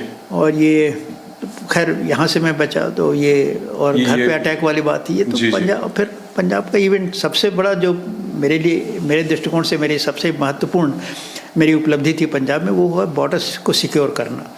देखिए, जब तक बॉर्डर सिक्योर नहीं हो रहा था तब तक होता था कि जितने आतंकवादी मरते थे, गिल साहब ने मान लीजिए 10 आतंकवादी मारे, वो 10 का रिप्लेसमेंट पाकिस्तान से आ जाता था, क्योंकि बॉर्डर पार करना और बॉर्डर और पाकिस्तान से फिर हिंदुस्तान आना कोई बहुत मुश्किल काम नहीं था। फेंस था नहीं सर उस वक्त, फेंस था नहीं, और आप 1-1 इंच ज़मीन की तो देखभाल नहीं कर सकते, और 2 नाकों के बीच में रात को निकल जाते थे वो सर। हर चौकसी के बावजूद मतलब इन्फिल्ट्रेशन और एक्सफिल्ट्रेशन दोनों हो रहा था। फिर मेरे ऊपर बहुत दबाव पड़ा, तो फिर मैंने कहा नहीं, इसका कुछ उपाय होना चाहिए। और फिर मेरे दिमाग में एकदम से आया कि नहीं, अगर यहाँ तारबंदी हो जाए, फेंसिंग लग जाए, तो फेंसिंग का प्रपोजल मैंने उस समय सिद्धार्थ शंकर रे को दिया। उस समय गवर्नर थे सिद्धार्थ शंकर रे ने चिदम्बरम साहब को दिया, वो मिनिस्टर फॉर इंटरनल सिक्योरिटी थे। इन लोगों को अपील की और इन्होंने प्रपोजल अप्रूव कर दिया, और मुझसे कहा गया कि इसके डिज़ाइन बना के भेजो। CPWD के आदमी को मेरे पास भेजे गए। मैंने उस समय क्या किया कि US मैक्सिको बॉर्डर के फेंस की डिज़ाइन मंगवाई, नॉर्थ कोरिया और साउथ कोरिया के फेंस के बीच की डिज़ाइन। अच्छा। दोनों डिज़ाइन को हम लोगों ने स्टडी किया, और हमें बड़ी खुशी है ये बात कहने में कि हम लोगों ने जो डिज़ाइन इवॉल्व की वो इन दोनों से अच्छी थी। और इस समय जो फेंस वहाँ खड़ी की गई शुरू में, ये है करीब किस्सा है 88-89 का किस्सा है। उस समय जो फेंस खड़ी की गई पंजाब बॉर्डर पे, that was the best in the world. I can say that with a sense of pride. It was better than the US-Mexico fence. It was better than the Korean fence. वो fence बनी, और उसके बाद फिर infiltration और exfiltration फिर भी हो रहा था। ऐसा नहीं, तार काट के चले जाने रहे थे। फिर तार न काट पाए, उसके लिए हम लोगों ने बहुत सारे उपाय किए। बीच में क्लेमोर माइंस डाल दी कुछ, और बीच में तारों में घंटियां लगा दी जो बैलों के गले में लगती हैं, भाई काटेंगे तो कुछ आवाज़ होगी, उससे नाके अलर्ट हो जाएंगे। एक कोबरा वायर चला दिया, electrified wire along the fence. वो अभी भी है। वो अभी भी है, वो उसी समय से ये सब शुरू हुआ था। तो उससे फिर एक्सफिल्ट्रेशन बहुत एकदम से सडन ड्रॉप हुआ। और हमारे पास तो इंटरसेप्टेड लेटर्स हैं, ये वसंत सिंह जफरवाल वगैरह के को लिखे गए कि साहब अब बॉर्डर पार करना बहुत मुश्किल हो रहा है। तो हुआ ये कि पहले जैसे 10 आदमी गिल साहब के आदमी ने पुलिस ने ठिकाने लगा दिए, 10 का रिप्लेसमेंट 8 से हो गया, 9 से हो गया, कभी 11 से भी हो गया। अब ये हुआ कि इन्होंने 10 को ठिकाने लगाए तो रिप्लेसमेंट में 2 या 3 आए। नतीजा ये हुआ कि टेररिस्ट का ग्राफ गिरता चला गया और I mean, it was like stopping the supply of oxygen from Pakistan, which is essential in any anti-terrorist campaign. You must stop the supply of oxygen or cut off the supply of oxygen. This is what BSF was able to achieve on the Punjab border. And once this happened, rest is history. Rest is history because whatever action was taken in the hinterland, its impact was seen. Otherwise, its impact was neutralized by fresh infiltrations from Punjab, from Pakistan side. In fact, sir, मैं आपको बताता हूँ कि you know far better than me, sir. You have to serve there. हम तो बच्चे थे उस वक्त जब आप कश्मीर में थे. We were kids in school, sir. यही चीज़ होती थी कश्मीर में, सर. लाइन ऑफ कंट्रोल से आतंकवादी आ रहे हैं, सर. वो जैश के, लश्कर तैयबा के और ये हिजबुल मुजाहिदीन वगैरह के और भी अल-फरान वगैरह जितने भी ग्रुप थे, sir. Then this army started this idea of fencing the line of control, sir. और करते करते सर फेंसिंग ऐसी हो गई कि आज जो है सर अभी भी इक्का दुक्का कोई आता है तो आता है, क्योंकि सर इट्स वो द टेरेन इज सच. कभी एवलांच आ गया तो फेंस को ले गया, फिर उसको इंजीनियर्स रिपेयर कर रहे हैं. लेकिन overall sir this is insured that Pakistan से जो आतंकवादी आते हैं सर, अब वो नहीं. हम जब when I was posted on the line of control sir, जब मैं लाइन ऑफ कंट्रोल में था पुंछ रजौरी के एरिया में, देयर वाज नथिंग सर. हमें बोला था कि 3 पत्थर ये हैं, एक पेड़ ये है, ये चश्मा बह रहा है, ये एक्सेस है, this is to be considered the line of control. ये था, कोई फेंस नहीं था सर. वो बाद में हुआ, but I can understand your board. पर ये फेंसिंग सबसे पहले पंजाब बॉर्डर में हुई सर. पंजाब में भी सबसे पहले ममदोद सेक्टर में हुई सर. और मैं जरा किफ़ायती आदमी हूँ तो मेरा ये ख्याल था कि खाली वल्नरेबल सेक्टर्स में लगे सर. पर धीरे धीरे मैंने देखा कि सरकार का ये हुआ कि नहीं भी बाकी भी लगा दो, तो पंजाब बॉर्डर तो पूरी हो गई. जब पंजाब में इसका प्रभाव दिखा तो धीरे धीरे और जगहों से भी हुआ. फिर नहीं, राजस्थान में भी कर दो, गुजरात में भी कर दो, JNK में भी कर दो, तो पूरा वेस्टर्न बॉर्डर हमारा फेंस हो गया. शुरुआत ये हुई ममदोद सेक्टर में पंजाब से. और हमें याद है जब सेक्टर ये फेंसिंग लग रही थी तो पंजाब के ये पाकिस्तान के रेंजर्स फेंस के वहाँ आके देखते थे कि आखिर ये हो क्या रहा है, हो क्या रहा है. पर हमारी फेंस बहुत अच्छी थी और बहुत प्रभावी हुई और उसके बड़े सकारात्मक, बड़े पॉजिटिव रिजल्ट्स हमारे सामने आया. बिल्कुल sir. Sir, I want to take you to when you took over as DG BSF, sir. And Assam, you're also DG Assam, sir? I was DG Assam, then DGP UP, then DGP BSF, DG BSF. My God, sir, this is some CV, sir, some CV. Assam तो मुझे विशेष परिस्थिति में भेजा गया. मैं पंजाब में था, पहले IG रहा, फिर एडिशनल DG रहा. यहाँ भी 4 साल मेरे होते गए. किसी को रिप्लेसमेंट जब ये है कि प्रकाश सिंह कर रहे हैं और वो कहते भी नहीं कि हमें वापस बुला लो. अब मेरा ये था कि मैं कैसे कहूँ भाई आपका काम है, मेरा टेन्योर पूरा हो जाए तो वापस बुलाइए. इस तरह कर 1-2 साल हो गया, 3 साल हो गया, 4 साल हो गया. IG से मैं एडिशनल DG हो गया. भाई प्रकाश सिंह को चलाए जाओ. वो वापस आने की जिम करने रहे और वहाँ जाने के लिए कोई उत्सुक नहीं है. इस तरह में 4 साल हो गए थे. पर उसमें असम में स्थिति ऐसी हो रही थी कि असम में भारत सरकार को इलेक्शन करवाना था. उल्फा ने कह दिया कि हम इलेक्शन नहीं होने देंगे. अब भारत सरकार में बड़ी नर्वसनेस हो गई कि अगर इलेक्शन नहीं हुआ तो बड़ी बदनामी होगी. उस समय नारायण साहब DIB थे, मुझे याद आता है, और चंद्रशेखर प्राइम मिनिस्टर थे, मिस्टर भार्गव थे, वो होम सेक्रेटरी थे. इन्होंने ये निष्कर्ष निकाला कि आसाम पुलिस का DGP उल्फा के खिलाफ सख्त एक्शन नहीं ले सकता. थोड़ा एक्शन तो लेगा, सख्त नहीं लेगा, क्योंकि उसको भी आसाम में रहना है और रिटायर होने के बाद कहीं उल्फा उसको तंग ना करें, उसके परिवार को परेशानी ना हो. उनका बाहर से ऐसे अफसर को भेजो जो वहाँ उनको मार पीट के चलावे और इलेक्शन करवा दें. तो उन्होंने मुझे बुलाया गया कि प्राइम मिनिस्टर साहब के यहाँ आपकी पेशी है. मैं गया, मैंने पता नहीं क्या बात हुई, प्राइम मिनिस्टर क्यों बुला रहे हैं मुझे. मैं थोड़ा सा परेशान भी था कि भाई कोई ख़ास बात होगी. तो वहाँ घुसते ही भार्गव बैठे थे, होम सेक्रेटरी और प्राइम मिनिस्टर. इनका प्राइम मिनिस्टर ने कहा, Prakash we have decided to send you to, हम लोगों ने तय किया है कि तुम्हें असम भेजा जाए, ऐसी स्थिति है, तुम्हें वहाँ जाना पड़ेगा. तो मेरे मुँह से एकदम से निकला कि सर पर मुझे असम जाने में कोई दिक्कत नहीं, पर असम मेरा कार्डर नहीं है. भाई जब डीजीपी बनता है तो आदमी मतलब उस फोर्स के साथ एसपी, डीआईजी, आईजी काम किया रहता है, तो पूरे फोर्स आपको जानती है, आप फोर्स को जानते हैं, तालमेल होता है और फिर आप उनसे काम लेना आसान हो। तो मैंने कहा तो वहाँ तो मैं किसी को नहीं जानता, मैं कैसे काम कैसे लूँगा। तो उनका नहीं, वो सब हम लोगों ने सोच लिया है, पर तुम्हें जाना है, खाली इलेक्शन करवा के तुम चले आओ 3-4 महीने में। तो थोड़ी देर तक यही सब बात होती रही। मैंने कहा सब ठीक है, अगर ये सब आप लोगों ने सोच लिया है, फिर भी आप समझते हैं मैं जाऊं तो मैं चला जाऊंगा। तो उन्होंने मुझे भेज दिया। आसाम जाने के बाद मुझे मेरी सबसे पहली एंग्जाइटी ये थी कि मैं आसाम पुलिस की लॉयल्टी कैसे लूँ। तो पहले ही दिन मैंने क्या कि जिस दिन मैंने चार्ज लिया उस दिन शाम को मैंने सारे अफसरों को बुलाया, सीनियर अफसरों को। मैंने कहा देखो मैं यहाँ कोई कोशिश करके नहीं आया हूँ, मैं यहाँ खूंटा गाड़ने भी नहीं आया हूँ, मुझे भेजा गया है इसलिए मैं आया हूँ और मुझे एक लिमिटेड मैंडेट है, मैं इलेक्शन करवाना है, इलेक्शन करवा के मैं चला जाऊँगा। तो उन्हें भी लगा कि ये आदमी ठीक ही कह रहा है, उनको भी मालूम हो गया था कि ये आदमी ठीक कह रहा है। और फिर उन्होंने मतलब आसाम पुलिस को भी मैं क्रेडिट दूंगा, उन्होंने बड़ी वफादारी के साथ, बड़ी मेहनत के साथ मेरे साथ काम किया और आसाम में इलेक्शन हो गया। एक गोली नहीं चली, क्योंकि पता नहीं एक स्टेज आई कि उल्फा को लगा कि नहीं भाई मुश्किल हो रहा है, क्योंकि हम डेली ऑपरेशंस कर रहे थे। Suddenly I get A telephone call कि साहब वो यूपी निवास से फ़ोन आया। उन्होंने तो लैंडलाइन थी, कोई मोबाइल तो था नहीं। तो मैं दौड़ा गया पुलिस मेस के रिसेप्शन में कि कहाँ से फ़ोन आ गया। तो मुख्यमंत्री, मैं माननीय मुख्यमंत्री महोदय उत्तर प्रदेश आपसे बात करेंगे। तो मैंने बात किया, उनका मैं कल्याण सिंह बोल रहा हूँ और हम लोगों ने तय किया है कि आपको डीजीपी उत्तर प्रदेश बनाएंगे। बीजेपी की नई सरकार बनी थी, किसी ने उनसे कह दिया कि अगर आप चाहते हैं पुलिस को अच्छी छवि हो जाए तो आप प्रकाश सिंह को डीजीपी बना दिए। मेरी बीजेपी से कोई वो नहीं था, न कल्याण सिंह ने मेरी शक्ल देखी थी, न मैंने उनकी शक्ल देखी थी, न जानने का सवाल ही नहीं होता। तो आपको डीजीपी बनाने का, तो अब अंदर क्या चाहे दो आंखें। मैं तो सोच रहा था अब कहाँ जाऊँ, तो यूपी से ऑफर आ गया, तो मैं यूपी में डीजीपी चला गया। यूपी का टेन्योर भी बहुत ही इवेंटफुल रहा। उसमें 2 चीज़ें बहुत जो ख़ास उपलब्धियाँ मेरी रहीं। एक तो माफिया के खिलाफ पहली बार उत्तर प्रदेश में जो अभियान चला है वो मेरे समय में चला है और मेरी ताकत से चला है। पहली बार ये मतलब एक हाई कोर्ट ने भी इस बात को रिकॉग्नाइज़ किया। हाई कोर्ट की मतलब कुछ ऑब्जर्वेशंस हैं और एक कमेटी बैठी थी अभी हाल में कुछ 7-8 साल पहले, एक मिस्टर पटनायक हैं IAS अफसर के चेयरमैनशिप में, to look into the role of mafia in Uttar Pradesh.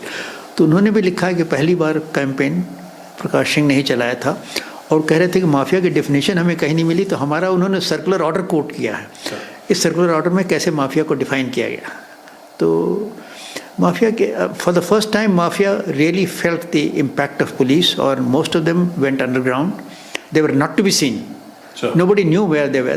Either they went underground or they were behind bars और वो भगवान के पास चले गए। ये माफिया है और ये मुझ पे ताव दे के अपने घर बैठा है, ऐसा कोई नहीं था। तो नेपाल भी तो भाग जाते हैं काफ़ी यूपी से लोग, एक ज़माने में ऐसा बड़ा होता था कि नेपाल भाग जाते हैं अपना। हाँ, तो एक तो माफिया के खिलाफ बहुत सघन अभियान चला था और सरकार खुलेआम कहती थी कि भय मुक्त समाज और दंगा रहित प्रदेश हमने दिया है। ये गवर्नमेंट का की मतलब बोझ था। सर ये मैं आपसे पूछना चाहता हूँ, जैसे असम है सर, असम के अपने चैलेंजेस हैं, अपना कल्चर है, अपने लोग, अपनी लैंग्वेज, खाना, अपनी अलग पुलिस फोर्स है और असम का एक अपना अलग चैलेंज है। उसी प्रकार से आपने IB में थे, सिर्फ BSF में आए। उत्तर प्रदेश का बस मैं अगर आप 2 मिनट में ये समझाएं सर, बिकॉज जनसंख्या इतनी है, लोग कहते हैं कि if UP was a country it would have been the 7th largest country in the world. मतलब आज की तारीख में सर करीब 22-23 करोड़ लोग हैं। It's almost the size of bigger than Pakistan. वहां का पुलिस का मुखिया बनना, DGP बनना, इतना पॉलिटिकली चार्ज स्टेट सर, और एक तरफ सर बुंदेलखंड, एक तरफ मेरठ, एक तरफ मतलब ये तो स्टेट खत्म ही नहीं होता सर। वो कैसा चैलेंज था सर? नहीं, बहुत बड़ा चैलेंज था। और मैंने कहा ना कि मैंने जब उत्तर प्रदेश का मैं DGP बना तो मैंने अपने आप से कहा कि प्रकाश, ये तुम्हें ज़िंदगी में ये पहली और आखिरी बार ये मौका मिला है, इतनी बड़ी जनसंख्या को तुम एक सुरक्षा की भावना दे सको। सारी चीज़ें भूल जाओ, अपना पर्सनल कंफर्ट, अपना रूटीन सब भूल जाओ, फैमिली भूल जाओ, बस काम में जुट जाओ और दिन रात लगा दो। देखिए मेरा रूटीन 4 बजे सवेरे शुरू होता था, 4 से 7 तक मैं दफ्तर में बैठता था। उसमें कैंप ऑफिस होता था, ऊपर मेरा घर था, घर में, और नीचे की मंजिल ग्राउंड फ्लोर पे दफ्तर था। मैं जाड़ा हो गर्मी हो 4 बजे उठ के दफ्तर में आ गया। 4 से 7 तक तो मैं फाइलें निपटा देता था कि अब दिन भर तो होश नहीं रहता था सर। मिलने वाले इतनी मीटिंग्स, इतने मतलब किस तरह का डिस्टर्बेंस है। कभी चीफ मिनिस्टर बुला रहे हैं, कभी कोई होम डिपार्टमेंट में कोई मीटिंग है, दिन भर तो मतलब कैसे निकल जाता पता नहीं चलता था। जैसे भंवर में आप हैं, ये मतलब दिन रात एक करके काम किया। और मेरा ये था कि अधिकारी मेरे ये जानते थे कि लोग मतलब आप कहते हैं कि सब हमारे स्टाफ अफसर मुझे बताते थे कि सब आईजी लोग आपसे मिलने जाते थे तो पहले मतलब पूछते थे साहब का मूड ठीक है कि नहीं। मूड की कोई बात नहीं थी, उनको घबराहट ये थी कि पता नहीं क्या सवाल ये पूछ देंगे। हमको खुश करने का कोई माध्यम नहीं है सिवाय इसके कि आप अपना काम अगर अच्छा है। और मैं हर अफसर के उनके चरित्र, उनके आचरण, उनके काम सबका लेखा जोखा रखता था। तो सर असम, उत्तर प्रदेश, फिर आप पहुंचते हैं सीमा सुरक्षा बल sir. Last posting before retirement was DGBSF sir. DGBSF क्या हुआ सर? DGBSF में उन दिनों देखिए सबसे बड़ी चुनौती मेरे लिए थी कश्मीर की। कश्मीर में उस समय आग लग चुकी थी सर। हाँ, आग लग चुकी थी, बुरी तरह से लग चुकी थी। और कश्मीर में उस समय BSF was in the forefront of the battle. Sir. Not so much the army. All the urban conglomerations, all the urban areas were under the control of the BSF, and the rural areas and the border was being looked after by the army. And खासतौर से sir अगर मैं आपको जितना मैंने इतिहास पढ़ा और BSF के ऑफिसर से मैंने बात करी है सर, साउथ कश्मीर में खास तौर से, of course the entire Kashmir valley of course, but specially south Kashmir sir, Anantnag वगैरह, जो इनिशियल अर्ली 90s में जो ऑपरेशंस करे थे BSF ने सर, कहते हैं एक एक फुट की जमीन वापस ली थी लोगों से लड़ के BSF ने। So they did a good job sir. BSF की बड़ी धाक थी वहाँ वैली में। और मतलब मैं ये भी कहूँगा कि मैं समझता हूँ कि जो ये थ्योरी इन लोगों ने निकाली थी कि only one force for internal security everywhere, internal security है शेड्स एंड शेड्स। और BSF को इन्होंने एकदम से जो हटाया था वैली से, वो एक बहुत गलत फैसला था। ये जो लोग थ्योरी में डील करते हैं ना, वो बिना एक्सपर्ट से राय लिए उनकी वजह से।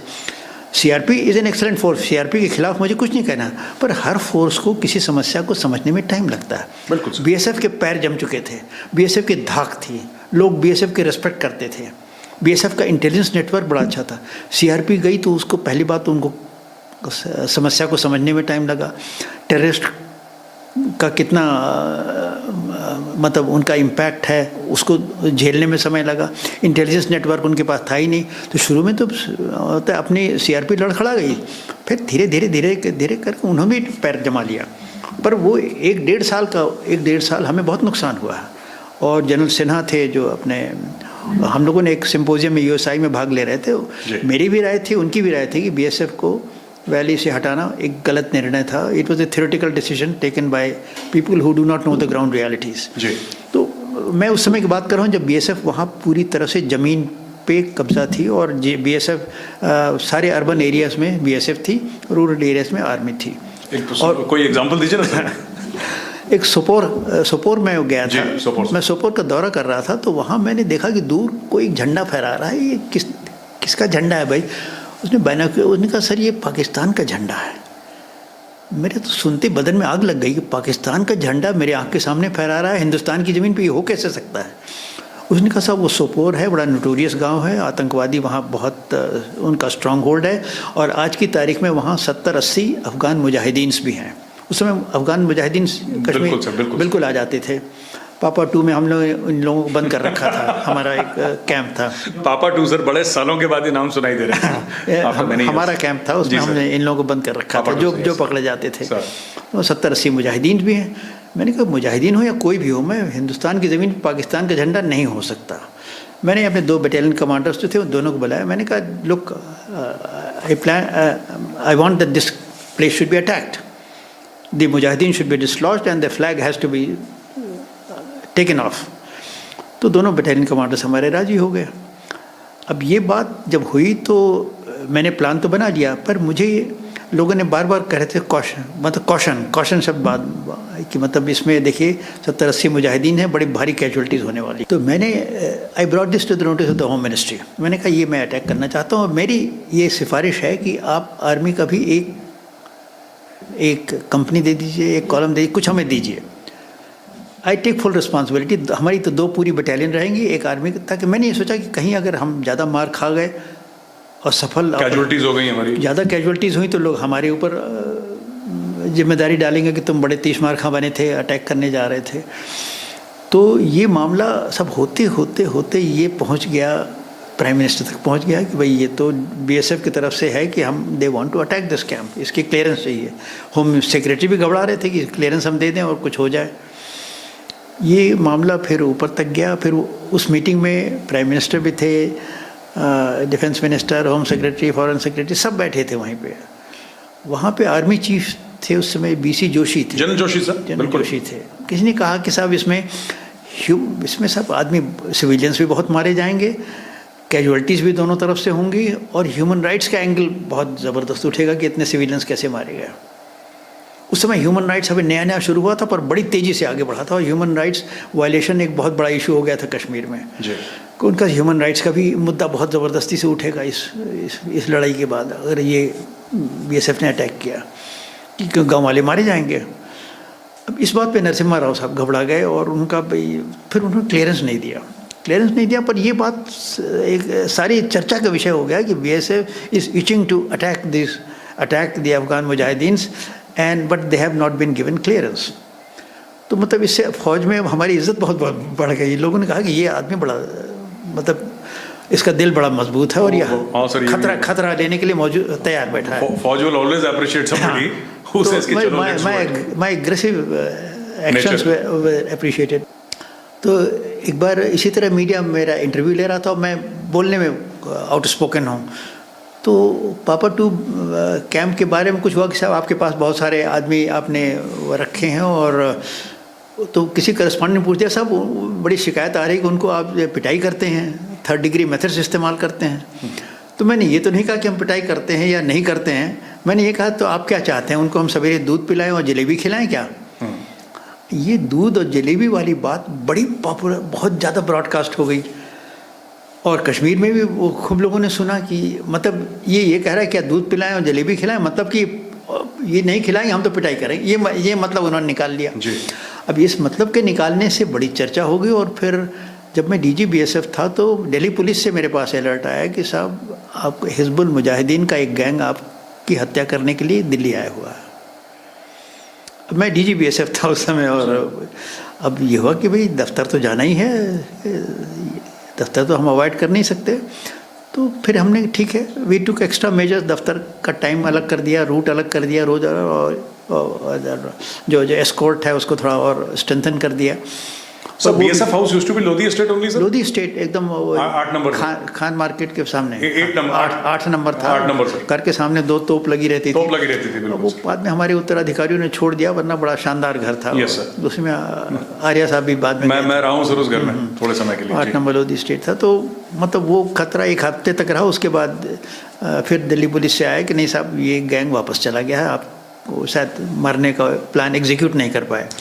तो यहाँ मतलब दिल्ली आए थे, मेरी हत्या करने के लिए आए थे हिजबुल मुजाहिदीन के। अच्छा तुम जलेबी की बात करते हो, चलो हम तुमको मज़ा चखाएंगे। तो वो भी एक इवेंटफुल था। तो कश्मीर हमारी सबसे बड़ी चुनौती थी, और उस चुनौती को हमने, मैं समझता हूँ, अच्छी तरह से निभाया। सर बहुत बहुत धन्यवाद हमारी शो ज्वाइन करने के लिए सर, और बहुत अच्छा लगा सर आपसे बात करके, बहुत सीखा। दोस्तों with mister Prakash Singh IPS sir ने ना हमें असम ले गए, नागालैंड ले गए, he spoke about BSF, Punjab, Kashmir, और ये एक पूरे ये प्रोग्राम इतना काफ़ी नहीं है कि ऐसे व्यक्तित्व के बारे में हम पूरा we can't cover all the facets of this great personality who is sitting in front of me today, but it was a great learning experience. Thank you all for watching, and I'll be back again next week with another special guest. और the Gaurav Arya show आप देखते रहिएगा। बहुत बहुत धन्यवाद। जय Hind.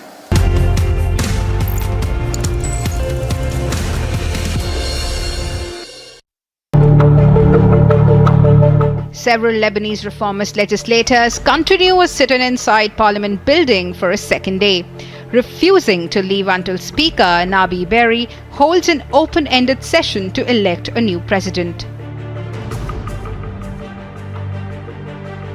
Lebanon's presidency is vacant as legislators failed to elect a new president since President Michel Aoun's 6-year term ended on October 30.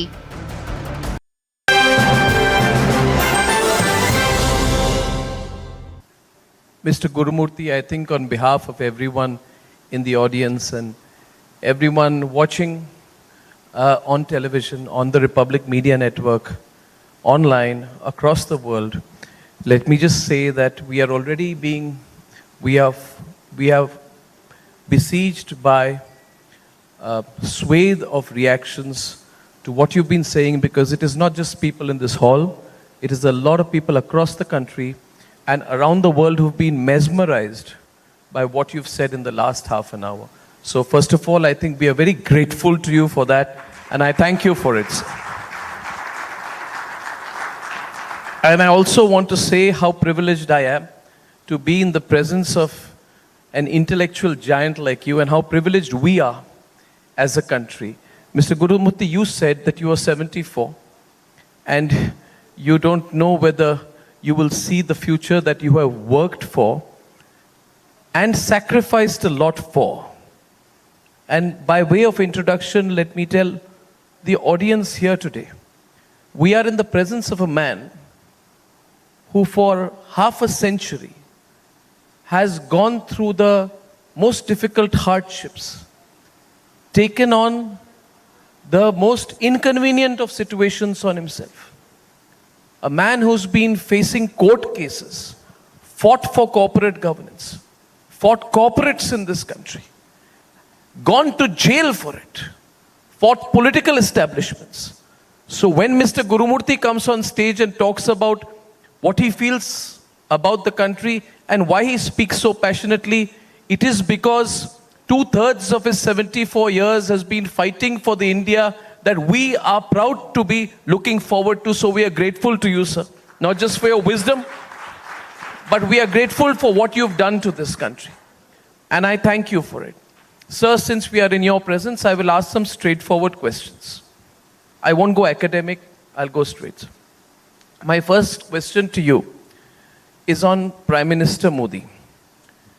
Mr. Gurumurthy, when Prime Minister Modi took office and when the results of the elections came on the 16th of May 2014, and I think he was sworn in around the 23rd, 24th, 25th of May 2014, what I call the Lutyens media, they put out this narrative that he's a very good politician, a great mass leader, but he does not have an academic knowledge of economics. He does not have a domain expertise of foreign policy.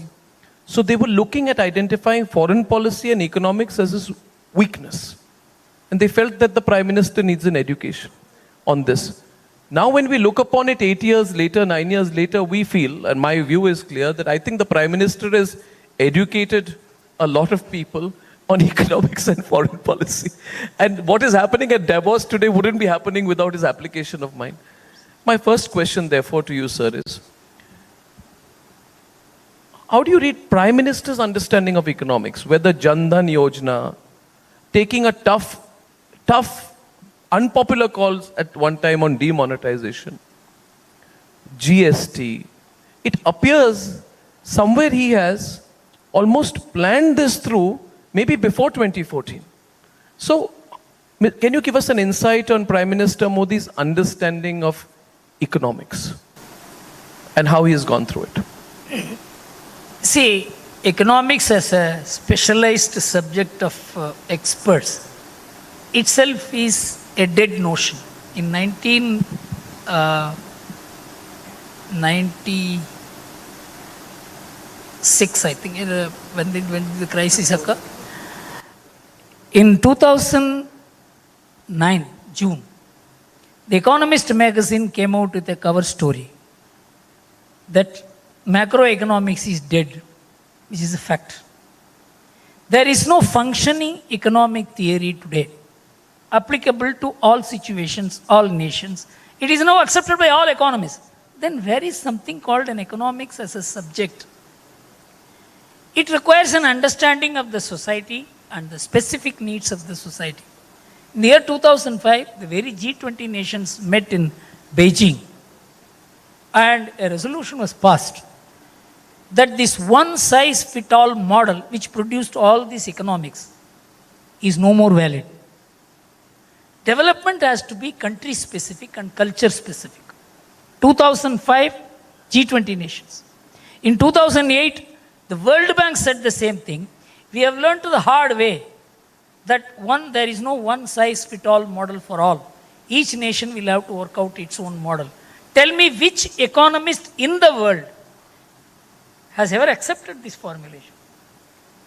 In 2013, the United Nations, which first said everybody must have one model. You throw all your philosophies, all your culture, all your value systems, there must be one model of life for the world, and that will come from the West. The United Nations said in 2013, which was incorporated in the Millennium Development Goals for Development, that development has to be culture-based. And without cultural underpinning, there cannot be development. The whole world has changed. Economics has not changed. Modi was new to Delhi, but he was not new to administration. He had a vision of developing Gujarat, and he developed it, solved most of the carryover problems of Gujarat, and he was the theoretician. He was the policy maker. In fact, I will give you two personalized instances. We are friends. I asked him, how is it that you have been able to formulate a completely new model of governance? He said, Guru, I called all the IAS officers, 300 or 350, whatever. 3 days I only asked them to say what they are doing in their own department. And they, one after another, everyone stood up and said they are doing this, they are doing this, they are doing this. I found they were only doing work among themselves. For nearly 60-70% of the work is among themselves. I ensured that there will not be any work which will be done among them. Very little work.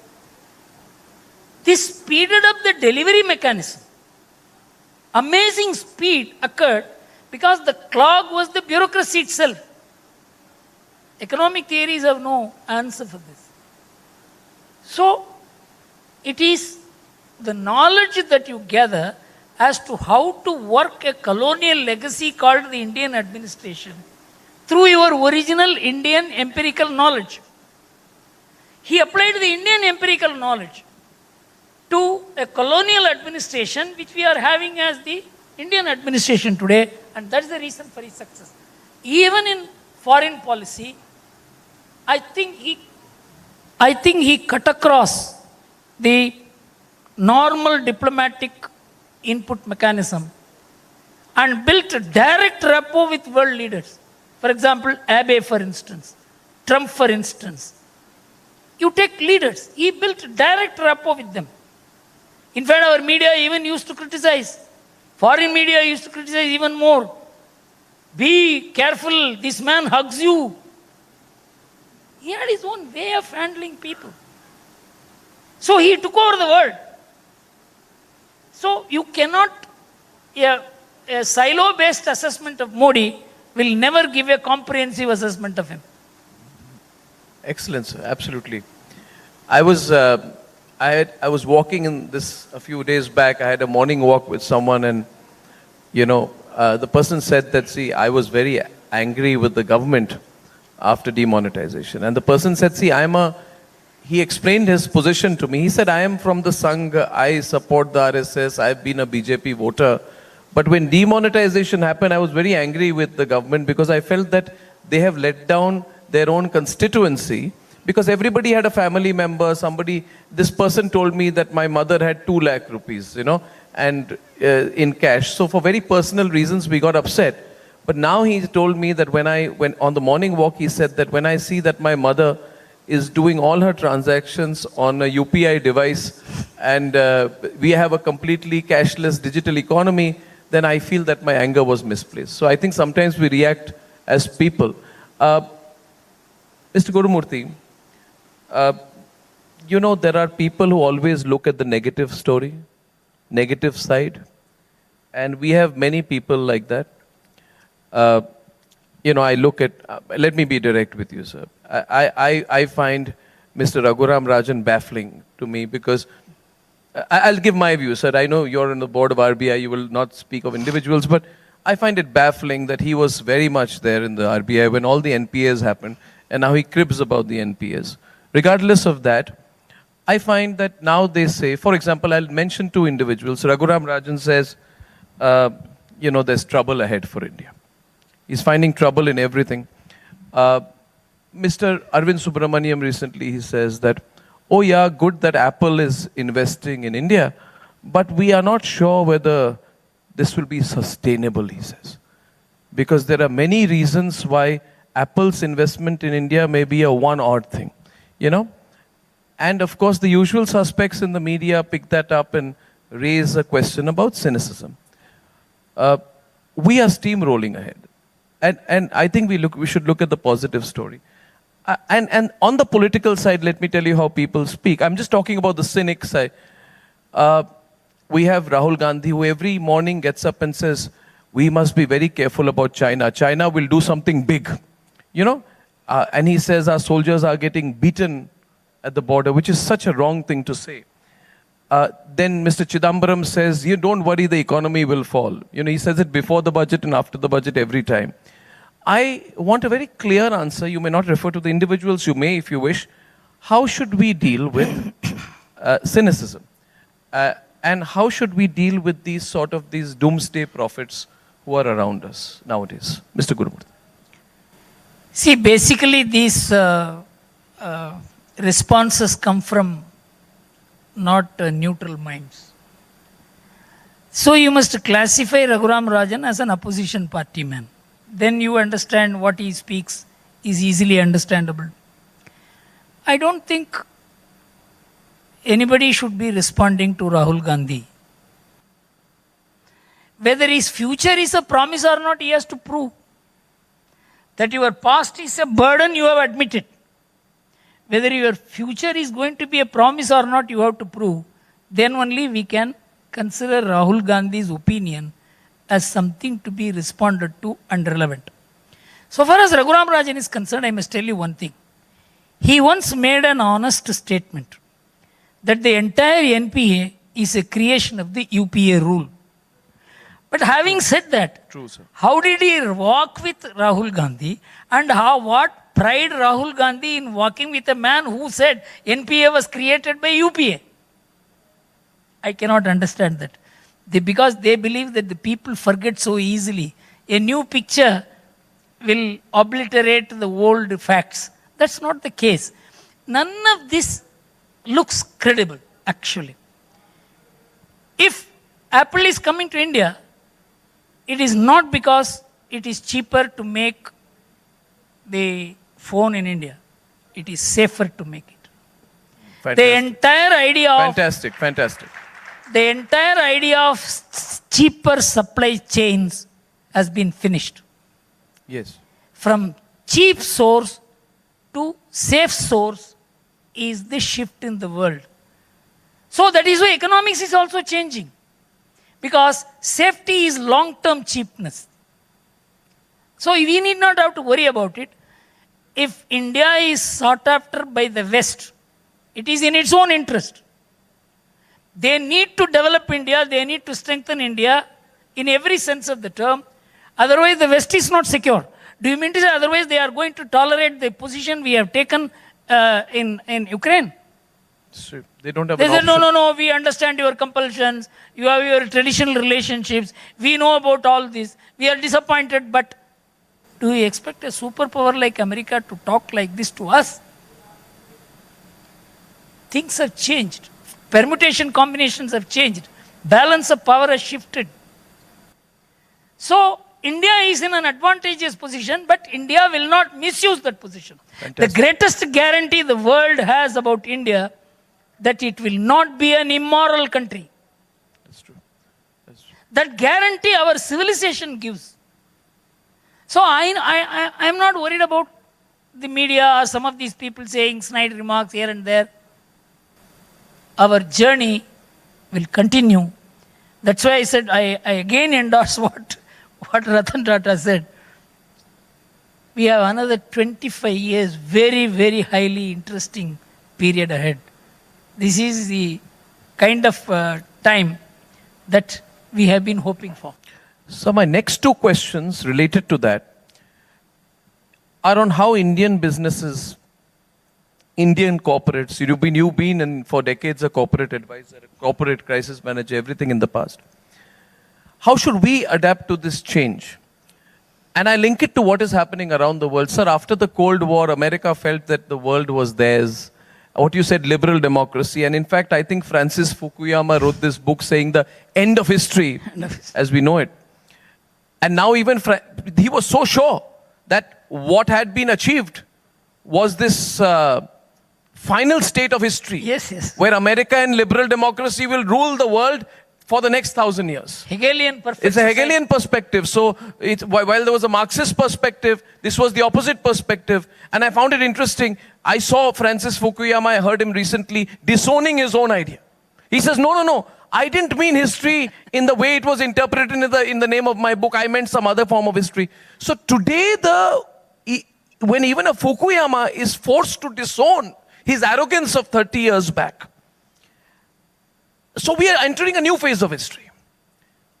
How should Indian companies, Indian business persons, Indian company owners, Indian startups approach their perspective to how they run their companies? And I'm telling you this, sir, because 15, 20 years back, everybody felt, globalization.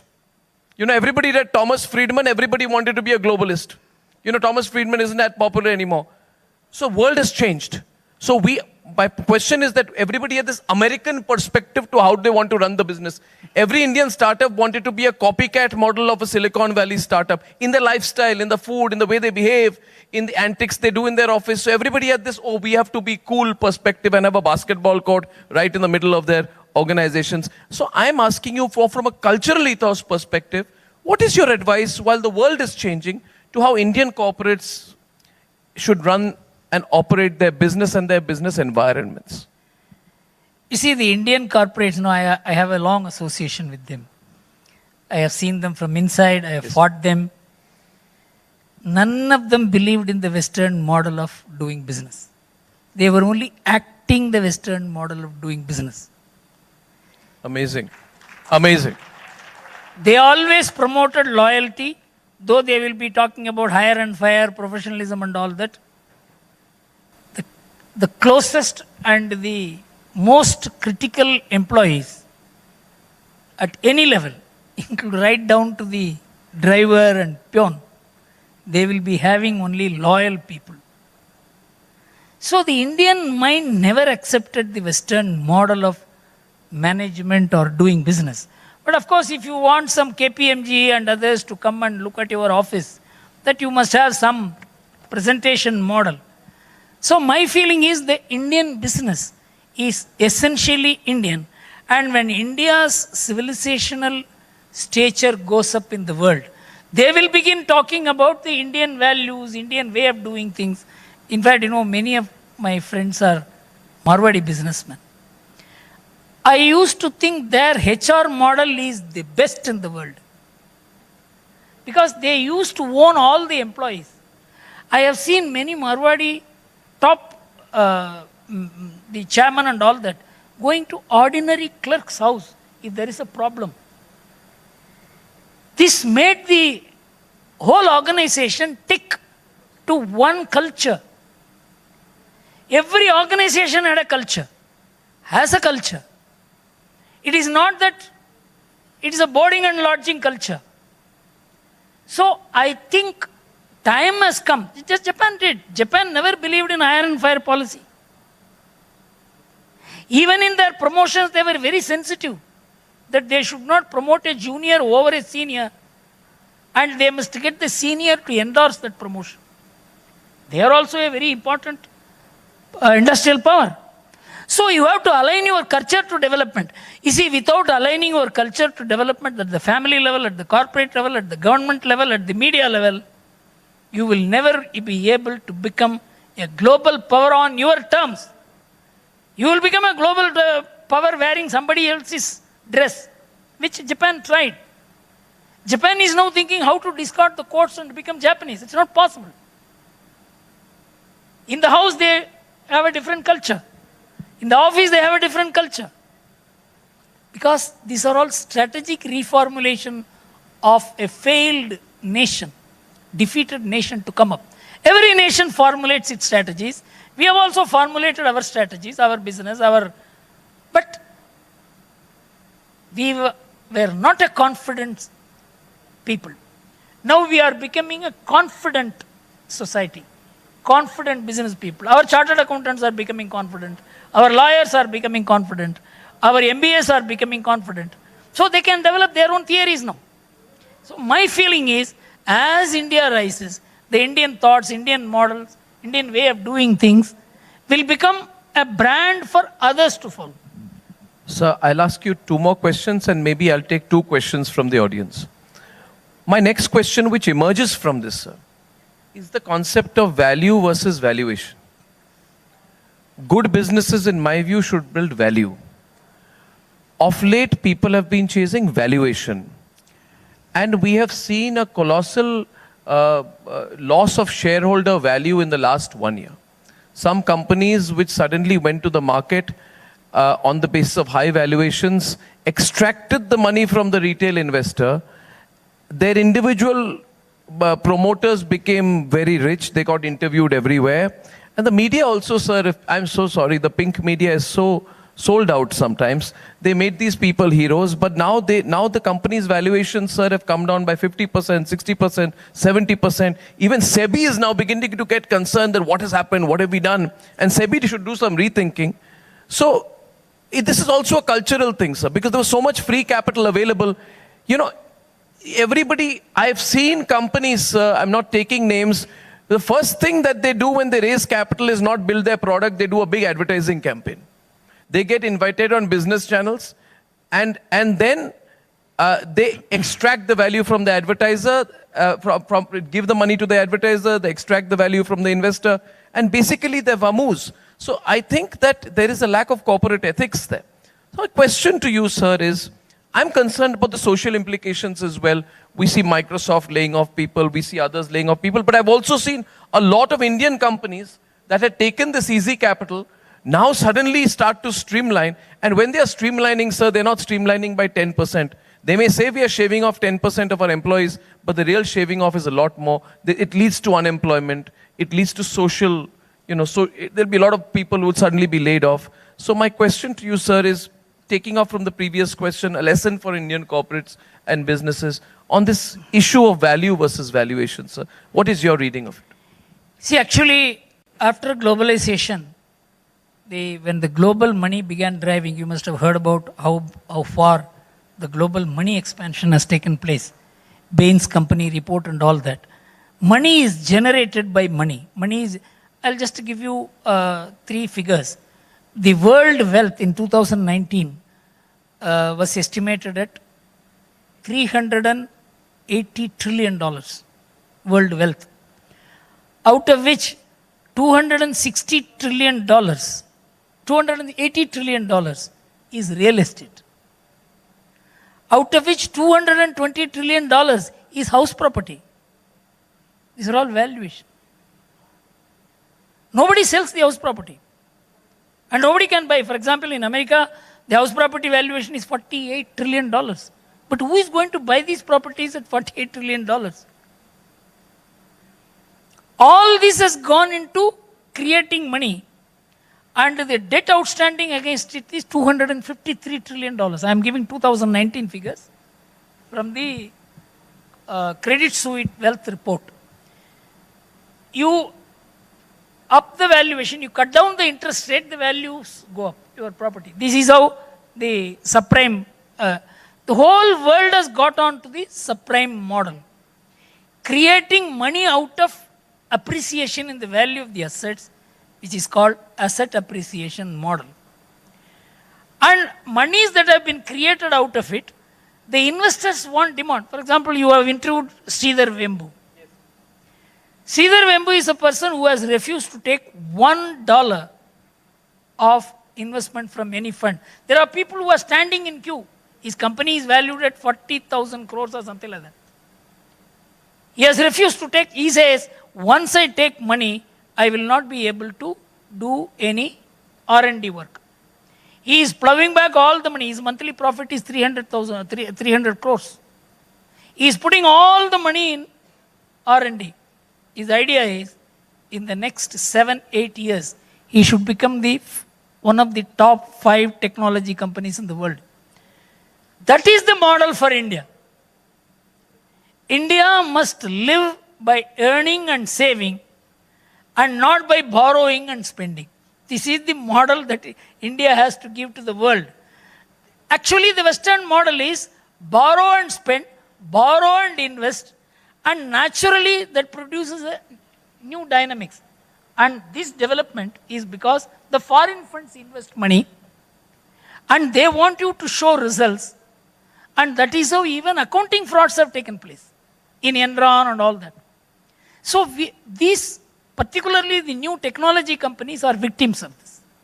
I think there has to be more shareholder awareness, media has to play a role, and I don't find any great media intellectualism to alert the people, because today the media, the journalists want to drive in big cars and they want to have farmhouses. It is not possible for them to be very truthful in their writing.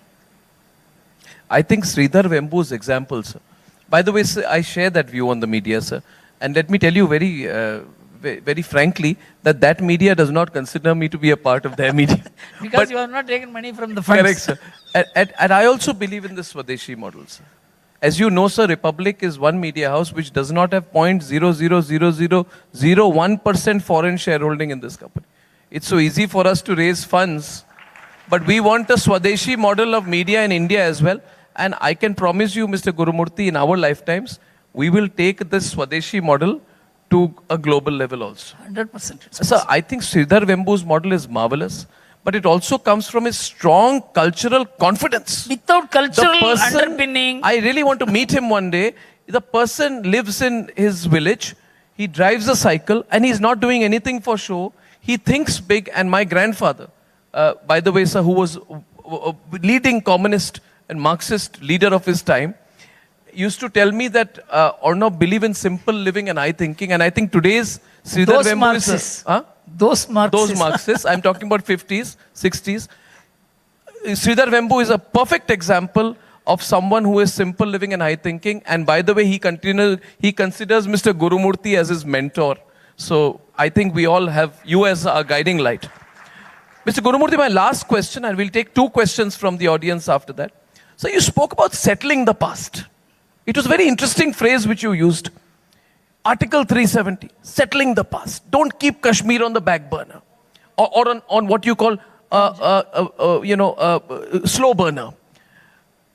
Resolving the Ram temple issue. Don't keep it on the slow burner. Don't keep poverty on the slow burner. Don't build up this whole issue of caste-based reservations as an issue that you can pick up at any point of time to provoke people and ignite fires. Just before you today, we saw a presentation by Dr. Shamika Ravi where she showed that there were far more riots 10 years back or 15 years back than there are now. You know, it's remarkable when we say that. And how many of those riots were caste-based riots? Now, sir, my last question is broader. Settling the past is good, but there are people who want to muddy the present. You see, and what you call anarchists. And we have a genuine issue. See, we have limitations of being a democracy. When we have roads being stopped, when we have protests that are contemptuous of the Supreme Court as well, we are somewhere held back because of the fact that we have to handle the complexity of a democracy. My question to you is broader, sir. People say we are exactly poised where China was 20 years back. But China seized the opportunities and could push forth ahead, and one of the reasons they could is because they were not a democracy. Will we be able to do that within the complexity of running a peaceful, multi-party democracy? Is it possible to do that? See, I think the idea of keeping development upfront, which Narendra Modi has done for the last 10-15 years, from Gujarat days, I believe that many people are now sold on the idea of development. The idea of development moderates this kind of the credibility that these people have, the anarchists, because of the support they get and all that. I think the more the idea of development takes root, then the idea of agitations will go back. The credibility of the agitations supported by all these liberals and left and media, that will also go back. I think as compared to the position in 2014-15, things are much better now. I will only because it's not very easy to do this U-turn. I think with all the limitations of a highly split polity, with a society which is so diverse, if you keep India on the one hand and the rest of the world on the other, you have more diversity here than the rest of the world put together. I mean, we are still clicking because there is a common ambition which has been aroused in India in the last 10 years of India as the agenda. I think this is now picking up. Just one statement which Kennedy made, man on the moon, that completely lifted America. So India as a global power, that 21st century is India's century. I think this will hugely moderate these vociferous and anarchist tendencies. Because certain amount of emotional building is needed, and that is happening in my view. Because it is a 50-year overview I am giving what state India was in the 70s, 80s, 90s, and what it is today. I am able to see the difference. There is a paradigm shift. Absolutely. Would we have any interest in questions from the audience? Okay. You have a question, sir? We'll take 2 questions for Mr. Gurumurthy. Yes, please, sir. Sir, thank. At the age of 45, I understood that scrapping a vehicle at 8 years age of that vehicle is not good for the economy and for the environment. So many questions we understood. 84% of the protein comes from crop.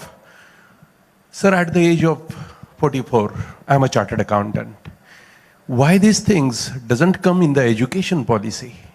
Why a child doesn't learn it? I am well learned into economics, but this never has been the part of my education.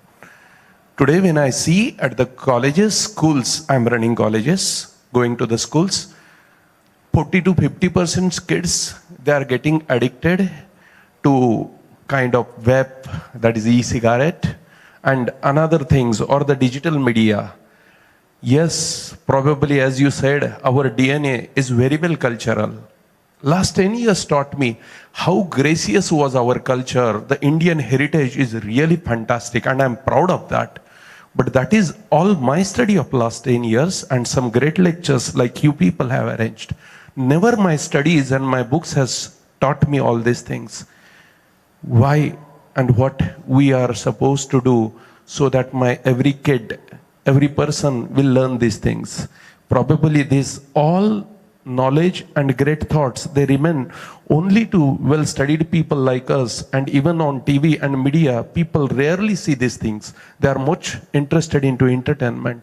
Please change the education, and everybody should be enlightened. Shall I tell you something? It is this very group which would prevent any change in the education system. They will say it's all saffron. Once you begin talking about India, they will say it is saffron. It is this class, this educated class, this English educated group, and who wanted good name from others. You know, one of the greatest weaknesses of our people is they want certificate from enemies. They don't want certificate from anyone else. Our enemy must say you are a good person. Then you are a good person. See, this kind of weaknesses as a civilization, we are overcoming. I tell you, the change that has taken place after 1990s, with of course some ups and downs. I didn't believe it would take place in my lifetime. I'm telling you. From 1970, I have been working. In emergency, I was underground. And afterwards, I was arrested, and a huge political battle with Rajiv Gandhi and all. But I never thought the kind of change which I have seen later, I would see in my lifetime. So you got to see some 20, 30 years time span as to what is the change. You cannot see this change every year or every 2 years. You have to wait.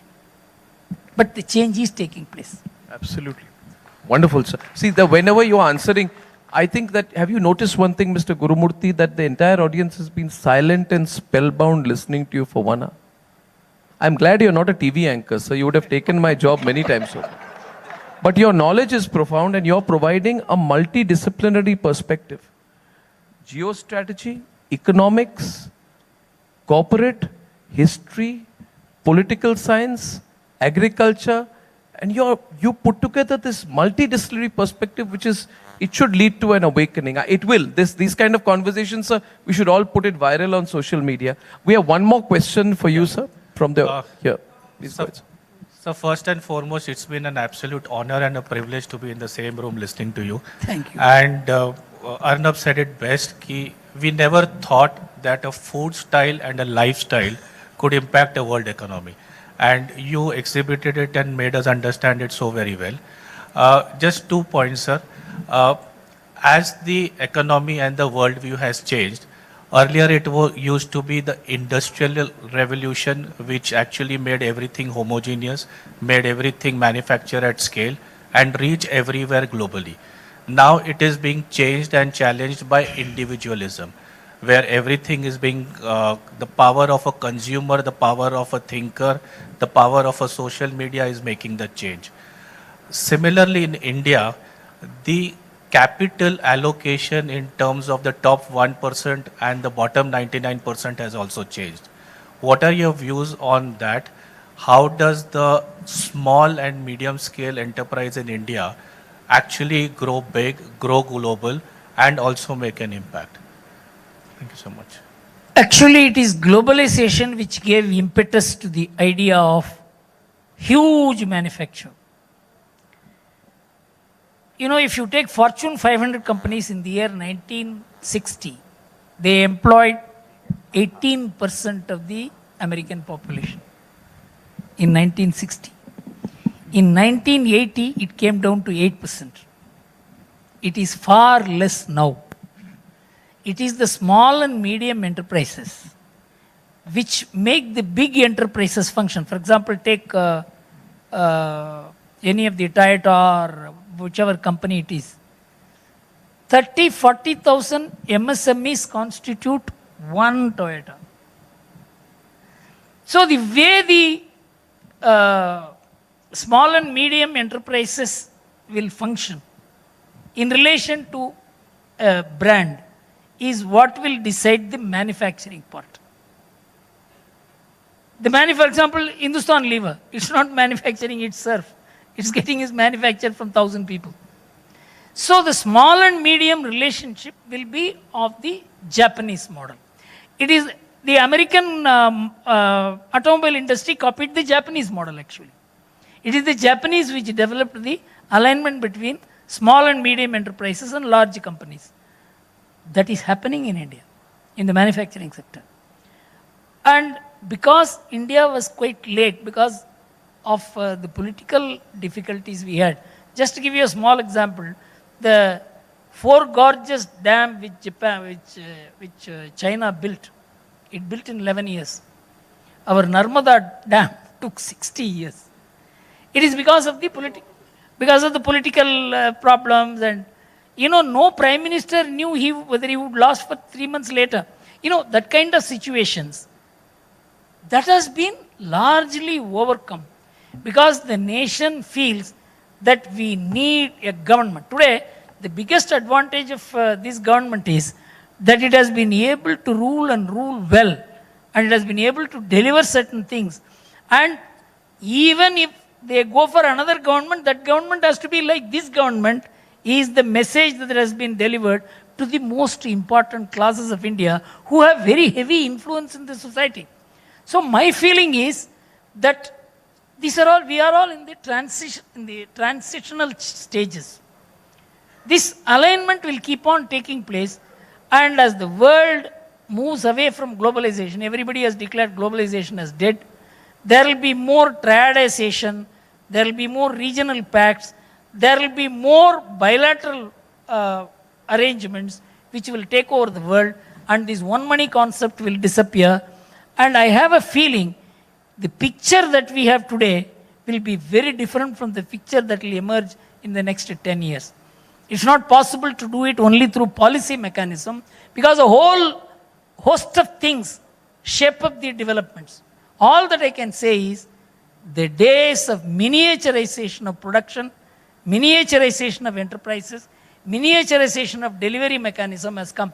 Yesterday, a small boy, he met me, he is doing some cloud work. I asked him, he came to deliver his calendar to me, young boy. He had a startup and he said there are two companies, one is making loss, another making profit. I said, what is the profit you are making? He said, my turnover is 1 crore. What is the profit you are making? He said 50 lakhs. Yeah, amazing, amazing. You don't know, Amazing. these small enterprises are not small. Yeah. They conceal something big. Things are changing. Wonderful. Thank you. Well, I must thank you at this point. I'm profoundly aware of the fact that, Mr. Gurumurthy, you have not had breakfast. You need to have lunch and then catch your flight. But that is his commitment to this event, you know. And I'm so happy you came to this. I didn't want to miss it. No, it's one thing that you didn't want to miss it, but the commitment you have shown to giving your message to all of us, and as people in your physical presence will feel more inspired. So I'm personally grateful to you. Thank you so much. And we are all grateful Thank to you, sir. Thank you. Big round of applause for Mr. Gurumurthy.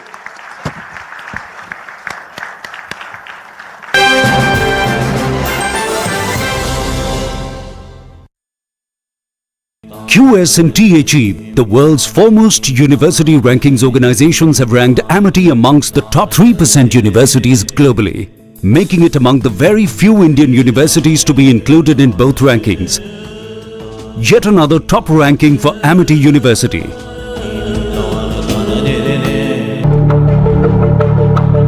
Several Lebanese reformist legislators continue a sit-in inside Parliament building for a second day, refusing to leave until Speaker Nabi Berry holds an open-ended session to elect a new president.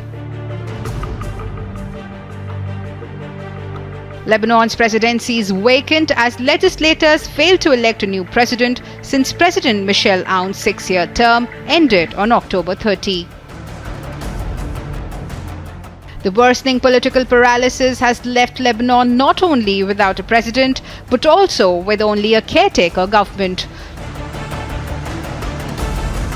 stalling a host of economic reforms aimed at stopping wasteful spending and combating rampant corruption. Agency report for Republic TV.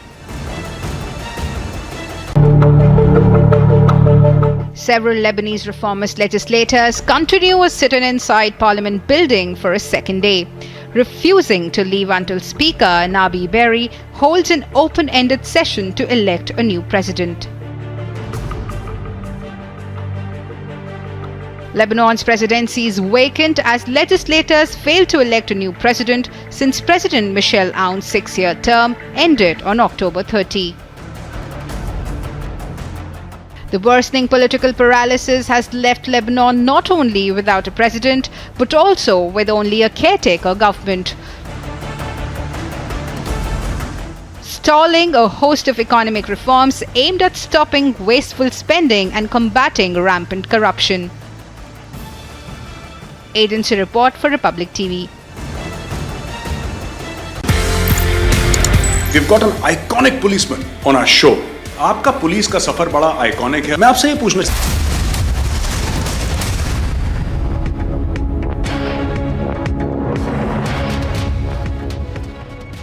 A massive tragedy was averted here at Connaught Place in New Delhi when a fire call was received at 9 a.m. in the morning. Right behind me is the building which caught fire at around 9 a.m. in the morning. This is at Sun City Hotel, which is at backside of F Block in Connaught Place.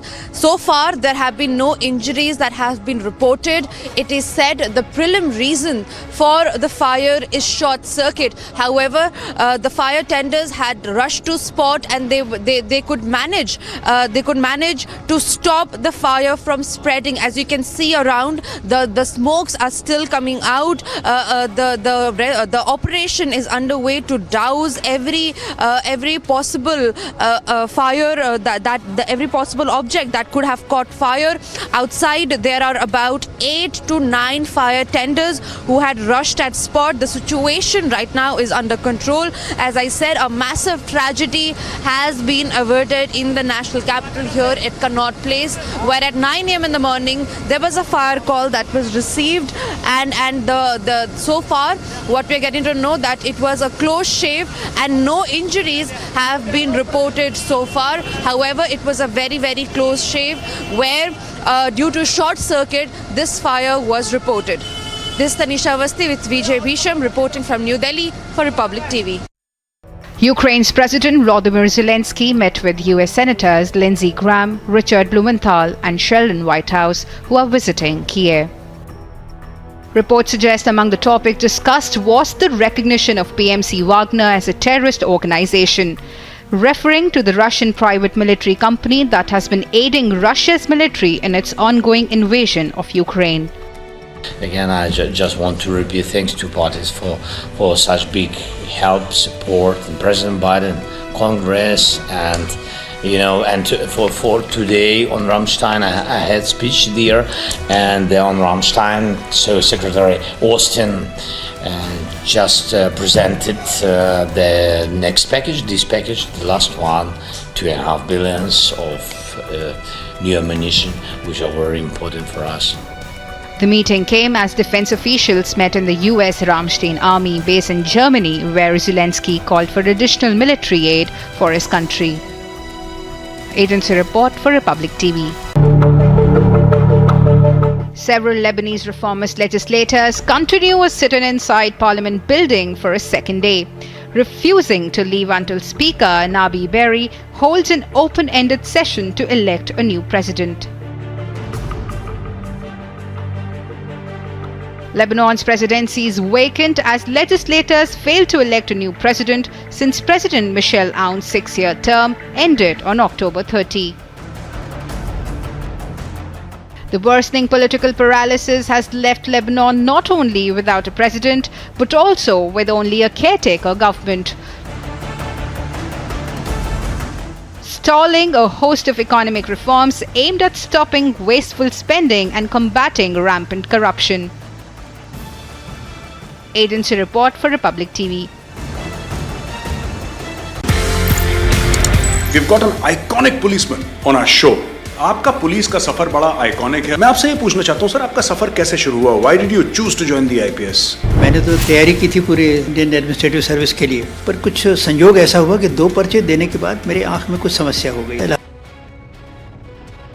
Clash broke out between 2 rowdy shooter groups in Barkas area of under Chandrayan Gutta police station limits on Friday evening, where we see that this issue was where the clash broke out over a parking issue, and also at the same time now the police officials have registered a case on 4 people as 1 person was injured after there was a heated argument between the 2 groups. And also at the same time now what we are learning is that the police officials who reached the spot brought the situation under control, and then later after learning about this whole incident, now the police officials have registered a case and 4 people have been booked into this matter, including the 2 rowdy shooters who were involved. And also at the same time 1 person was injured in this incident, and he is now undergoing treatment at the local hospital. But what we are learning is that this whole incident took place over an parking issue, as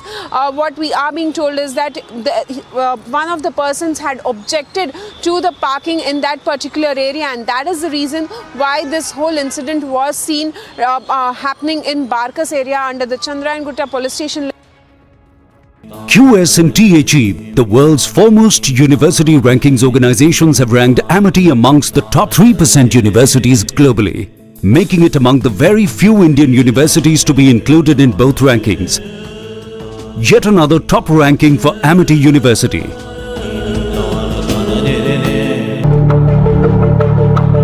Several Lebanese reformist legislators continue a sit-in inside Parliament building for a second day, refusing to leave until Speaker Nabi Berri holds an open-ended session to elect a new president. Lebanon's presidency is vacant as legislators fail to elect a new president since President Michel Aoun's 6-year term ended on October 30. The worsening political paralysis has left Lebanon not only without a president but also with only a caretaker government, stalling a host of economic reforms aimed at stopping wasteful spending and combating rampant corruption. Agency report for Republic TV. We've got an iconic policeman on our show. आपका police का सफर बड़ा iconic है। मैं आपसे ये पूछना चाहता हूँ सर, आपका सफर कैसे शुरू हुआ? Why did you choose to join the IPS? मैंने तो तैयारी की थी पूरे इंडियन एडमिनिस्ट्रेटिव सर्विस के लिए, पर कुछ संयोग ऐसा हुआ कि 2 पर्चे देने के बाद मेरे आंख में कुछ समस्या हो गई। इलाहाबाद में आई स्पेशलिस्ट जो सबसे अच्छे थे, उन्होंने इलाज किया, पर उनके पूरे इलाज के बावजूद मेरी आंख ऐसी नहीं हो पाई कि मैं इम्तहान में बैठ सकूँ। और 3 कंपल्सरी और 2 पर्चों के आधार पर मेरा जब रिजल्ट आया तो मैंने देखा कि मैं IPS में मैं नंबर 1 पोजीशन पे हूँ। इस तरह से IPS में मेरा सिलेक्शन, आप मुझे एक्सीडेंटल पुलिस ऑफिसर भी कह सकते हैं।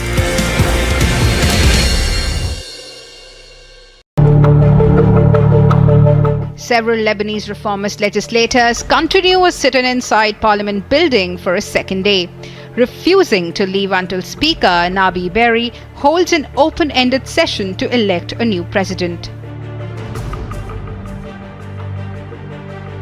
Lebanon's presidency is vacant as legislators fail to elect a new president since President Michel Aoun's 6-year term ended on October 30.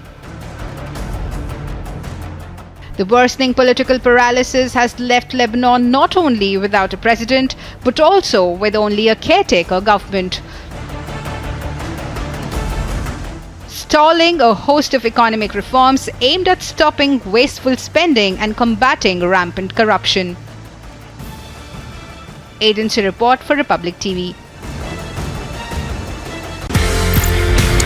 We've got an iconic policeman on our show. आपका police का सफर बड़ा iconic है। मैं आपसे ये पूछना चाहता हूँ सर, आपका सफर कैसे शुरू हुआ? Why did you choose to join? The Kerala High Court has given anticipatory bail to R.B. Srikumar along with other 4 accused in a case connected with the alleged conspiracy to harm a former ISRO scientist Nambi Narayan in connection with the 1994 ISRO spy case. The Kerala High Court has stated that the CBI has been unable to provide prima facie evidence to prove that the accused had committed the offence as claimed by the CBI. It had stated very categorically the prosecution has failed to find these charges that has been put against the accused. However, the Kerala High Court has stated that the accused in this case can be interrogated on Monday and Friday starting on 27th of January between 10 and 12 p.m. Along with the R.B. Srikumar, C.B. Matthew, who is a former DGP of Kerala, Thampi S. Durgadat and S. Vijayan, who are police officers in Kerala, as well as IB officers V.K. Maini and Jay Prakash were the accused in this case. We've got an iconic policeman on our show. आपका police का सफर बड़ा iconic है। मैं आपसे ये पूछना चाहता हूँ सर, आपका सफर कैसे शुरू हुआ? Why did you choose to join the IPS? मैंने तो तैयारी की थी पूरे इंडियन एडमिनिस्ट्रेटिव सर्विस के लिए, पर कुछ संयोग ऐसा हुआ कि 2 पर्चे देने के बाद मेरे आंख में कुछ समस्या हो गई। इलाहाबाद में आई स्पेशलिस्ट जो सबसे अच्छे थे, उन्होंने इलाज किया, पर उनके पूरे इलाज के बावजूद मेरी आंख ऐसी नहीं हो पाई कि मैं इम्तहान में बैठ सकूँ। और 3 कंपल्सरी और 2 पर्चों के आधार पर मेरा जब रिजल्ट आया तो मैंने देखा कि मैं IPS में मैं नंबर 1 पोजीशन पे हूँ। इस तरह से IPS में मेरा सिलेक्शन, आप मुझे एक्सीडेंटल पुलिस ऑफिसर भी कह सकते हैं।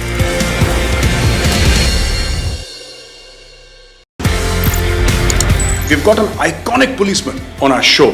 आपका पुलिस का सफर बड़ा आइकॉनिक है। मैं आपसे ये पूछना चाहता हूँ सर, आपका सफर कैसे शुरू हुआ? Why did you choose to join the IPS? मैंने तो तैयारी की थी पूरे इंडियन एडमिनिस्ट्रेटिव सर्विस के लिए, पर कुछ संयोग ऐसा हुआ कि 2 पर्चे देने के बाद मेरे आंख में कुछ समस्या हो गई। इलाहाबाद में आई स्पेशलिस्ट जो सबसे अच्छे थे, उन्होंने इलाज किया, पर उनके पूरे इलाज के बावजूद मेरी आंख ऐसी नहीं हो पाई कि मैं इम्तहान में बैठ सकूँ। और 3 कंपल्सरी और 2 पर्चों के आधार पर मेरा जब रिजल्ट आया तो मैंने देखा कि मैं IPS में मैं नंबर 1 पोजीशन पे हूँ। इस तरह से IPS में मेरा सिलेक्शन, आप मुझे एक्सीडेंटल पुलिस ऑफिसर भी कह सकते हैं।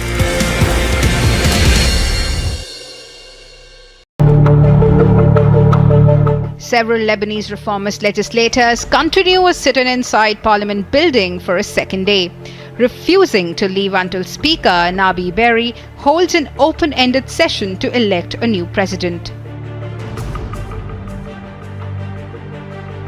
Lebanon's presidency is vacant as legislators fail to elect a new president since President Michel Aoun's 6-year term ended on October 30.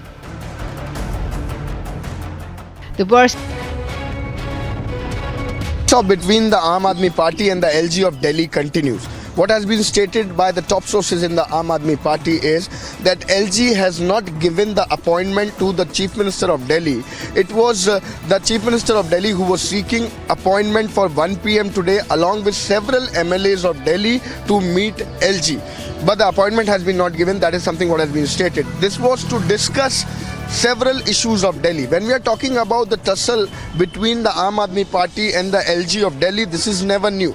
We have seen it earlier also, whether being it the matter or the issue of the training of the teachers or whether being it the issue of MCD election. We have seen Aam Aadmi Party targeting the LG of Delhi. We have recently seen how Arvind Kejriwal, Chief Minister himself, has targeted the LG of Delhi from the assembly session of national capital, which is going on in the national capital. So that's something what we are seeing again. The face-off continue. With video journalist Surendra Singh Rawat, I am Anuj and this is Republic. We've got an iconic policeman on our show. आपका police का सफर बड़ा iconic है। मैं आपसे ये पूछना चाहता हूँ सर, आपका सफर कैसे शुरू हुआ? Why did you choose to join the IPS? मैंने तो तैयारी की थी पूरे इंडियन एडमिनिस्ट्रेटिव सर्विस के लिए, पर कुछ संयोग ऐसा हुआ कि 2 पर्चे देने के बाद मेरे आंख में कुछ समस्या हो गई। इलाहाबाद में आई स्पेशलिस्ट जो सबसे अच्छे थे, उन्होंने इलाज किया, पर उनके पूरे इलाज के बावजूद मेरी आंख ऐसी नहीं हो पाई कि मैं इम्तहान में बैठ सकूँ। और 3 कंपल्सरी और 2 पर्चों के आधार पर मेरा जब रिजल्ट आया तो मैंने देखा कि मैं IPS में मैं नंबर 1 पोजीशन पे हूँ। इस तरह से IPS में मेरा सिलेक्शन, आप मुझे एक्सीडेंटल पुलिस ऑफिसर भी कह सकते हैं। Ukraine's President Volodymyr Zelensky met with US Senators Lindsey Graham, Richard Blumenthal and Sheldon Whitehouse, who are visiting Kiev. Reports suggest among the topics discussed was the recognition of PMC Wagner as a terrorist organization, referring to the Russian private military company that has been aiding Russia's military in its ongoing invasion of Ukraine. Again, I just want to repeat thanks to parties for such big help, support, and President Biden, Congress, and for today on Rammstein, I had speech there, and on Rammstein, so Secretary Austin just presented the next package, this package, the last one, $2.5 billion of. Now we are showing you the visuals. The bomb disposal squad of the Jammu and Kashmir police, they have arrived here at the spot 0 and now they are analyzing the car where the blast has taken place. We have got the twin sets of breaking. First, a confirmation that it was a terror attack, and second is that twin IDs were used to carry out these terror attacks here in the Narwal area of Jammu.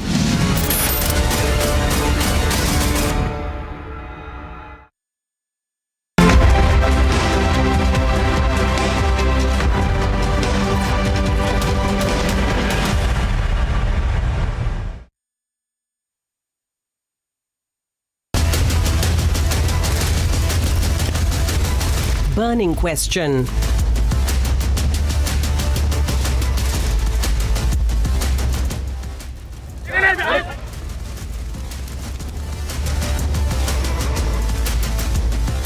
Republic Bangla's woman journalist is intimidated and heckled by a group of political workers led by a former TMC MLA.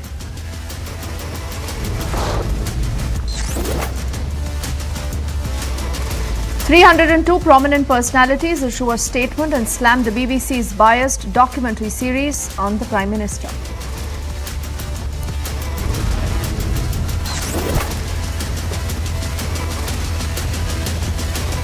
The toothless WFI is now slandering wrestlers, rejecting charges of sexual harassment by calling the protest a conspiracy.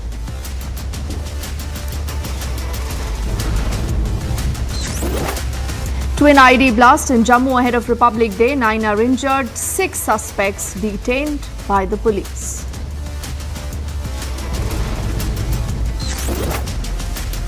For the second time in 3 months, rape convict Ram Rahim is out on a 40-day parole.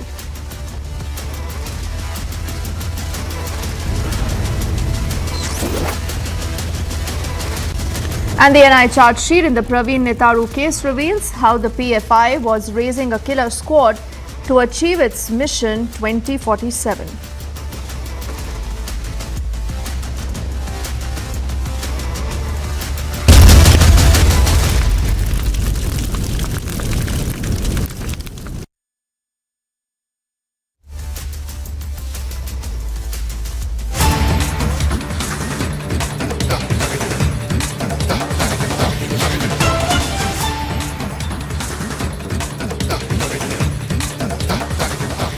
A very good evening. You're with us on Republic. This is usually the time we put out our debates and the burning question, but this time we are just taking a detour to bring to you a very, very important story developing in from the state of West Bengal.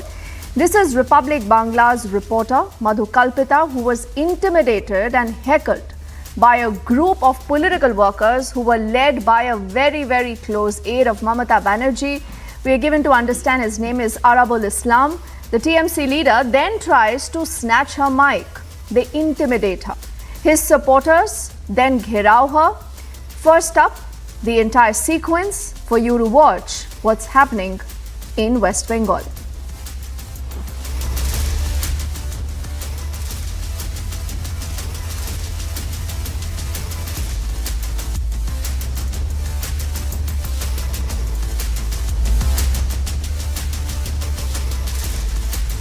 Okay, I'm told Niranjan also joining us from a Mumbai newsroom, and he has more details of what really transpired. You're looking at these images also on our screens. Niranjan, why don't you take us through what we know about the incident and this man? Well, you know, we have Madhu Kalpita, and you saw that sequence. What happens is she's reporting, she's just doing her job there. And see what happens there. Dipti, she's standing there, she's reporting, she's surrounded by this political leader. He's not just any political leader, he's a top political leader. He's a leader who's very close to Mamata Banerjee. His name is Arabul Islam. He's a former MLA. He's very close to the top leadership, Dipti. He's very, very close to the top leadership of the Trinamool Congress. And see what they're doing to the Republic Bangla reporter. Madhu Kalpita was just doing her job. Look how they try to snatch her mic. They tried to snatch her mic, and then the cameraman was pushed away.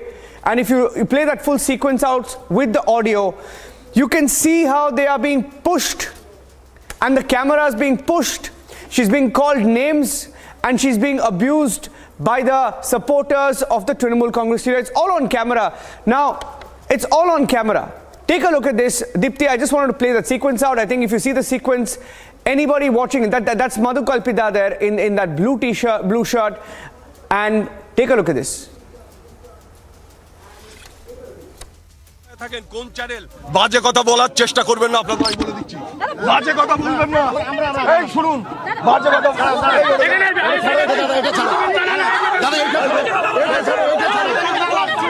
আমি দিচ্ছি দাদা এটা আমি জানি না এই মুহূর্তে দাঁড়িয়ে বুমটা প্লিজ আমাদের পার্টি অফিস সামনে আপনি কি জানেন বলছেন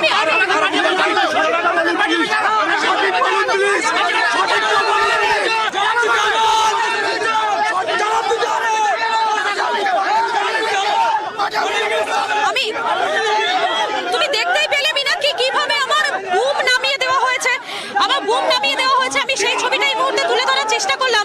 আরাবুল ইসলামের প্রতিক্রিয়া নেওয়ার চেষ্টা করেছিলাম, তিনি বুম নামিয়ে দিয়েছেন, তিনি কোনো রকম ভাবে আমাকে প্রতিক্রিয়া দেওয়ার চেষ্টা করেননি। Dipti, I think we can speak to Madhu Kalpita. Okay, so yes, Dipti. Yes, go on, Niranjan.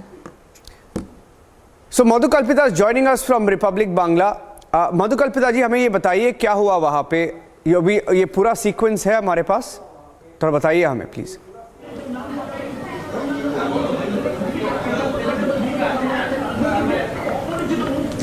एकदम, मैं जब वहाँ पर पहुंची थी तब वहाँ पे जो भांगड़ का जो सिचुएशन था वो एकदम ठीक नहीं था। वहाँ पे आईएसएफ और टीएमसी का जो क्लैश लगा हुआ था उसी के बारे में मैं रिपोर्टिंग कर रही थी। लगातार रिपोर्टिंग करने के टाइम पे आईएसएफ का जो एमएलए था वहाँ पे नौशाद सिद्दीकी, वो लगातार ये बताया जा रहा था कि उन लोगों के आदमियों के ऊपर टीएमसी के लोगों ने अटैक किया, ऐसा एलिगेशन बार बार आ रहा था। जब वहाँ पर अरबुल इस्लाम जो टीएमसी का लीडर है वहाँ का, जब वो वहाँ पर पहुंची तो मैं वहाँ पर गई थी उनसे बात करने के लिए। उनसे एक सवाल मैंने किया था कि आप लोगों के ऊपर इतने सारे एलिगेशन है, आप लोगों के नाम पे इतने सारे एलिगेशन आ रहे हैं, आप इसके बारे में क्या बोलेंगे। उन्होंने कुछ मेरे सवाल का कुछ जवाब देने की कोशिश भी नहीं किया। बस पर्टिकुलर उन्होंने एक ही क्वेश्चन किया था मुझे कि आप कौन सी चैनल से हो, आप कहां से आए हो। उसके बाद मेरा जो बूम है उसको डाउन कर दिया और डाउन करने के बाद 20 से 25 लोग, मैं और एक बार बताना चाहूंगी, 20 से 25 लोग टीएमसी के जो पूरे के पूरे मुझे वहां पर घेर लिया था। और घेरने के बाद वहां से मेरे निकलने की सिचुएशन नहीं थे। मैं कोशिश कर रही थी वहां से निकलने की,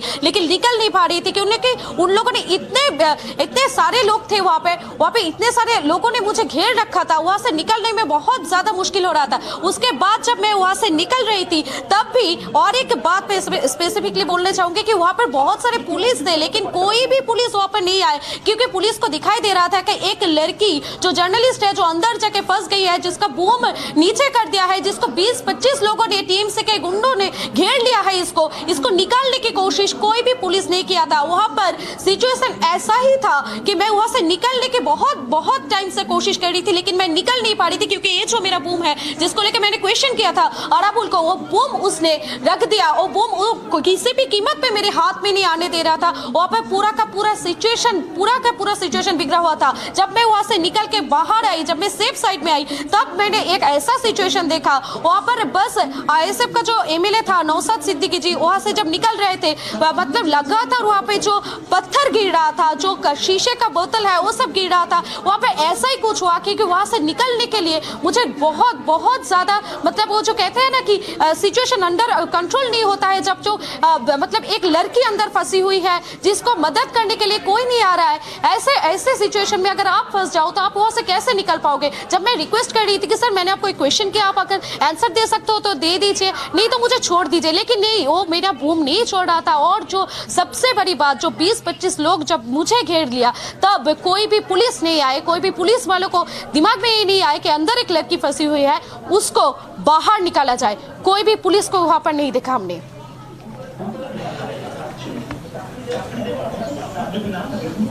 मधु, कल्पिता, आप मुझे ये बताइए, आप कितनी देर इस पूरी भीड़ में फंसी हुई थी? और जब ये सब हो रहा था हमने देखा कि कैमरा भी लगातार रिकॉर्ड कर रहा है, इस नेता को इतना गुस्सा क्यों आया? आप ऐसा क्या उनसे सवाल पूछ रही थी या किस वजह से इस तरह का बिहेवियर हमने देखा?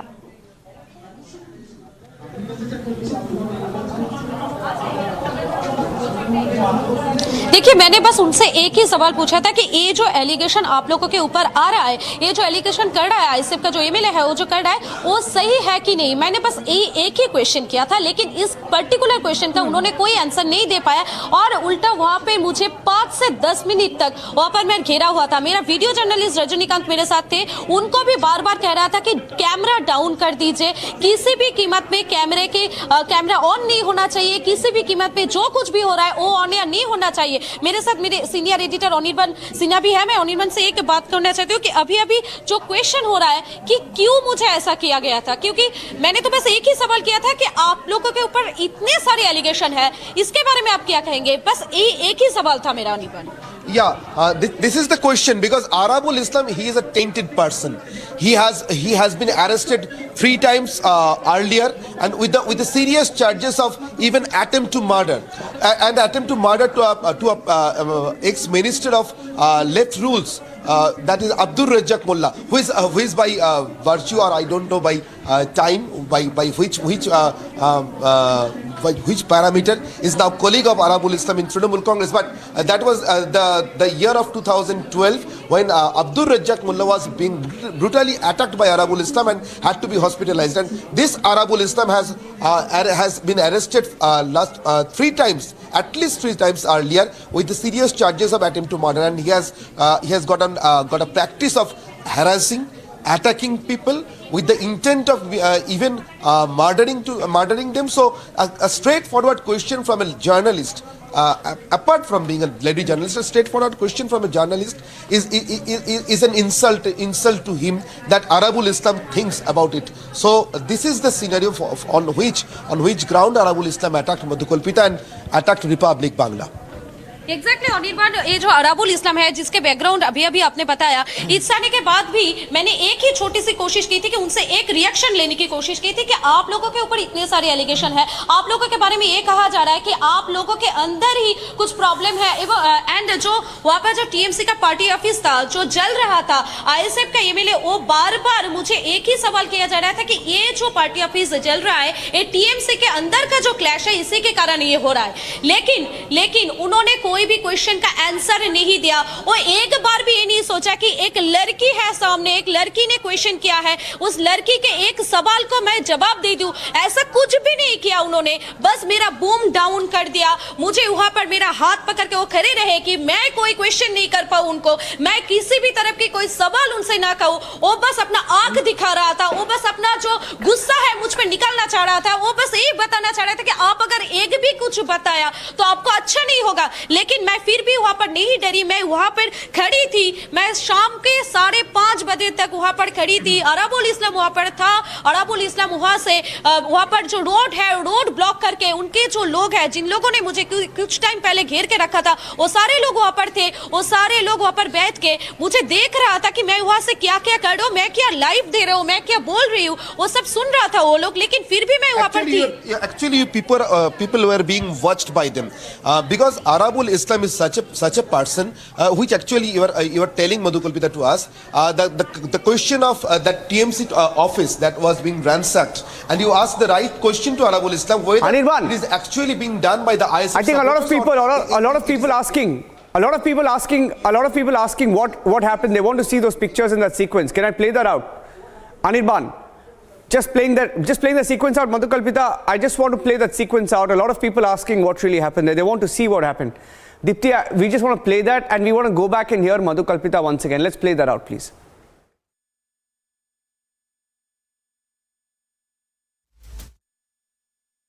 আপনারা কোথায় থাকেন, কোন চ্যানেল, বাজে কথা বলার চেষ্টা করবেন না, আপনাদের আমি বলে দিচ্ছি, বাজে কথা বলবেন না। এই শুনুন, বাজে কথা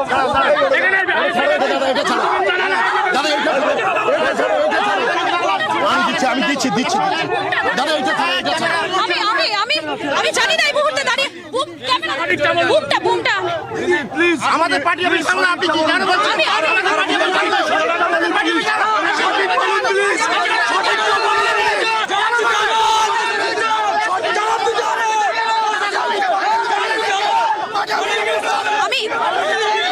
তুমি দেখতেই পেলে মিনাক্ষী কিভাবে আমার বুম নামিয়ে দেওয়া হয়েছে, আমি সেই ছবিটা এই মুহূর্তে তুলে ধরার চেষ্টা করলাম। আরাবুল ইসলামের প্রতিক্রিয়া নেওয়ার চেষ্টা করেছিলাম, তিনি বুম নামিয়ে দিয়েছেন, তিনি কোনো রকম ভাবে আমাকে প্রতিক্রিয়া দেওয়ার চেষ্টা করেননি।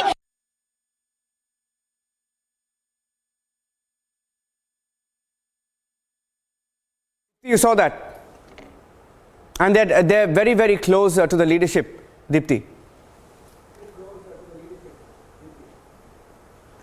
You know, Niranjan, I was just looking at these images and I recall that it is, such a tough task for a journalist to go out and report, and especially when, you have netas, barring whatever state you're reporting from, the moment you start asking them uncomfortable questions, you will have these netas. Madhukalpita, आपने खुद ये देखा है कि ना ही सिर्फ अकेले नेता, लेकिन उन नेताओं के बहुत सारे चमचे और गुंडे, if we can use that word, goons. Because Madhukalpita, मुझे ये बताइए, आप ये भी बताती हैं कि उस समय पुलिस थी वहाँ पर, पुलिस मौजूद थी, लेकिन आपको किसी ने आकर बचाया नहीं, किसी ने ये कोशिश नहीं की कि आपको सेफली वहाँ से निकाल पाए। लेकिन जब ये पूरी घटना हो जाती है उसके बाद द रिपब्लिक बांग्ला लगातार ये तस्वीरें मधुकल्पिता दिखा रहा है, क्या इस नेता ने या तृणमूल की तरफ से किसी ने आपसे अपोलोजाइज किया है, सॉरी बोला है?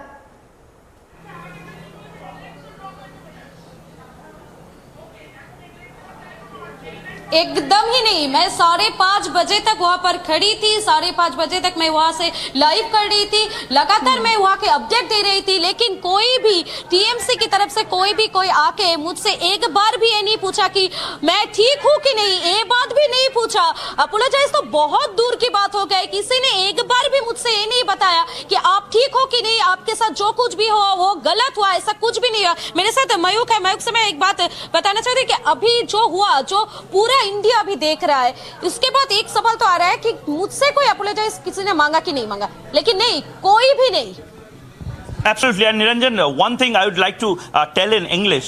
Madhukalpita, one of our senior reporters in Republic Bangla, she was standing there for the last 9 hours, and not a single leader, not a single spokesperson from the ruling party has apologized. Basic thing is to apologize. They have not even apologized to this lady who was standing there, who was literally mobbed, and all the TMC leaders, they were there, and most importantly, this Arabul Islam, I would like to show his face time and again and again. I would like to show his face. He has been a very influential leader in this area called Bhangar in West Bengal. He has always been with the Trinamool Congress. He has been an old-time loyalist of Mamata Banerjee.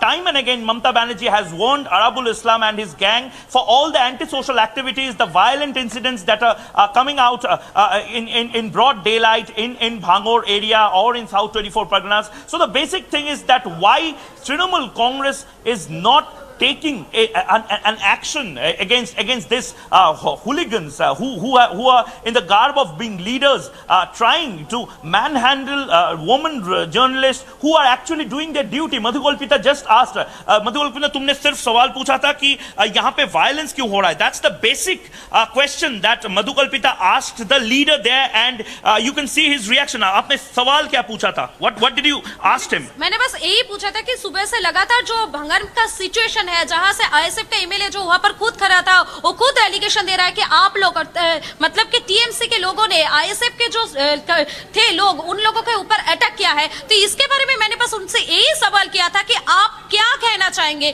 आप लोगों के ऊपर इतने सारे allegation आ रहे हैं, आप क्या कहना चाहेंगे? लेकिन उन्होंने एक भी आंसर नहीं किया, उन्होंने कुछ भी बोलने की कोशिश भी नहीं की, बस मेरा बूम डाउन कर दिया। उन मुझसे बार-बार एक ही सवाल। How many people were there? How many people were there? I can see the visuals. More than 3 dozen of people are actually they have actually mobbed you. Actually वही था, वहां पे 20 से 25 से मतलब इससे भी ज्यादा हो सकता है, वो सारे लोगों ने मुझे घेर लिया था। सारे लोग मुझसे ऐसे कुछ बात किए, ऐसा जो मैं अभी ऑन एयर नहीं कह सकती, ऐसा कुछ बात किया उन लोगों ने, मुझे वहां से निकलने ही नहीं दे रहा था। So और that's an important point, Niranjan. Madhukalpita is saying that mob spoke in such a language which is really derogatory for any woman, and she cannot even spell those words which she had to listen just because of the fact that she is a Republic reporter. She asked the right questions and they tried to cow down us. But Niranjan, we are not going to bow down to all these antisocial elements who are actually very comfortable with the pliable media, what we call the min media in Bengal, who cannot report in the style of Republic Bangla, the way we say that chokhe chok rekhe kotha bolbo, baat karenge aankh se aankh milakar. And one thing I would like to ask Madhukalpita, what was the role of the police there? There was a huge deployment of police there. What was the role of police? वहां पर police तो बहुत सारे थे, बहुत सारे police तब आ गए थे, लेकिन किसी ने भी कोशिश नहीं किया था कि मुझे वहां से निकाला जाए। किसी ने भी ये कोशिश नहीं किया कि मुझे वहां से बाहर निकाला जाए। एक लड़की अंदर फंसी हुई है, उस लड़की को वहां से बाहर निकाला जाए सेफली, ऐसा किसी ने भी कोशिश नहीं किया। एंड उसके बाद जब मैं वहां से बाहर निकल के आई, किसी भी कीमत पे मैं वहां से बाहर निकल के आई, तब भी मेरे बारे में किसी ने भी एक भी सवाल नहीं किया कि मैं वहां पर क्या हुआ, मेरे साथ कुछ गलत तो नहीं कर दिया। इन कोई भी क्वेश्चन नहीं किया Anirban. Actually, the entire police force were actually they're in the mood of handshaking with Arabul Islam, and they're in the mood of lathi charging the ISF supporters who are actually being brutally being tortured. And we have the visuals there. That's what the allegation of the ISF is, Anirban. Yes. That is the actual allegation of ISF supporters. It was their foundation day of their party, and the ISF supporters were actually going to take part in a rally that was being called in Dharmatala, and in spite of that, their buses were being stopped in the middle of the road, and the entire mob that was there of the ISF supporters were being attacked and brutally tortured by the TMC goons in the leadership of Arabul Islam. और जो सवाल अभी आपने किया मयूक कि वहाँ पे police क्या कर रही थी, पुलिस बस देख रहा था, लेकिन वहां से जब मैं बाहर निकल के एक लड़की अंदर फंसी हुई है, इतने सारे लोग वहां पे घिरे हुए हैं उसको, उसके साथ क्या हुआ क्या नहीं हुआ, वो ठीक है कि नहीं, कोई भी किसी भी कीमत में किसी ने भी मुझसे कोई भी सवाल नहीं किया, किसी ने भी मुझसे ये पूछने की कोशिश नहीं की कि मैं ठीक हूं कि नहीं, मेरे साथ कुछ उल्टा सीधा हुआ कि नहीं, किसी ने भी एक भी क्वेश्चन नहीं किया। अनिबान And another thing, Anirban, I'd just like to butt in here. The kind of visuals you can see, that we have the visuals. It's on air where Madhu Kalpita is literally being harassed by a few of the leaders, who are actually the local leaders. You cannot deny the fact that these are Trinamool leaders. These are Trinamool party cadres, and you can see the flags there. You can see the visuals of Trinamool leader Arabul Islam standing just in front of Madhu Kalpita, and he is actually harassing. He's actually manhandling. What action is Trinamool Congress taking, Anirban? Arabul Islam has been arrested 3 times earlier.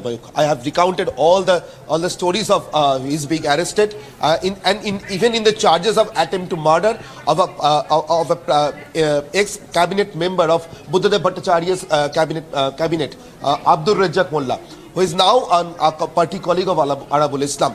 But the local police is actually being they are actually practiced in handshaking with Arabul or with his goons, because Arabul was being arrested in 3 times earlier, which I have already told you. But that was in the middle of huge pressure of media, within the huge pressure of election commission. In some cases where elections were being called off in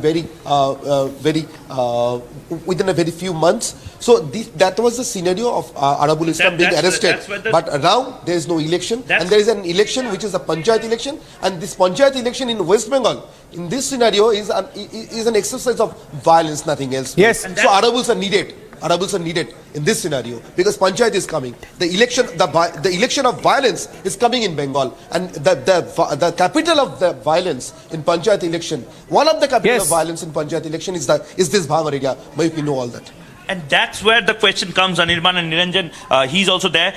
If police was mum, why did they suddenly started being proactive in Dharmatala, where ISF supporters were there, where the foundation day was just starting? And one of the key questions right now is Trinamool Congress. Every time they react after a media reportage is there, every time they react after huge media coverage, why this thing is there? That's one of the biggest question. And another thing, Madhu Kalpita, I would like to ask you, when you were there, Arabul Islam, you have known Arabul Islam for a long time now. Trinamool Congress, he's a Trinamool Congress leader, and most importantly, Trinamool Congress was there. There were plenty of flags. वहाँ पे flags थे, वहाँ पे festoons थे Trinamool Congress के. कहीं ये तो नहीं बोलेंगे Trinamool Congress के लोग कि वो Trinamool के है ही नहीं.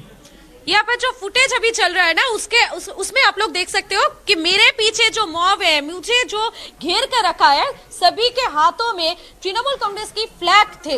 आप देख सकते हो अभी वो फुटेज जो जा रहा है ना, हमारे चैनल पे जो एयर हो रहा है, उसमें आप लोग देख सकते हो कि अगर तृणमूल कांग्रेस ये कहती है कि वो लोग नहीं थे, तो जो लोग थे उसके हाथ में ये फ्लैग क्या कर रहा था? एक क्वेश्चन होगा, क्योंकि वो जो लोग थे तृणमूल कांग्रेस के थे, उसके हाथ में फ्लैग है। देखिए आप, मेरे पीछे किसी ने फ्लैग ऐसे उठा कर रखा है। इससे तो ये साफ होता है कि मैं किसके अंदर कहां पे फंसी थी, किन सारे लोगों ने मुझे घेर रखा था। मतलब यही तो एकदम वो फुटेज अभी है। And one more question, Mayuk. This Arabul Islam. Okay, Madhu Kalpita, Anirban and Mayuk, we'll just come back to you. I think let's once again, for the benefit of our viewers, play out the entire sequence. What happened with Madhu Kalpita earlier, where she was just doing her job. Her job is to ask tough questions. Look what happened. কোথায় থাকেন, কোন channel, বাজে কথা বলার চেষ্টা করবেন না, আপনাদের আমি বলে দিচ্ছি, বাজে কথা বলবেন না। এই শুনুন, বাজে কথা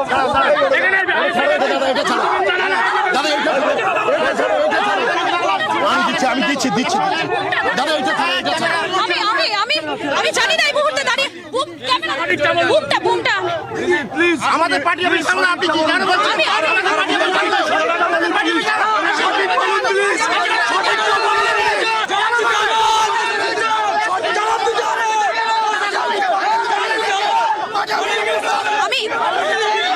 তুমি দেখতেই পেলে না কি কিভাবে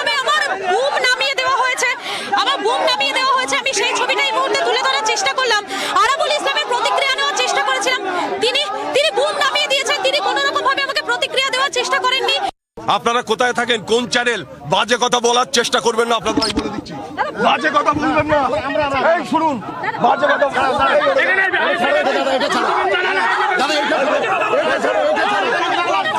আমি দিচ্ছি দাদা আমি জানি না এই মুহূর্তে দাঁড়িয়ে বুমটা প্লিজ আমাদের পার্টি অফিস সামনে আপনি কি জানেন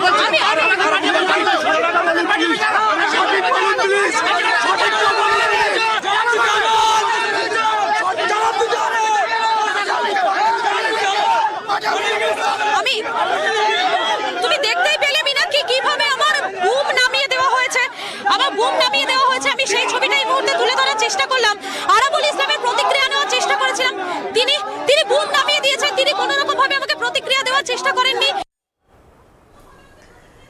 So you once again saw what happened with Madhukalpita. This is happening in the state of West Bengal, Niranjan. We aren't surprised, but I think it's very, very important that there is some bit of accountability and action following what really happened with her. And like always, we have to fight our own battles, and we will, Dipti. We will fight our own battles and fight for journalism, because there are two kinds of media. One is the Republic media, which asks the questions, gets heckled, attacked, targeted. And then our next subject is about the second kind of media, which peddles a propaganda. And today, this media, called the BBC media, a group of 302 former judges today, ex-bureaucrats, veterans, have slammed this BBC documentary on Prime Minister Modi as a motivated charge sheet against our leader, a fellow Indian and a patriot, and a reflection they claim is of a dyed-in-the-wool negativity and unrelenting prejudice with their attempt to target Prime Minister Modi. Now, the controversy over the BBC docu-series is only getting bigger. Here are the updates, and then we debate. The fact of the matter is that one spelling mistake happened in the case of the Chinese president. That particular anchor was really sacked. And that's the kind of sensitivity Indian establishment really shows when it comes to India's foreign policy. So while we have Rishi Sunak really distancing himself very publicly on the floor of the House, in the House of Commons, from this documentary, the fact remains, Niranjan, that the timing is suspect. And the producers are suspect, their motivation and agenda is suspect, and certain links have already emerged. So I think there is nothing left to second guess as to from where this really comes and with what objective. Having said that, if they thought that they could harm Narendra Modi, perhaps there is a delusion and absolute lack of understanding of how Narendra Modi works. I can tell you this is not going to help them in any manner. On the burning question this evening are Shazia Ilmi, national spokesperson of the BJP. Ashok Sajjanar, former diplomat, is a signatory to this letter. Nirmal Kaur, signatory to the letter and former DGP of Jharkhand, joins us on the debate. Major General Dhruv Katoch, signatory to the letter, director, India Foundation. Nilanjan Das, political analyst, believes in the BBC. Tausif Ahmed Khan, advocate, political analyst, along with Professor D.K. Giri, political commentator, both backing the BBC on this one. So let me start with Nirmal Kaurji. Nirmal Kaurji, this afternoon when you spoke to Republic TV, you had very, very strong words to say about this attempt. So minus those words, can you tell us why you were a signatory to this letter and why you feel so strongly about this? Well, it is obviously a very, very false the false things are depicted over there, and it is a very biased, very selective kind of incidents are taken, and not even the full picture is taken. And it is just that they believe that they are a superior culture, having ruled over us. And BBC is some kind of a legacy of the imperial past, and like a colonial power, they want to rule us now in our thoughts, in our minds. And we are a sovereign country. We have our own systems, we have our own constitution. The Supreme Court has cleared Prime Minister Narendra Modi from those riots. Hours and hours of SITs and hearing has gone on. And now suddenly we have to hear it from some imperial power somewhere sitting far away, that just because they think that they still rule our minds. And many of us allow them to think that. Many of us want to imitate their accents. Many of us want to join that elitist kind of a thing. They had like Indians and dogs not allowed, lots of clubs like that. There, these brown sahib Indians are left liberados get an entry, and then they think, oh, the rest of the Indians are not allowed. They don't think they're Indians anymore. So they don't think like they have nothing for their own country, and they think the Anglo-Saxon values are perhaps the highest mankind has ever seen. Our own values are much, much superior, far superior, our own Asian values. But they don't even know that. They quote all wrong things from Mahabharata or from Ramayana. They know nothing of our culture. They are so anglicized. I mean, they would rather tell you about anything happening in Britain and then happening right here in India. So these are our own people are collaborating with them, our own Indians. And the BBC, of course, thinks it has a right to decide things for us. Who's good, who's bad, what is right, what is wrong, who's left, who's right. They feel they are so superior, they'll decide it for us and brainwash us, spoon feed us as to what is right in our country and what is wrong in our country. That is wrong. And on top of it, the lobbies are working overtime. The lobbies are working overtime to give India a bad image under Narendra Modi because, now it is all Muslims. The Muslim narrative, or the Muslims are being persecuted. CAA, nobody who's made that commentary, that documentary has even read what CAA is about. They should first read the full text. What is CAA about? And then comment on it. And then Godhra, how the whole train was burnt when the car sevaks came back. They have apparently given no value to that. And they have just, picked up some narrative which is propagated by our own left liberals. I have seen it in bits and pieces, but I largely know the context. No, you cannot judge something if you have seen it in bits and pieces. The documentary starts by showing the train being burnt. So because that is part of the narrative. That is, they don't want to show what is against the narrative. Can I ask you a question? Let me ask you a question. Documentary. Let me ask Nilanjan a question. Nilanjan, okay, let me ask Nilanjan a question, and then maybe Major General Dhruv Katoch can come in and respond to that. Okay, so because we have a lot of panelists, let's keep tossing, right? Nilanjan, question is, since you have watched the documentary, or I presume you watched the documentary, yes, is it fact or fiction that the Supreme Court of India has upheld the closure report filed by the Supreme Court appointed SIT after years of investigation of the Gujarat riots? It has also unequivocally dismissed allegations made on the basis of ultra-sensational revelations by people like R.B. Sri Kumar, Sanjeev Bhatt and Haren Pandya. Fact or fiction? Of course it's a fact, and it has been shown in the documentary. That's why it's a factual documentary. What is... Okay, let me get Major... Have you watched it? I have not watched it. I'm a moderator here. I'm asking you the question, and Major Dhruv Katoch will respond to you. Right. That's the difference between Indian media and maybe the foreign channels. Sir, it's just been blocked. I'm sorry, I don't have time, Nilanjan. I'm a journalist. I'm just merely asking you a question, getting a response to the question, okay? It's been blocked, by the way, and I don't, know how to watch it. I don't want to watch it. General Dhruv Katoch. People are making the assumption that the government is rattled. How do they get that information? Nobody is rattled. Of course it is. Now, you see, petty minds will make petty statements. They will not stick to the facts. So now let me talk facts. Who is this sycophant, India-hating, servile, subservient, ashamed of being Indian sycophant we have here? Who is this person who said that? This is a difference between foreign media and Indian media? I want to know, because I can't see. Just before who is this gentleman who just said that? No, let me tell you, Shazia, just before this. Who is the one who degraded fellow Indians? His name is Nilanjan. Let me tell you something. Who degraded fellow Indians on an Indian channel? Shazia, his name is Nilanjan. I really want to know. Who this great gentleman is. His name is Nilanjan. No. leader. And we Shame don't. on this gentleman. One minute. I'm sorry. 1 minute, Shazia. I'm sorry. Shazia, 1 minute. You are I want to just respond. I a want to respond to what he said about survived Indian media. 1 minute. I want to respond to And him I about what he couldn't said about be Indian media. bothered. 1 minute. Shazia. The brown sahibs. Shazia, 1 second. Who are... Shazia, hear me out. You know what happened just before we came into the debate? No, Nilanjan does not have the courage. Nilanjan, you have the courage. Just I'm asking you. small No, do you have the courage? subservient. No, 1 minute. 1 minute. Living all these trappings.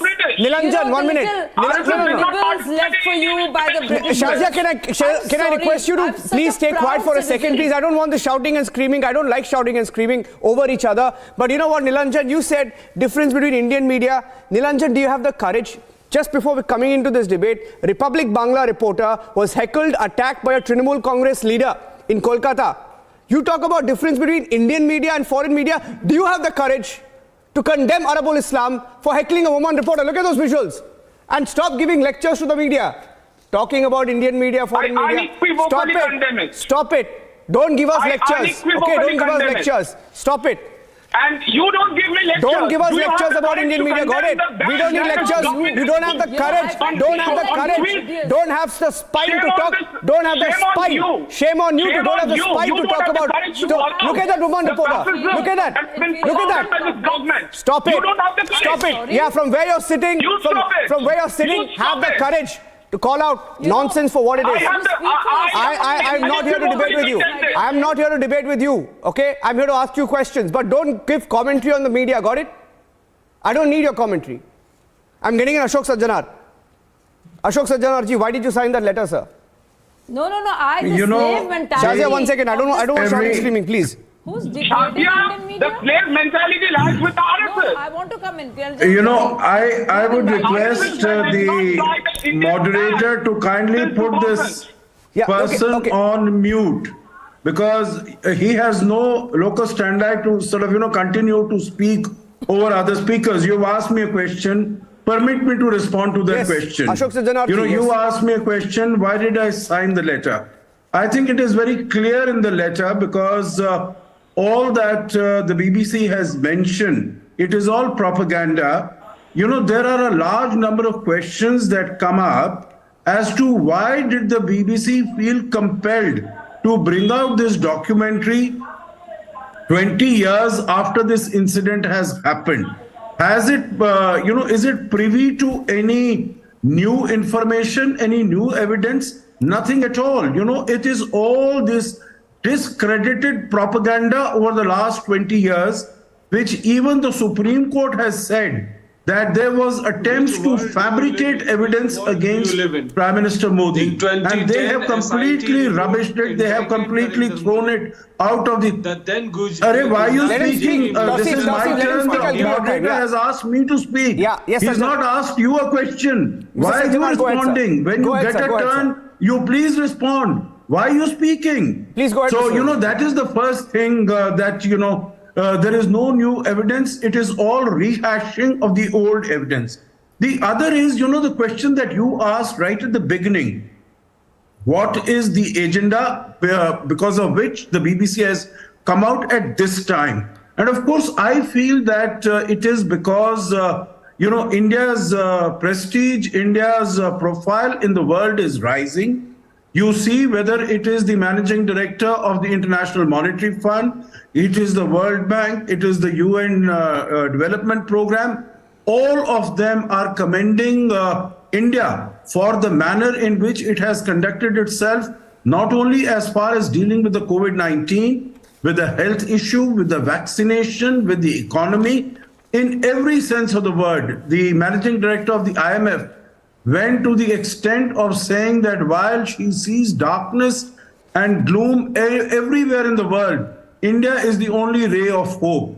And all the other organizations have come out with these positive things. So, the BBC with its, illusions of imperial grandeur, that, they still have a role to play as far as India is concerned. They will come up with this sort of a documentary so that they can try and pull down Prime Minister Modi a few notches. But I don't think they realize that the more that the international media, whether it is the BBC, whether it is Washington Post, New York Times, The more they condemn Mr. Modi, the more support he will get from the people at home. So I think they are shooting themselves in the foot, and they should realize this, and those who are defending and supporting the documentary should also realize this. They see that India is the chair of the G20, the elections are coming, so they think that they can harm India this way, but not at all. They are very sadly mistaken.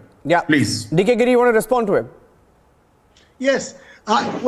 Your caption says I'm defending the documentary.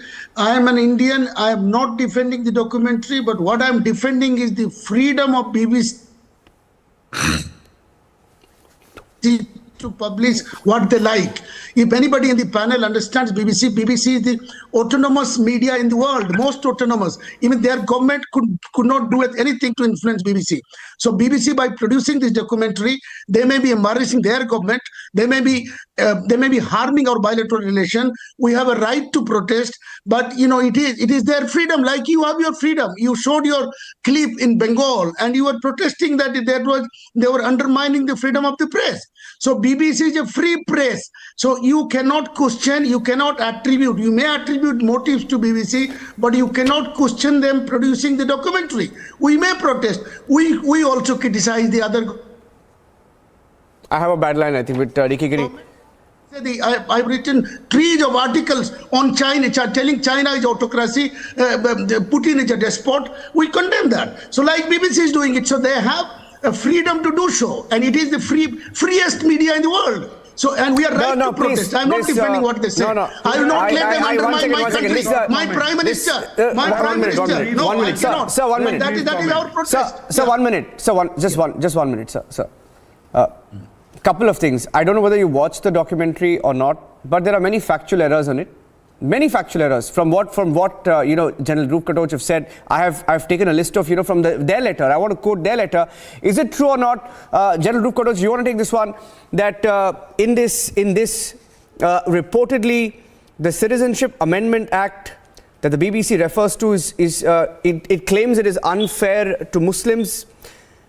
It is in fact a law to help minorities, Hindus, Sikhs, Christians, Buddhists and Jains facing religious persecution in Pakistan, Afghanistan, Bangladesh, gain accelerated Indian citizenship. They don't know what the CAA is, but they've made false claims. Is that true, General Katoch? Yes, that is true. And may I request the other panelists to kindly keep quiet for just 1 minute. I will not shout or scream. Yes. And I will address it. Firstly, the documentary starts off with the train burning. But they have never attributed that train burning to any particular person, right? Because that was the root cause of the problem, and I feel that should have been addressed. Now, they did not address that. That indicates motive. The entire process which they have followed is a hatchet job, and I'm very surprised that the BBC, which is generally a sophisticated organization, has done such a poor hatchet job, and it looks to me it has been done at the behest of somebody.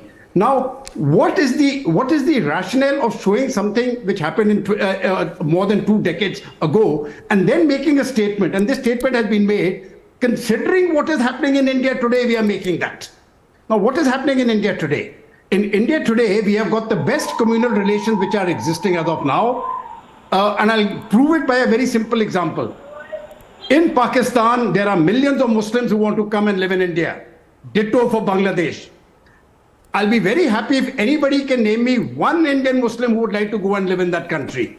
So why is it that Muslims want to come and live in India and none of the Indian Muslims want to live in those Muslim countries? If you can answer that question, then I will say, okay, you can talk about the intolerance which the BBC is talking about. But it is not existent. It is a hatchet job and it is a toolkit job. And this toolkit has been done deliberately. Just 1 minute, please, 1 minute. You see, we are coming to 26th January. The eyes of the world are on India. Every time when we approach January, the toolkit operators get mad. They have come mad now. This is a toolkit operation, and there are Indian operatives who are part of the BBC team who are doing it. No problem. You don't need to speak anymore. No, you see, we all know it is a fact. It is a fact that Narendra Modi was Chief Minister of Gujarat when Gujarat was burning, when Muslims were targeted, when in Gujarat people were killed. It is a fact and you cannot deny that. Secondly, it is a fact. Hindus were killed and murdered in that train. Please do not interrupt me. Do not interrupt me. This Roj man, I don't like him. What do you think? This is your problem. Republic channel. This is Republic channel. This is not the Gujarat. Hindus acknowledge Muslims. You cannot declare me here like that. And you don't acknowledge that. Come on, please. That is a shame. Okay, Tausif, you can speak. Okay, 1 minute. Second point I was making. Yeah, okay. But you make, but don't make factual mistakes. Second point I was making.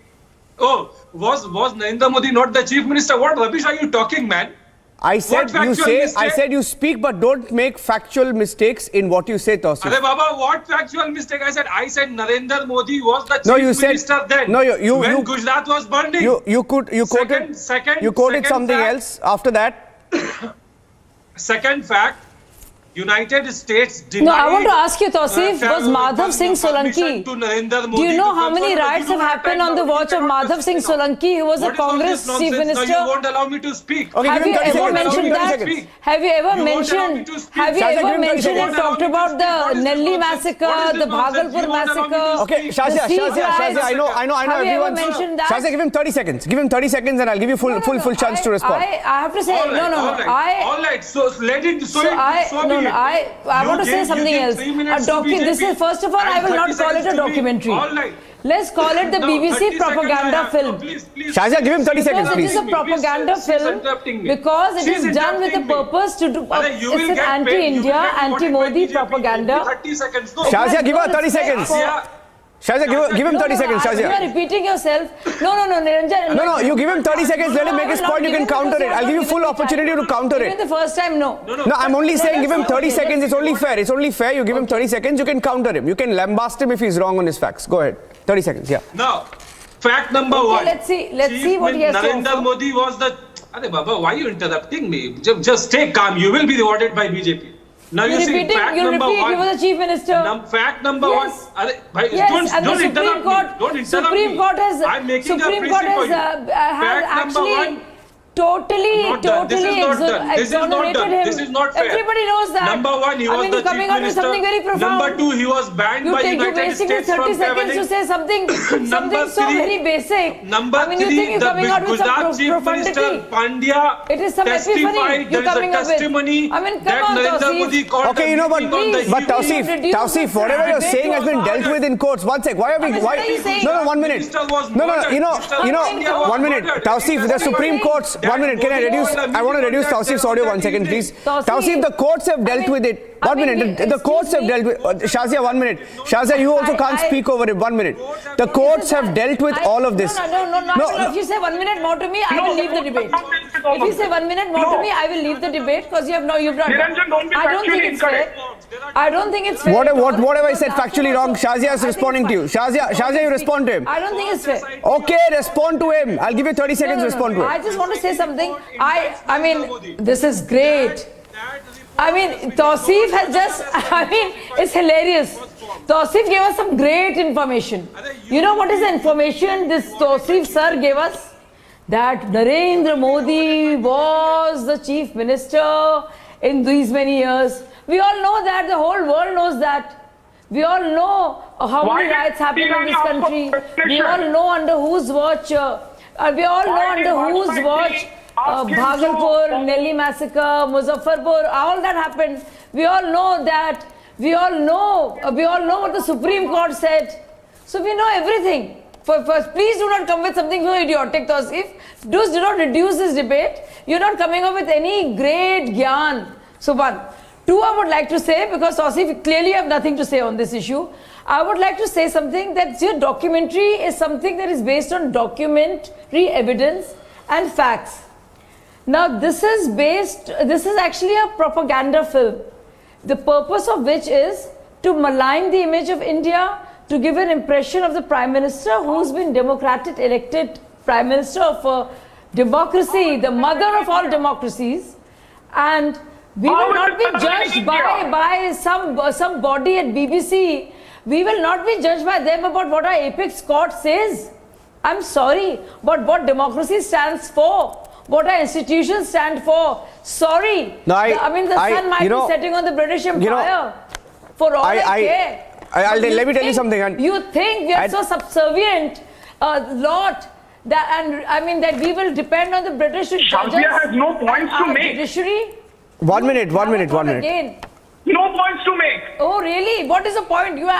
You were telling us who was the chief minister, who was the prime minister. Thank you very much, Tausif. Why did the prime minister of the day ask him to follow up? Are you answer that? 1 minute, listen, Nilanjan, I'll tell you something, okay? Yes, okay. yes, At 1 minute, at the end of the debate, no, to everyone, actually everybody on the debate, 1 minute. I don't want this, I didn't want this. No, but the problem is Nilanjan and Tausif and Shazia, I don't, this was not supposed to be a debate where you all speak over each other. It's not required. She says something and before she... 1 minute. See, 1 minute. Okay, calmly hear me out. Last point I want to make. And I get a sense. 1 minute. No, 1 minute. I'll tell you. I get a sense that... No, I'll tell you. Shazia, you may not know. Shazia, you may not know, but something else is happening. Because this evening, we got an alert here in Mumbai that there is a book release on Ishrat Jahan case in somewhere in Mumbai. I think the Samajwadi Party is doing it. So there appears to be this deliberate attempt to, bring back these issues which have been dealt with by the courts of law, and it's deliberate, right? Obviously, it's for a reason. But I want to end by saying one thing to all our panelists. Let's assume for the sake of it, the BBC were to make a documentary even on Mamata Banerjee, which is factually incorrect. We would have fought the BBC even for that. It doesn't matter. No, I'm telling you, 1 minute. No, you need to realize that. 1 minute. There's a difference between a documentary and a propaganda. There's a difference between a documentary and a propaganda. Okay, I have to take a break at this point, but I get a sense this is going to be a prolonged issue. We will debate it again. Nilanjan, I promise you we'll debate it again. Only because of lack of time. Shazia, Mr. Sajjanar, Ms. Kaur, General Katoch, Nilanjan, Tausif and Professor Giri. Thank you very much for joining us on the debate.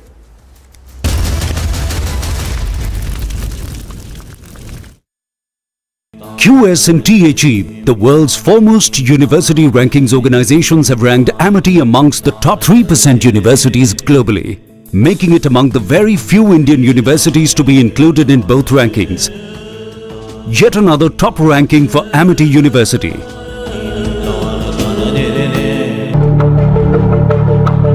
Several Lebanese reformist legislators continue a sit-in inside Parliament building for a second day, refusing to leave until Speaker Nabi Berri holds an open-ended session to elect a new president.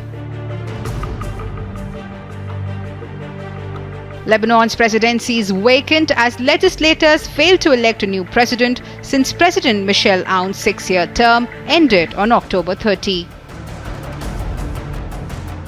The worsening political paralysis has left Lebanon not only without a president, but also with only a caretaker government,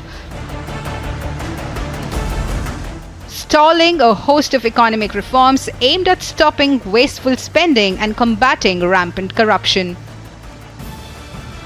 Agency report for Republic TV.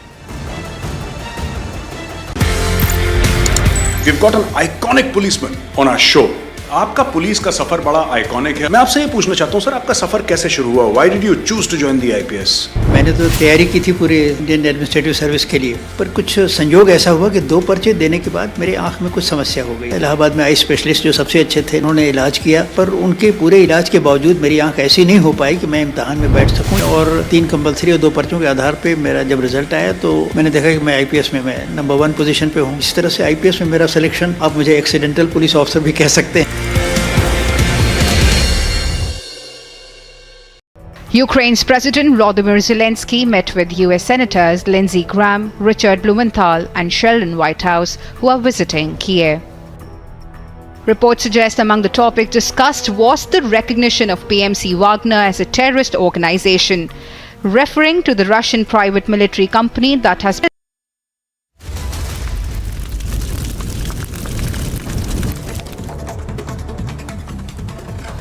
Two back-to-back explosions rocked a busy locality on the outskirts of Jammu, leaving 9 people injured. Police suspect that IEDs were used to carry out the twin explosions in an SUV parked in a repair shop and in a vehicle at a nearby junkyard at Transport Nagar area of Narwal in Jammu.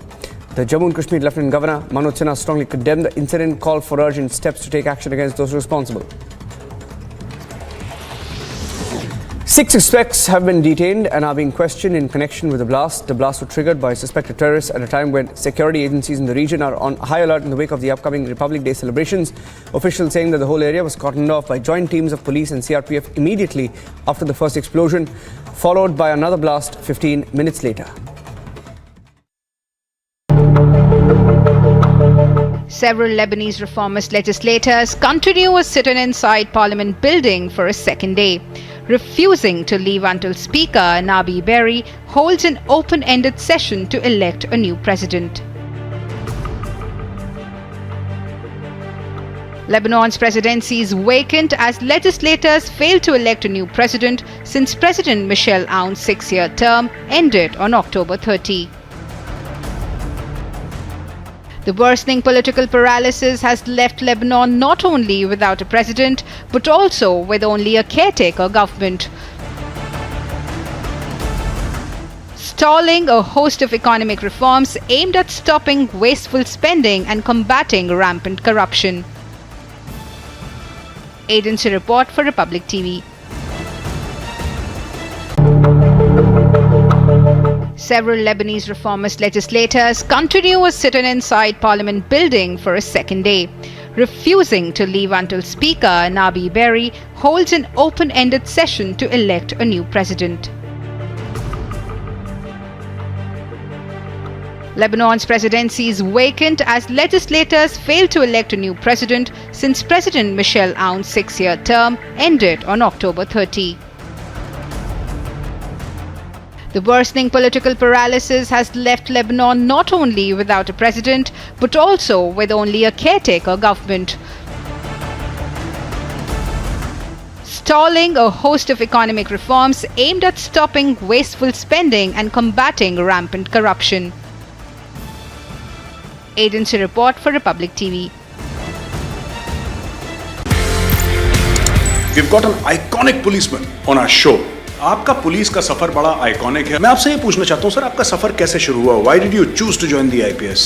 मैंने तो तैयारी की थी पूरे Indian administrative service के लिए, पर कुछ संयोग ऐसा हुआ कि 2 पर्चे देने के बाद मेरी आंख में कुछ समस्या हो गई। इलाहाबाद में आई स्पेशलिस्ट जो सबसे अच्छे थे, उन्होंने इलाज किया, पर उनके पूरे इलाज के बावजूद मेरी आंख ऐसी नहीं हो पाई कि मैं इम्तहान में बैठ सकूँ। और 3 कंपल्सरी और 2 पर्चों के आधार पर मेरा जब रिजल्ट आया तो मैंने देखा BJP National President JP Nadda is in Karnataka ahead of the upcoming assembly elections in Karnataka, and he's also being joined by the former Chief Minister of Karnataka B.S. Yediyurappa on a pole-bound visit to Vijaypura, which is also considered to be the stronghold of Basangauda Patil Yatnal, who has been off late rebelling against the party as well as the party leaders as well. And this particular visit holds a lot of significance for the BJP because its national president is flagging off the Vijay Sankalp Yatra, which is to begin from today and continue across the next 9 days from across Karnataka as well. Because along with JP Nadda, Chief Minister Basavaraj Bommai is also flagging off this Yatra from Tumkuru,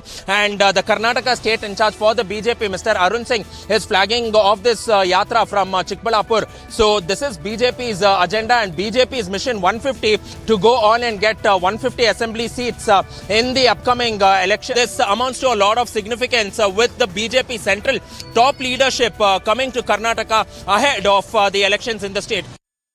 Ukraine's President Volodymyr Zelensky met with US Senators Lindsey Graham, Richard Blumenthal and Sheldon Whitehouse, who are visiting Kiev. Reports suggest among the topics discussed was the recognition of PMC Wagner as a terrorist organization, referring to the Russian private military company that has been aiding Russia's military in its ongoing invasion of Ukraine. Again, I just want to repeat thanks to parties for such big help, support, and President Biden, Congress, and for today on Rammstein, I had speech there, and on Rammstein, so Secretary Austin just presented the next package, this package, the last one, $2.5 billion of new ammunition, which are very important for us. The meeting came as defense officials met in the US Rammstein army base in Germany, where Zelensky called for additional military aid for his country. Agency report for Republic TV. Several Lebanese reformist legislators continue a sit-in inside Parliament building for a second day, refusing to leave until Speaker Nabi Berri holds an open-ended session to elect a new president. Lebanon's presidency is vacant as legislators failed to elect a new president since President Michel Aoun's 6-year term ended on October 30. The worsening political paralysis has left Lebanon not only without a president, but also with only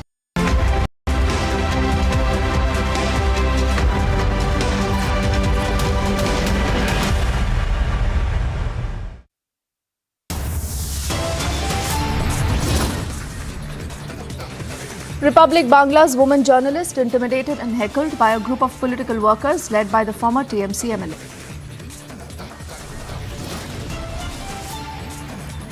"302 prominent personalities issue statement and slam the BBC's biased documentary series on the Prime Minister. The Toothless Wrestling Federation of India is now slandering wrestlers, rejecting charges of sexual harassment by calling the protest a conspiracy.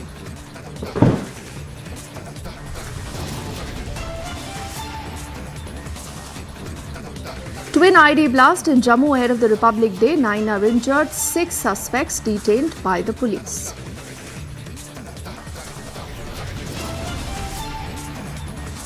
For the second time in 3 months, rape convict Ram Rahim is out on a 40-day parole.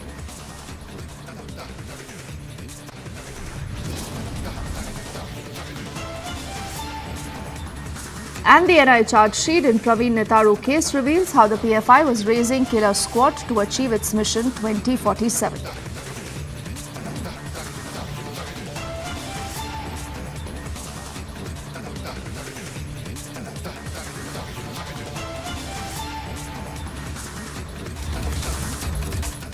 A very good evening. You're with us on Republic and I'm Deepthi Sachdeva. Let's get kick-started with this top story we are tracking. This is a group of about 302 eminent citizens who've actually written against the kind of documentary series that the BBC is wanting to peddle.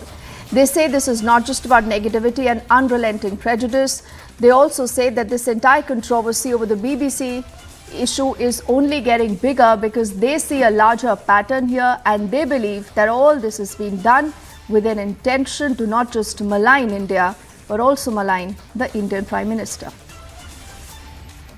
The fact of the matter is that one spelling mistake happened in the case of the Chinese president.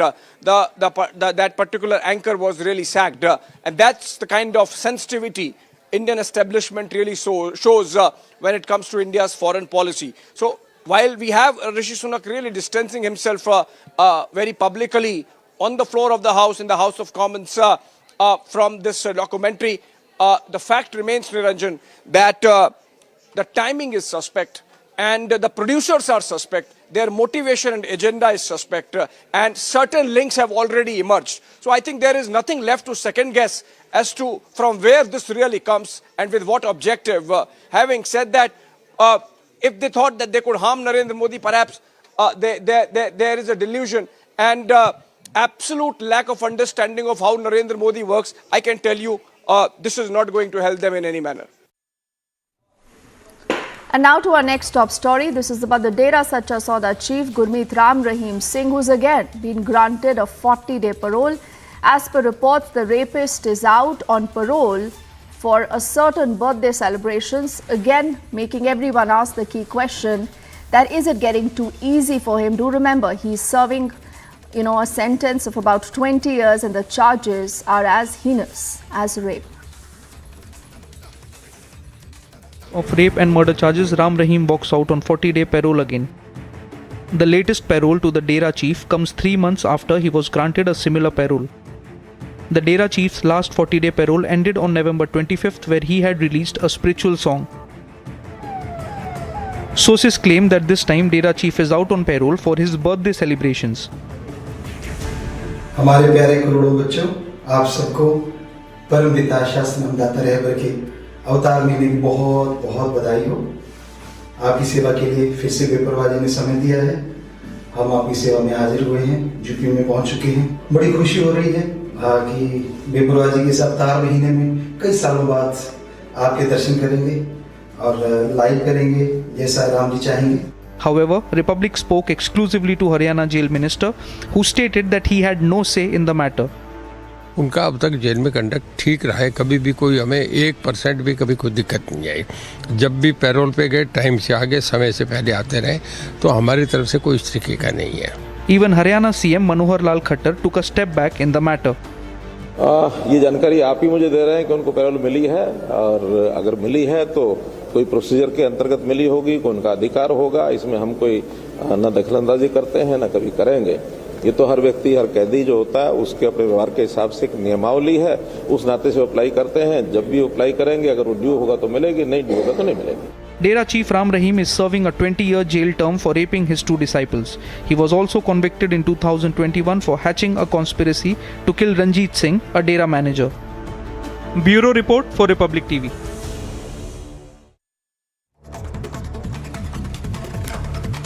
A quick check of more stories that we are tracking. Two back-to-back explosions rocked a busy locality on the outskirts of Jammu earlier today, leaving 9 people injured. The police suspect that IEDs were used to carry out the twin explosions. In an SUV that was parked at a repair shop and in a vehicle at a nearby junkyard at the Transport Nagar area of Narwal. The Jammu and Kashmir LG Manoj Sinha has strongly condemned the incident and called for urgent steps to take action against those responsible.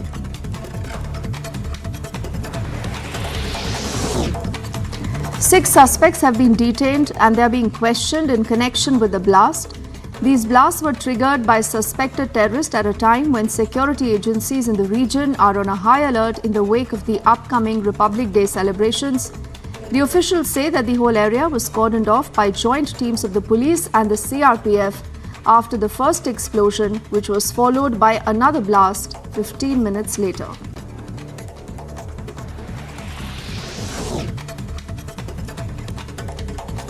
About 302 eminent personalities have come out with an open letter slamming the BBC over its motivated attempt to target the Prime Minister.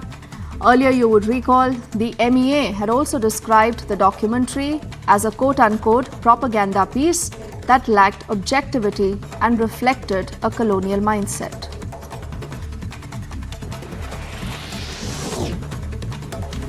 The centre has issued directions for blocking multiple YouTube videos and Twitter posts sharing links to the BBC documentary that's titled India, the Modi Question. These directions were reportedly issued by the Secretary in the Ministry of Information and Broadcasting using emergency powers under the IT rules of 2021. Sources say that senior officials of several ministries, including External Affairs, Home Affairs and Information and Broadcasting, have examined the documentary and found this to be an attempt to cast aspersions on the authority and credibility of the Supreme Court, sowing divisions amongst various communities and making unsubstantiated allegations regarding actions of foreign governments in India.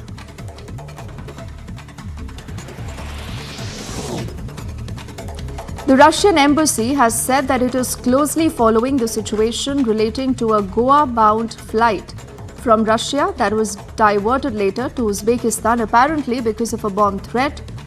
The police in Goa say the chartered flight with 240 passengers on board was diverted to Uzbekistan in the early hours of Saturday after the authorities at the Dabolim airport in the coastal state received an email that said that there was a bomb on the plane.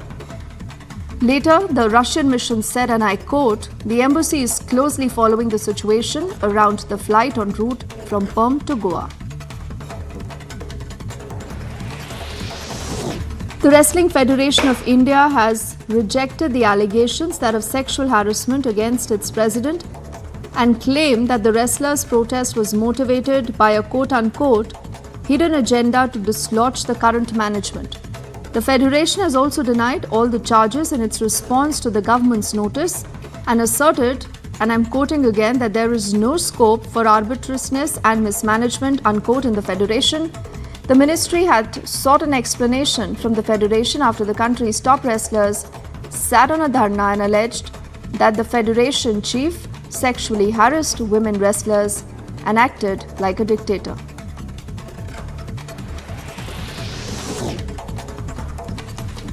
The Wrestling Federation report specifically blames wrestlers from the state of Haryana while attributing motive, and also said that it was part of a designed campaign. It's also said that these charges were motivated, biased, unfounded, untrue and false, and that these allegations were made only with a view to harm the president.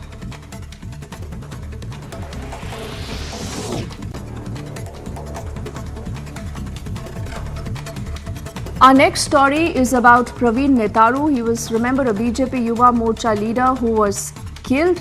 Now, the investigation into the entire case is pointing fingers at about 20 PFI people who possibly were wanting to make a killer squad, and the police do say that right now they are examining more information.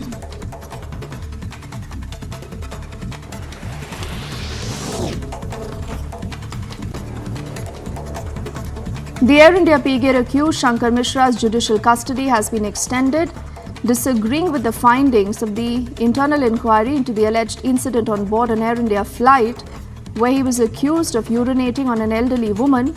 Shankar Mishra says that the 4-month flying ban on him is based on an incorrect understanding of the layout of the aircraft. In a statement that was issued through his lawyers, he says that he was in the process of appealing the decision in accordance with the applicable rules. The Indian Secular Front activist fought a pitched battle with the police in central Kolkata on Saturday during a protest against alleged attacks on their workers by the ruling Trinamool Congress. This demonstration threw the traffic out of gear around the key Jawaharlal Nehru Road crossing, and the sole ISF MLA, Naushad Siddiqui, who was leading the protest, was also detained, as a number of police personnel and agitators were also injured.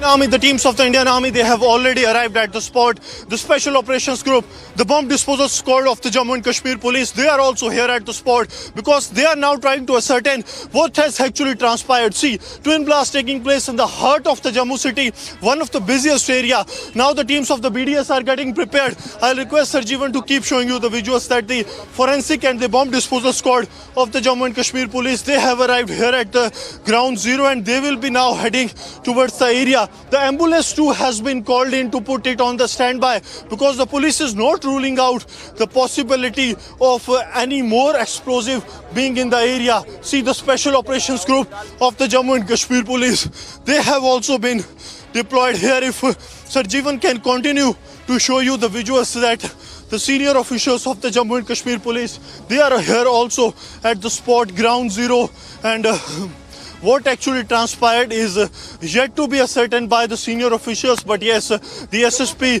Jammu is here, SP South is also here along with the other officers. So the twin blasts that have taken place here in this very area is something very concerning for the security forces, because if Gaurav, if Sarjeevan can show you a 360-degree view, I'll request Sarjeevan to show you the view of that side also, that this is a transport yard area where the majority of the transport remains here, and that is why the senior officials are trying to assure that everything goes smooth. The police is asking us to vacate this area. So that is the very specific area that has been cordoned in. If you will find that the area has been sealed and only the Special Operations Group will be allowed. The Indian Army troops, they are also moving towards this spot. The officers from the intelligence agencies, they have also arrived here at the ground zero.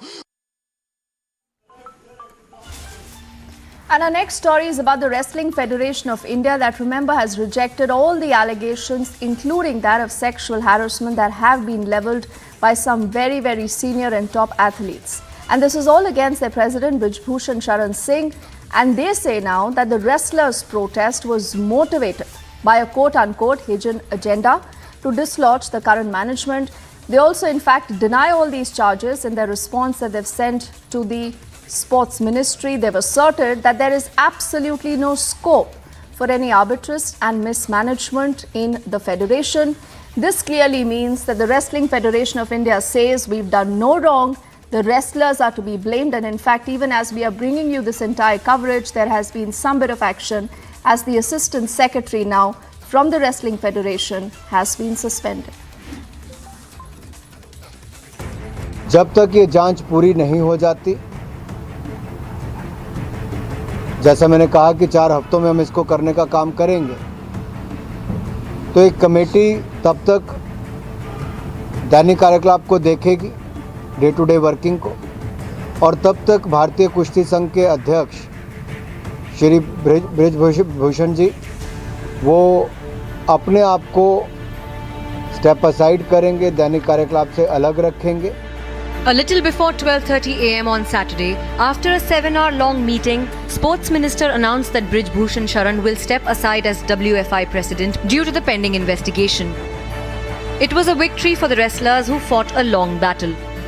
हमने पूरा विश्वास है कि इसमें निष्पक्ष जांच होगी और जो खिलाड़ियों की सुरक्षा की बात है, चाहे वो किसी तरह की बात है कि वो मंत्री जी ने बोला कि वो हमारी जिम्मेवारी है, क्योंकि पहले भी कुश्ती फेडरेशन के अध्यक्ष की तरफ से खिलाड़ियों को धमकी मिली है, तो सभी खिलाड़ी भी यही थे कि भाई हमने आवाज़ उठाई है और उससे डरे हुए थे उस चीज़ से, तो सभी को समझाया भी है, मंत्री जी ने आश्वासन दिया है. But the Wrestling Federation of India is not ready to give up. In its reply to the Sports Ministry, it has claimed that media protesters should not be taken seriously and there is a conspiracy against the WFI. After a detailed meeting of over 7 hours was held in the national capital between the protesting wrestlers and the Sports Minister of India, Anurag Thakur, along with the bureaucrats of the ministry, today here in Gonda, the national tournament of wrestling has begun, and Anurag Thakur in the press conference post the 7-hour of a meeting that happened in the national capital announced that Brijbhushan Singh, the BJP MP who was under the scanner. The WFI has dismissed sexual harassment charges leveled by the medal-winning wrestlers. The WFI has been rendered toothless by the Sports Ministry. Can it be allowed to arm twist the wrestlers? Bureau Report, Republic TV. One clarification. Tejasvi, what do you have to say regarding this particular incident? Because now we are getting, responses from the Aviation Minister as well as from Mr. Annamalai as well. People want to know about your clarification. What exactly happened? Regarding this issue, the airlines has already commented. DGCA has commented. The Honorable Minister for Civil Aviation himself has clarified and spoken about this. My co-passenger, who is the eyewitness to what happened, Shri Annamalai ji, he has spoken and clarified and narrated the factual matrix. Couple of other passengers who were also eyewitness to the incident have spoken to a couple of media houses, and they also have narrated the chain of events that took place and the truth that is in the matter. Therefore, there is no need for me to be speaking again on an issue which the opponents are trying to use as a political hit job and glorify it. And now let's move on to get you this story from Madhya Pradesh, where this is the former Madhya Pradesh Chief Minister, very senior Congress leader Kamal Nath, who's made a controversial statement. Now he is threatening the police and he says, "Sabka hisab liya jayega." And the BJP has hit back saying that look at the kind of arrogance that you're seeking from the Congress party already when they are not even in power.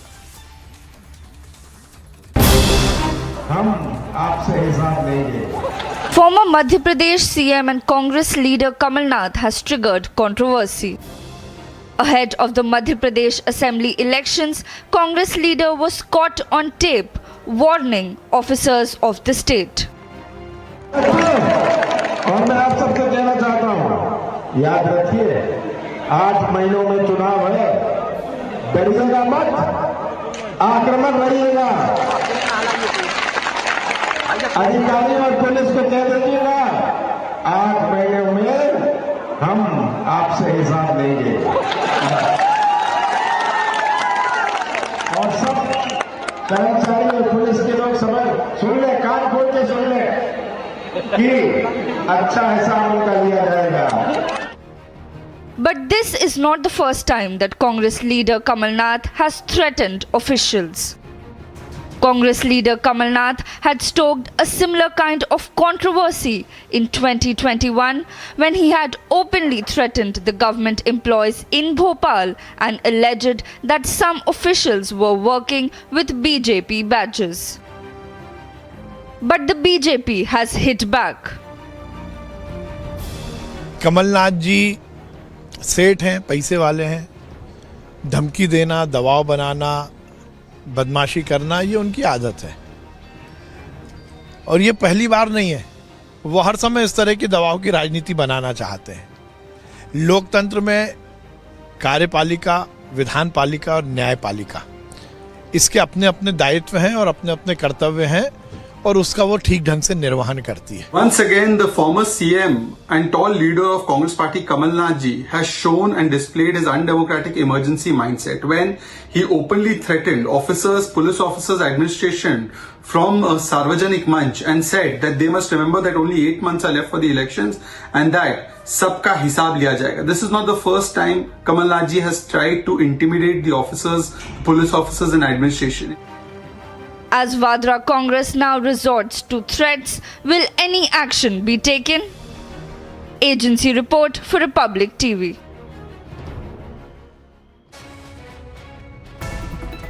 Shocking CCTV footages emerge out of the Kanchipuram Egambaranatha temple where we can see a temple employee physically harassing a fellow employee, and this CCTV footage that has now been accessed by Republic is very shocking because it has happened on January 8th and we can see that no other employees are present inside the office, and this particular employee called Vedamurthy, a senior official, has taken advantage of the situation and harassed a fellow employee. And now we can see that this complaint was not filed by the victim, rather it was filed by a social worker and it was sent via mail to the HRNC department, and now the Joint Commissioner is now investigating this case, and we can expect an action to be taken very soon on this harassment allegations that have come out of the Kanchipuram Egambaranatha temple. We head into a break right now. On the other side, more details of the NI charge sheet in the Praveen Netaru case that reveals how the PFI was raising a killer squad to achieve its mission 2047.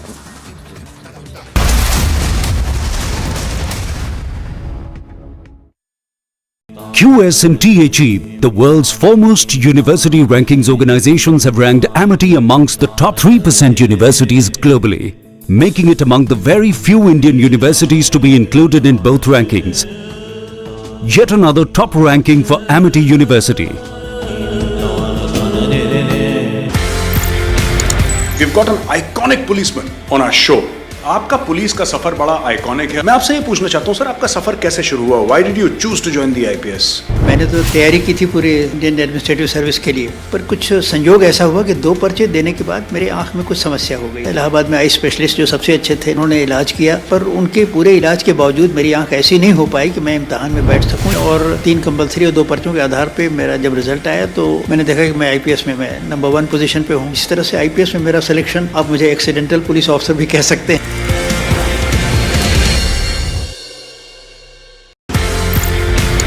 We've got an iconic policeman on our show.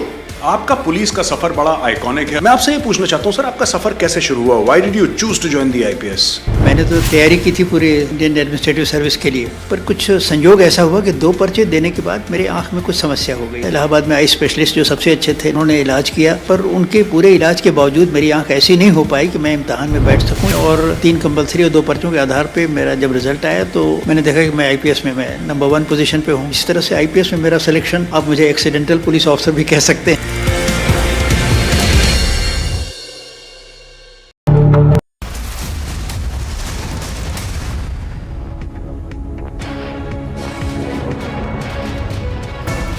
The Kerala government has begun confiscation of properties that belong to the office bearers of the now banned Popular Front of India following an ultimatum by the Kerala High Court.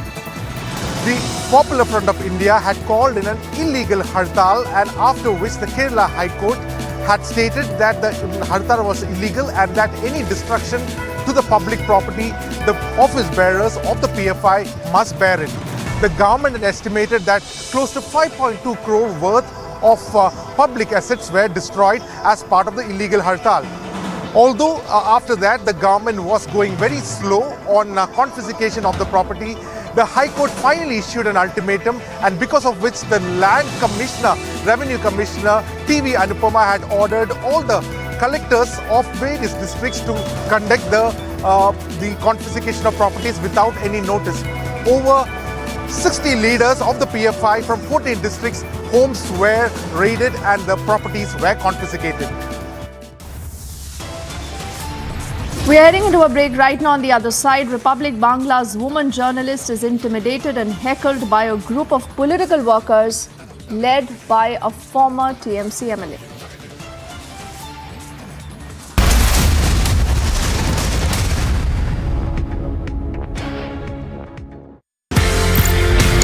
We've got an iconic policeman on our show.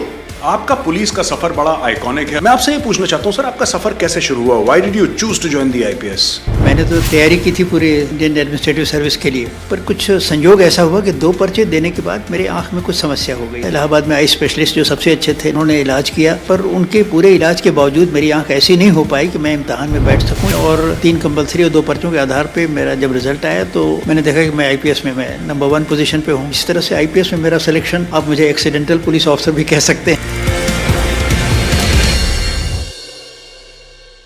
Ukraine's President Volodymyr Zelensky met with US Senators Lindsey Graham, Richard Blumenthal and Sheldon Whitehouse, who are visiting Kiev.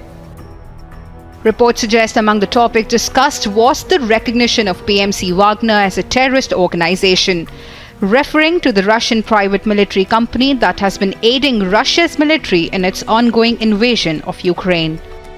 Again, I just want to repeat thanks to parties for such big help, support, and President Biden, Congress, and for today on Ramstein, I had speech there, and on Ramstein, so Secretary Austin just presented the next package, this package, the last one, $2.5 billion of new ammunition, which are very important for us. The meeting came as defense officials met in the US Ramstein Army base in Germany, where Zelensky.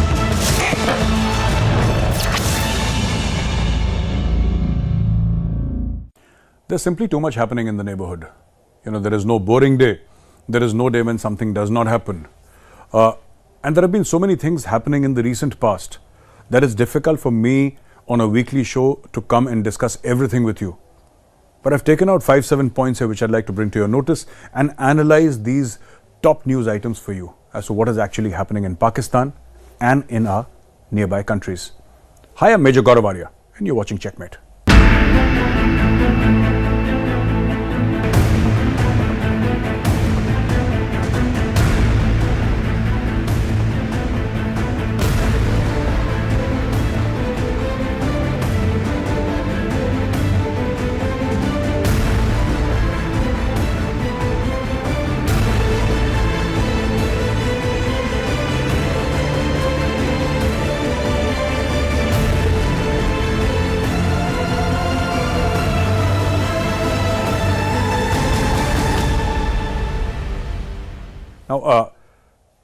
Now, recently, the Pakistani Prime Minister Shehbaz Sharif, in an interview to Al Arabiya, which you already know about, he said that, we've requested UAE to help us talk to the Indians. Now, there are 2-3 things here.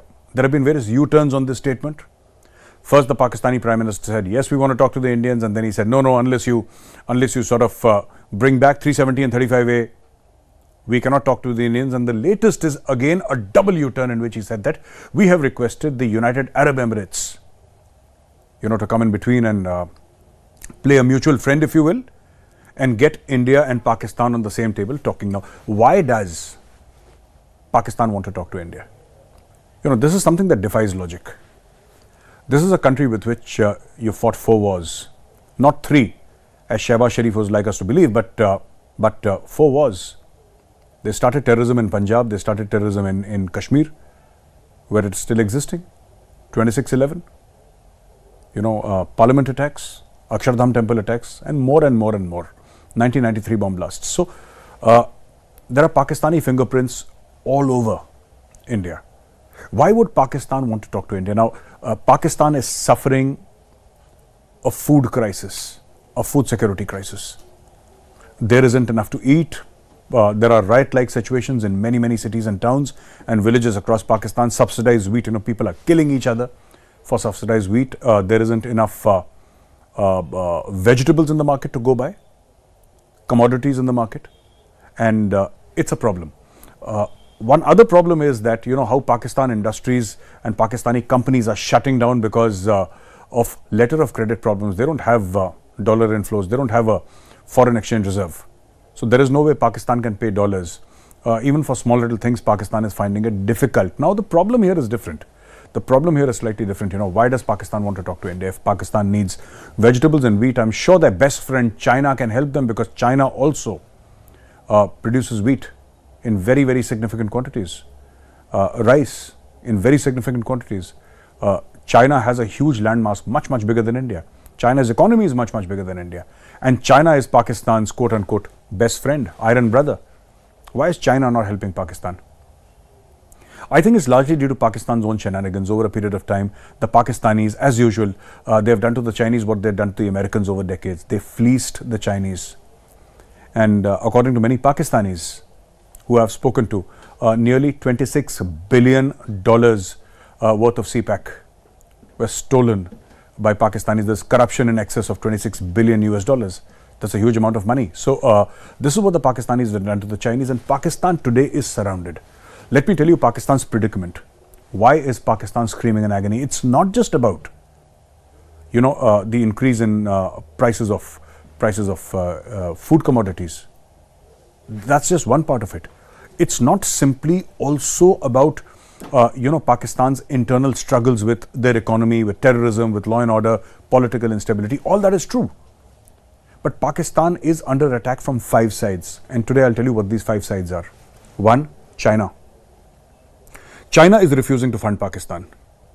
In spite of Pakistan's misfortunes, in spite of 1/3 of the nation being underwater for a very long time, China did not come forward and help Pakistan as Pakistan would have liked China, its iron brother. You've heard of sweeter than honey, higher than the Himalayas, deeper than the oceans. Yeah, that kind of friendship.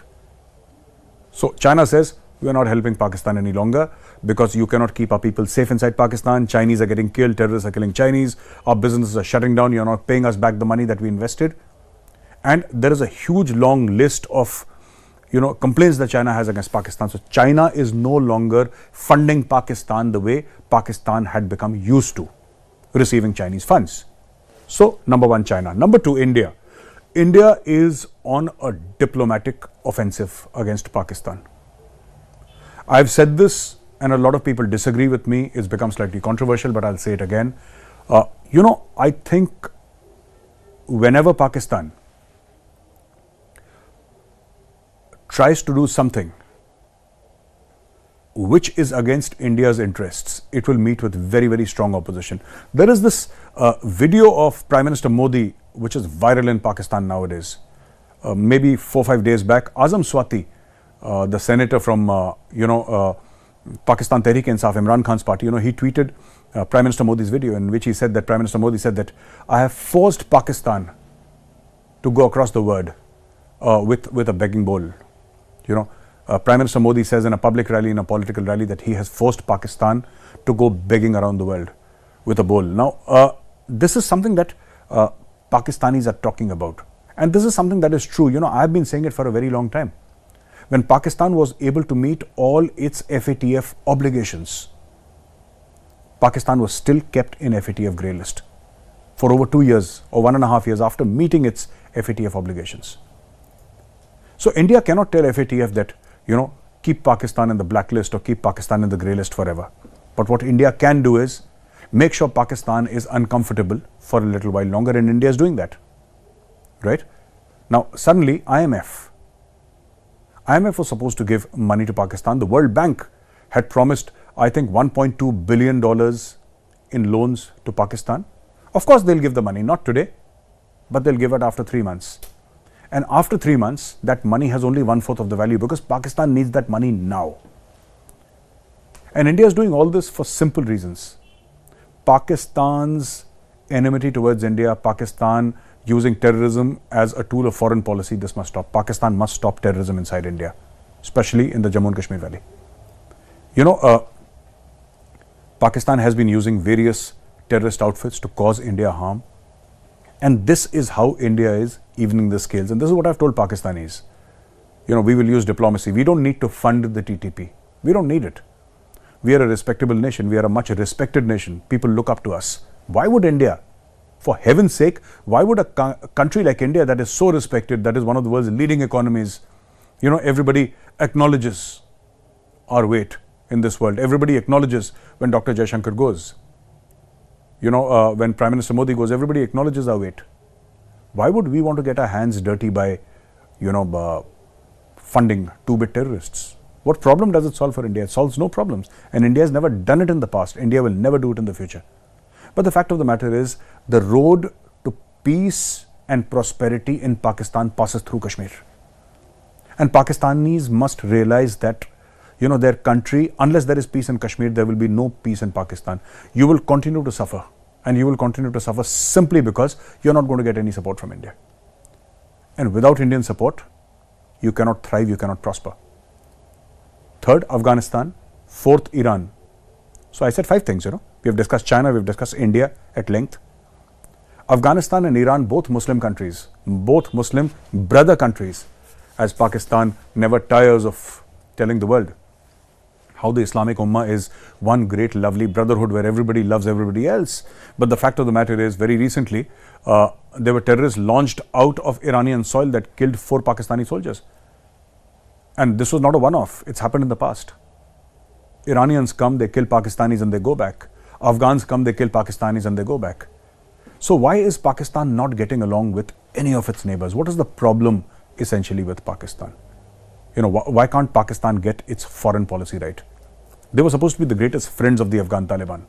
Today, that Afghan Taliban has actually made a statement in which they have said that, we fear terrorists from inside Pakistan. Here is the Taliban. Here is the Taliban saying that they are scared of terrorists from inside Pakistan. So that is Pakistan's public face.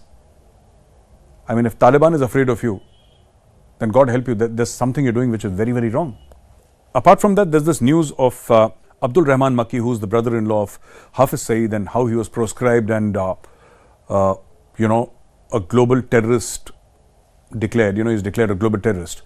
Now, he comes up and says, and he releases a video from prison. He's in prison right now. And he releases a video from prison saying that I never met Osama bin Laden, you know. I never met Osama bin Laden. It doesn't matter.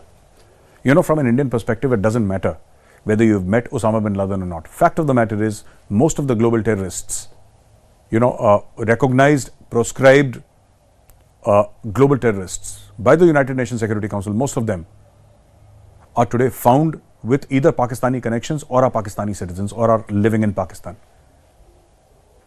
So, this person, Makki, had a role to play in terrorism in India, whether it's 2611 or Kashmir. No, you can't get out of this entire piece by saying that, I never met Osama bin Laden. For heaven's sake, neither have I. Most of us haven't met Osama bin Laden. But what does that prove?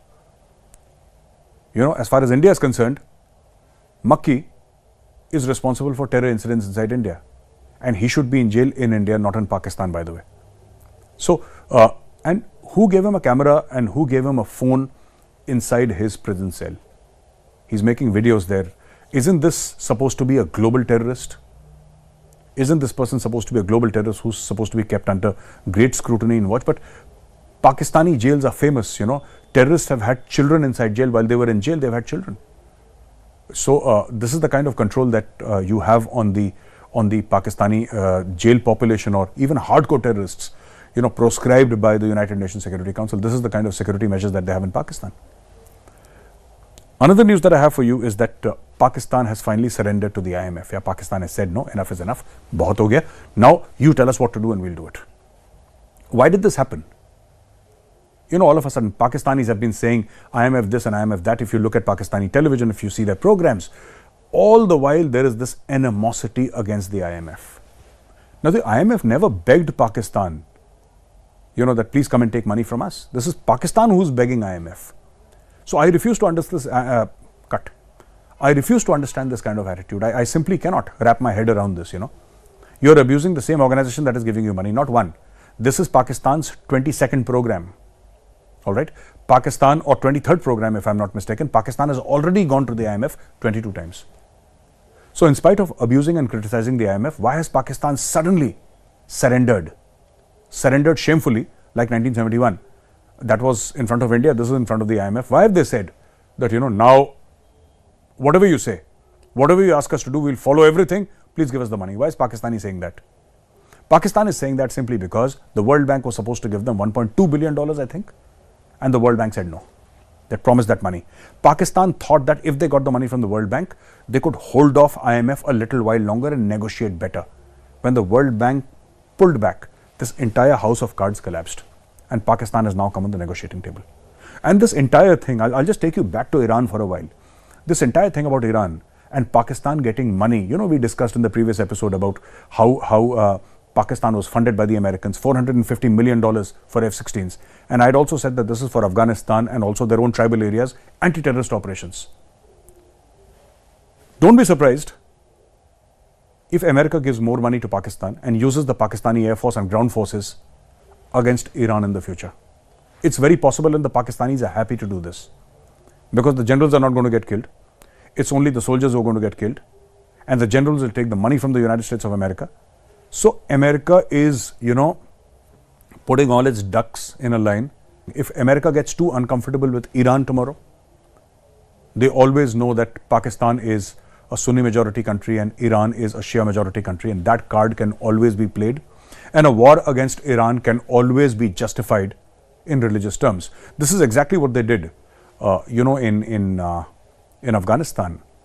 They said that the Soviets are communists, they are godless people, and you have to fight for Allah, and they created this entire army of Mujahideen who fought against the Soviet Russians. They did this with the United States of America also, all the while taking money from America. So Pakistan is playing a double game. America knows Pakistan is playing a double game, and Pakistan is pliable in the sense that if you give Pakistan money, they will do your bidding, and this is America's greatest hook, biggest hook and greatest power over the Islamic Republic of Pakistan.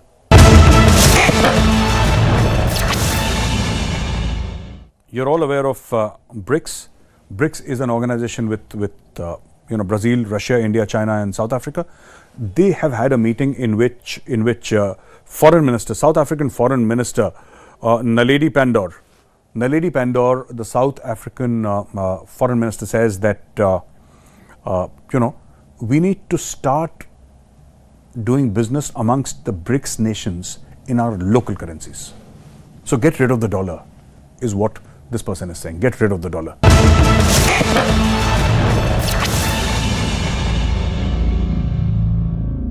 Ukraine's President Volodymyr Zelensky met with US Senators Lindsey Graham, Richard Blumenthal, and Sheldon Whitehouse, who are visiting Kiev.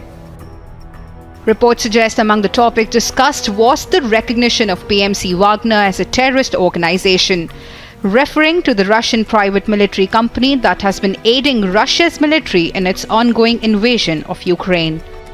Again, I just want to repeat thanks to parties for such big help, support, and President Biden, Congress, and for today on Ramstein, I had speech there, and on Ramstein, so Secretary Austin just presented the next package, this package, the last one, $2.5 billion of new ammunition, which are very important for us.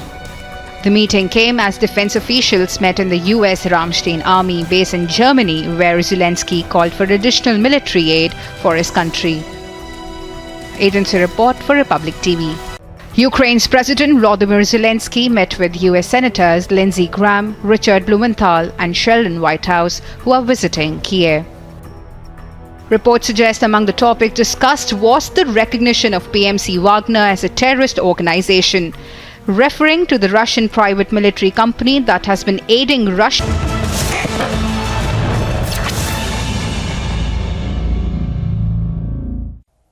So friends, recently there was a documentary on BBC in which, the usual story about how Prime Minister Modi is a bad guy and how India is suffering from Hindutva and etc. etc. So, this is the same mud that is being thrown on the Prime Minister by various people who want to build a certain narrative. And the whole idea is that, India's economy is growing exponentially. India is the 5th largest economy in the world. And people say within 10 years, India will become the 3rd largest economy in the world. This year, 2023, India takes over China as being the most populous nation on earth. China's population is actually contracting for the first time in 5 or 7 decades. And India's population is growing, and India has a young population, China not so. So obviously there is this element of jealousy. How can a quote-unquote third world country, because that is how they perceive us in their mind, how can this country suddenly become so rich? Why is it so successful? Why is Indian diplomacy shining everywhere? Why is India shining everywhere? Right? So you throw mud on the Prime Minister, hoping that some of it will stick. That is the entire plan. You keep on throwing bucket full of mud on the Prime Minister, hoping that something will stick. You see, this was investigated. This whole 2000 through riot case of Prime Minister Modi was investigated by the Supreme Court. Right? And they said there is no evidence to prove that he was involved. Yes, he was the Chief Minister. Of course he was the Chief Minister. Of course he was the Chief Minister at that time of Gujarat. But he had no hand in the riots as such. He had no hands in it. And that is what the Supreme Court says. But BBC, being BBC, pulled out all the stops and tried to malign our Prime Minister. And as usual, there is this Imran Hussain, who is a Pakistani origin member of Parliament, and he raised this question that, Prime Minister Modi has done this and that, and, Muslims in India. He's Pakistani origin. I don't have to explain things further to you.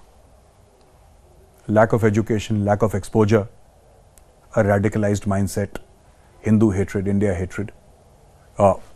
This comes as part of the buffet. When you say, I'm not painting all Pakistanis with the same brush, but generally when you say Pakistani, these things are par for the course. These things are understood. They're taken for granted. This will happen.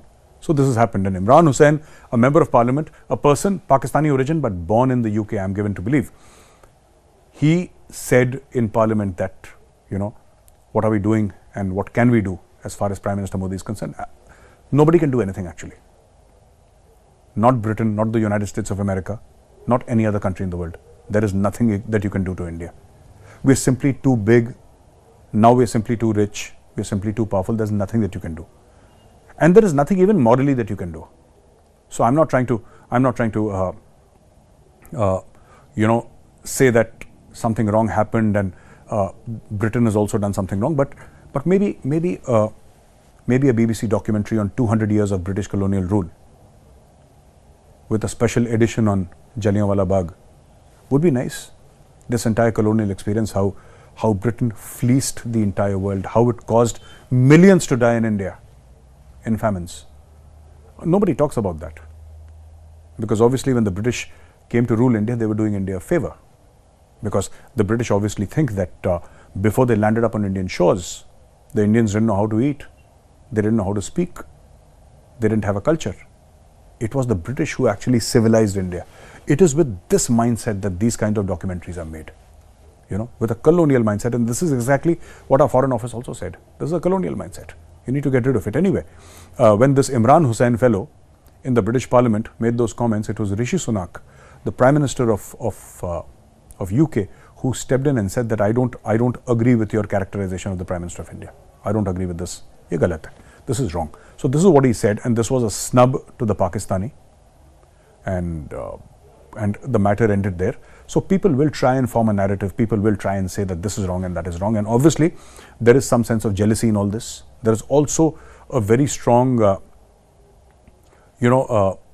indication of how the world will view you once you start becoming successful. We see it in our personal lives. Once you become successful, you automatically give birth to enemies. People you don't even know exist. They become your enemies. Such is the fate of nations also. Any nation that becomes successful will have enemies from unknown quarters, from unexpected quarters. Apart from this, you're all aware of BRICS. BRICS is an organization with Brazil, Russia, India, China, and South Africa. They have had a meeting in which foreign minister, South African foreign minister Naledi Pandor, the South African foreign minister, says that we need to start doing business amongst the BRICS nations in our local currencies. So get rid of the dollar is what this person is saying. Get rid of the dollar. So when India, for example, trades with China, India pays China in rupees. And when China trades with India, China pays in their currency. Or when we trade with South Africa, it's trading in our currencies. Why the dollar? So this has come up from South Africa. I think it's a great idea because there is an over-dependence on dollars in this world. And your foreign exchange reserves are judged by how many dollars you have. And this is, of course, done by America because that is the way they feel they can control the world economy, because the dollar becomes, the currency by which the world transacts. Now, lots of countries today accept Indian rupees. We buy a lot of things from Russia and we always pay in Indian rupees. In the past, we've paid in Indian rupees. So that is one relationship, and we should have a block. I think it's very, very important to have a block in which you trade in your local currencies. Whatever is acceptable today, we want to buy something from South Africa. And if South Africa is okay with Indian rupees, why should we get into a dollar payment mode? Or if the Indian government is okay with South African currency, why should we go for the US dollar? You see, so this is the kind of mindset that is coming to the fore, and BRICS has decided that they will take this forward. When it will happen, I don't know, but BRICS has decided to take this forward. And in another news, our External Affairs Minister, Dr. Jaishankar, he visited Maldives and Sri Lanka, and in Maldives, he met with the Maldives President Ibrahim Mohammed Solih, and they jointly, there is an international airport, there was a groundbreaking ceremony in which our External Affairs Minister took part, and they jointly inaugurated this. And he made a comment which is actually a slap on China's face.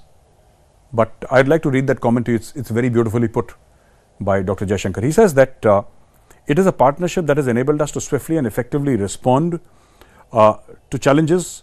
As we saw recently during the COVID pandemic, it is a partnership that has enabled us to deliver results and bring about tangible benefits to our peoples in accordance to their wishes, aspirations and priorities. Their wishes, aspirations and priorities. Wishes, aspirations, priorities. Ladies and gentlemen, just focus on these three words. What is Dr. Jaishankar saying? Dr. Jaishankar is saying that India is a force of good. If we invest in the Maldives, we're going to look at, whether the people of Maldives actually need this or not. We're not going to go like a juggernaut and say that, we are a big country, we have more money and you're going to do whatever we want you to do. That's not true. That's not the Indian way. So we take people along. We see what are their priorities, what are our priorities, and let's partner. And this is also a reference to China. Because what China does is, I'll give you an example, and many of you may have heard it, but it bears repetition because China built an international airport, a world-class international airport in Sri Lanka. The only problem is they built it in the middle of nowhere, right? This airport was created 5-7 years back, and it was created with Chinese money. The contract was given to a Chinese company. The Chinese company got Chinese money and created a Chinese airport in the heart of Sri Lanka.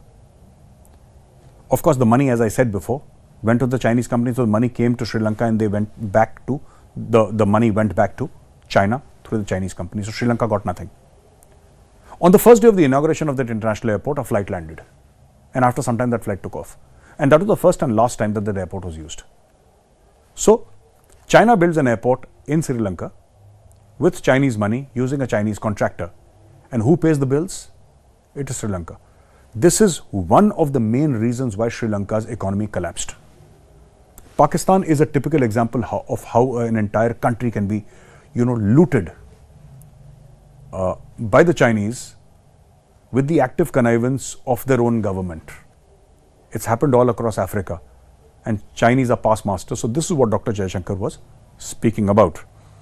And the last news item that I'll discuss today is, in the World Economic Forum annual meet 2023, Mr. Vaishnav, Ashwini Vaishnav, who is the Indian minister, he went there and he spoke about the semiconductor market, and he said that the Indian government has put in $10 billion as seed money, And there are so many people in India who have started this entire semiconductor game and manufacturing of semiconductors inside India. And India hopes to become a world leader. And India hopes to export chips and semiconductors because, this is where the future is.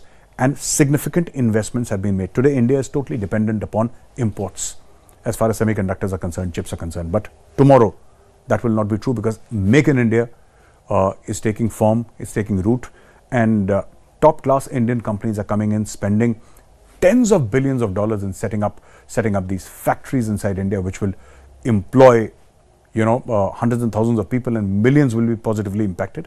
And it will have a great impact on our economy too, because all these electronic items, they need a chip. They need a chip. That is how they function. So this is what India is doing, and this is what Mr. Vaishnav said at the World Economic Forum. And I think it's great news for India. India, a country that will export semiconductors and chips across the world, will become a world leader. And this is going to happen sooner than later because the work on this has already started. That's all I have for you, ladies and gentlemen. I'll see you again next week with another episode. Till then, have a great weekend.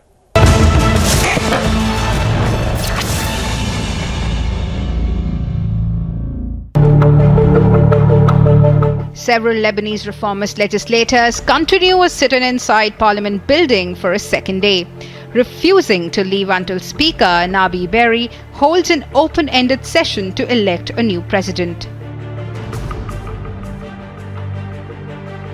Lebanon's presidency is vacant as legislators failed to elect a new president since President Michel Aoun's 6-year term ended on October 30. The worsening political paralysis has left Lebanon not only without a president, but also with only a caretaker government, stalling a host of economic reforms aimed at stopping wasteful spending and combating rampant corruption. Agency report for Republic TV. We've got an iconic policeman on our show.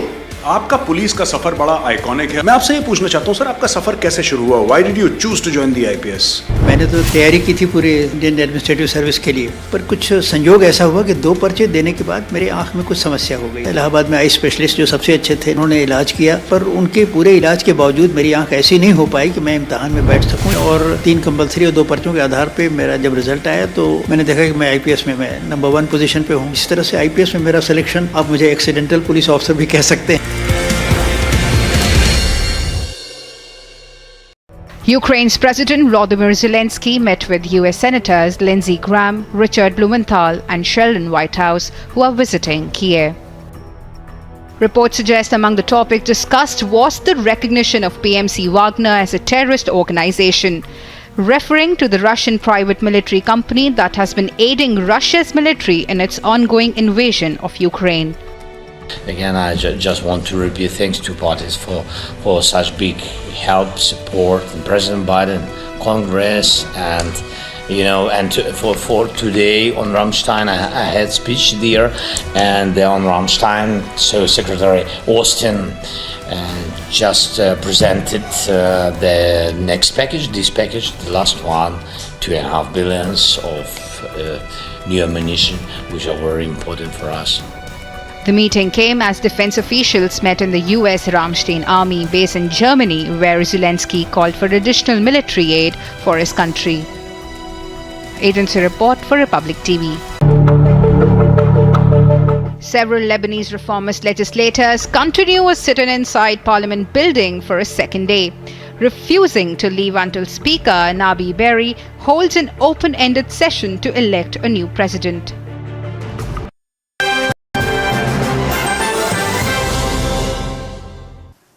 Mr. Gurumurthy, I think on behalf of everyone in the audience and everyone watching on television, on the Republic Media Network, online, across the world, let me just say that we are already we have besieged by a swathe of reactions to what you've been saying, because it is not just people in this hall, it is a lot of people across the country and around the world who've been mesmerized by what you've said in the last half an hour. So first of all, I think we are very grateful to you for that, and I thank you for it. And I also want to say how privileged I am to be in the presence of an intellectual giant like you, and how privileged we are as a country. Mr. Gurumurthy, you said that you are 74 and you don't know whether you will see the future that you have worked for and sacrificed a lot for. And by way of introduction, let me tell the audience here today, we are in the presence of a man who for half a century has gone through the most difficult hardships, taken on the most inconvenient of situations on himself. A man who's been facing court cases, fought for corporate governance, fought corporates in this country, gone to jail for it, fought political establishments. So when Mr. Gurumurthy comes on stage and talks about what he feels about the country and why he speaks so passionately, it is because 2/3 of his 74 years has been fighting for the India that we are proud to be looking forward to. So we are grateful to you, sir. Not just for your wisdom, but we are grateful for what you've done to this country. And I thank you for it. Sir, since we are in your presence, I will ask some straightforward questions. I won't go academic, I'll go straight. My first question to you is on Prime Minister Modi. Mr. Gurumurthy, when Prime Minister Modi took office and when the results of the elections came on the 16th of May 2014, and I think he was sworn in around the 23rd, 24th, 25th of May 2014, what I call the Lutyens media, they put out this narrative that he's a very good politician, a great mass leader, but he does not have an academic knowledge of economics. He does not have a domain expertise of foreign policy. So they were looking at identifying foreign policy and economics as his weakness. And they felt that the Prime Minister needs an education on this. Now when we look upon it 8 years later, 9 years later, we feel, and my view is clear, that I think the Prime Minister has educated a lot of people on economics and foreign policy. And what is happening at Davos today wouldn't be happening without his application of mine. My first question, therefore, to you, sir, is, how do you read Prime Minister's understanding of economics? Whether Jan Dhan Yojana, taking a tough, unpopular calls at one time on demonetization, GST, it appears somewhere he has almost planned this through maybe before 2014. So, can you give us an insight on Prime Minister Modi's understanding of economics and how he has gone through it? See, economics as a specialized subject of experts itself is a dead notion. In 1996, I think, when the crisis occurred,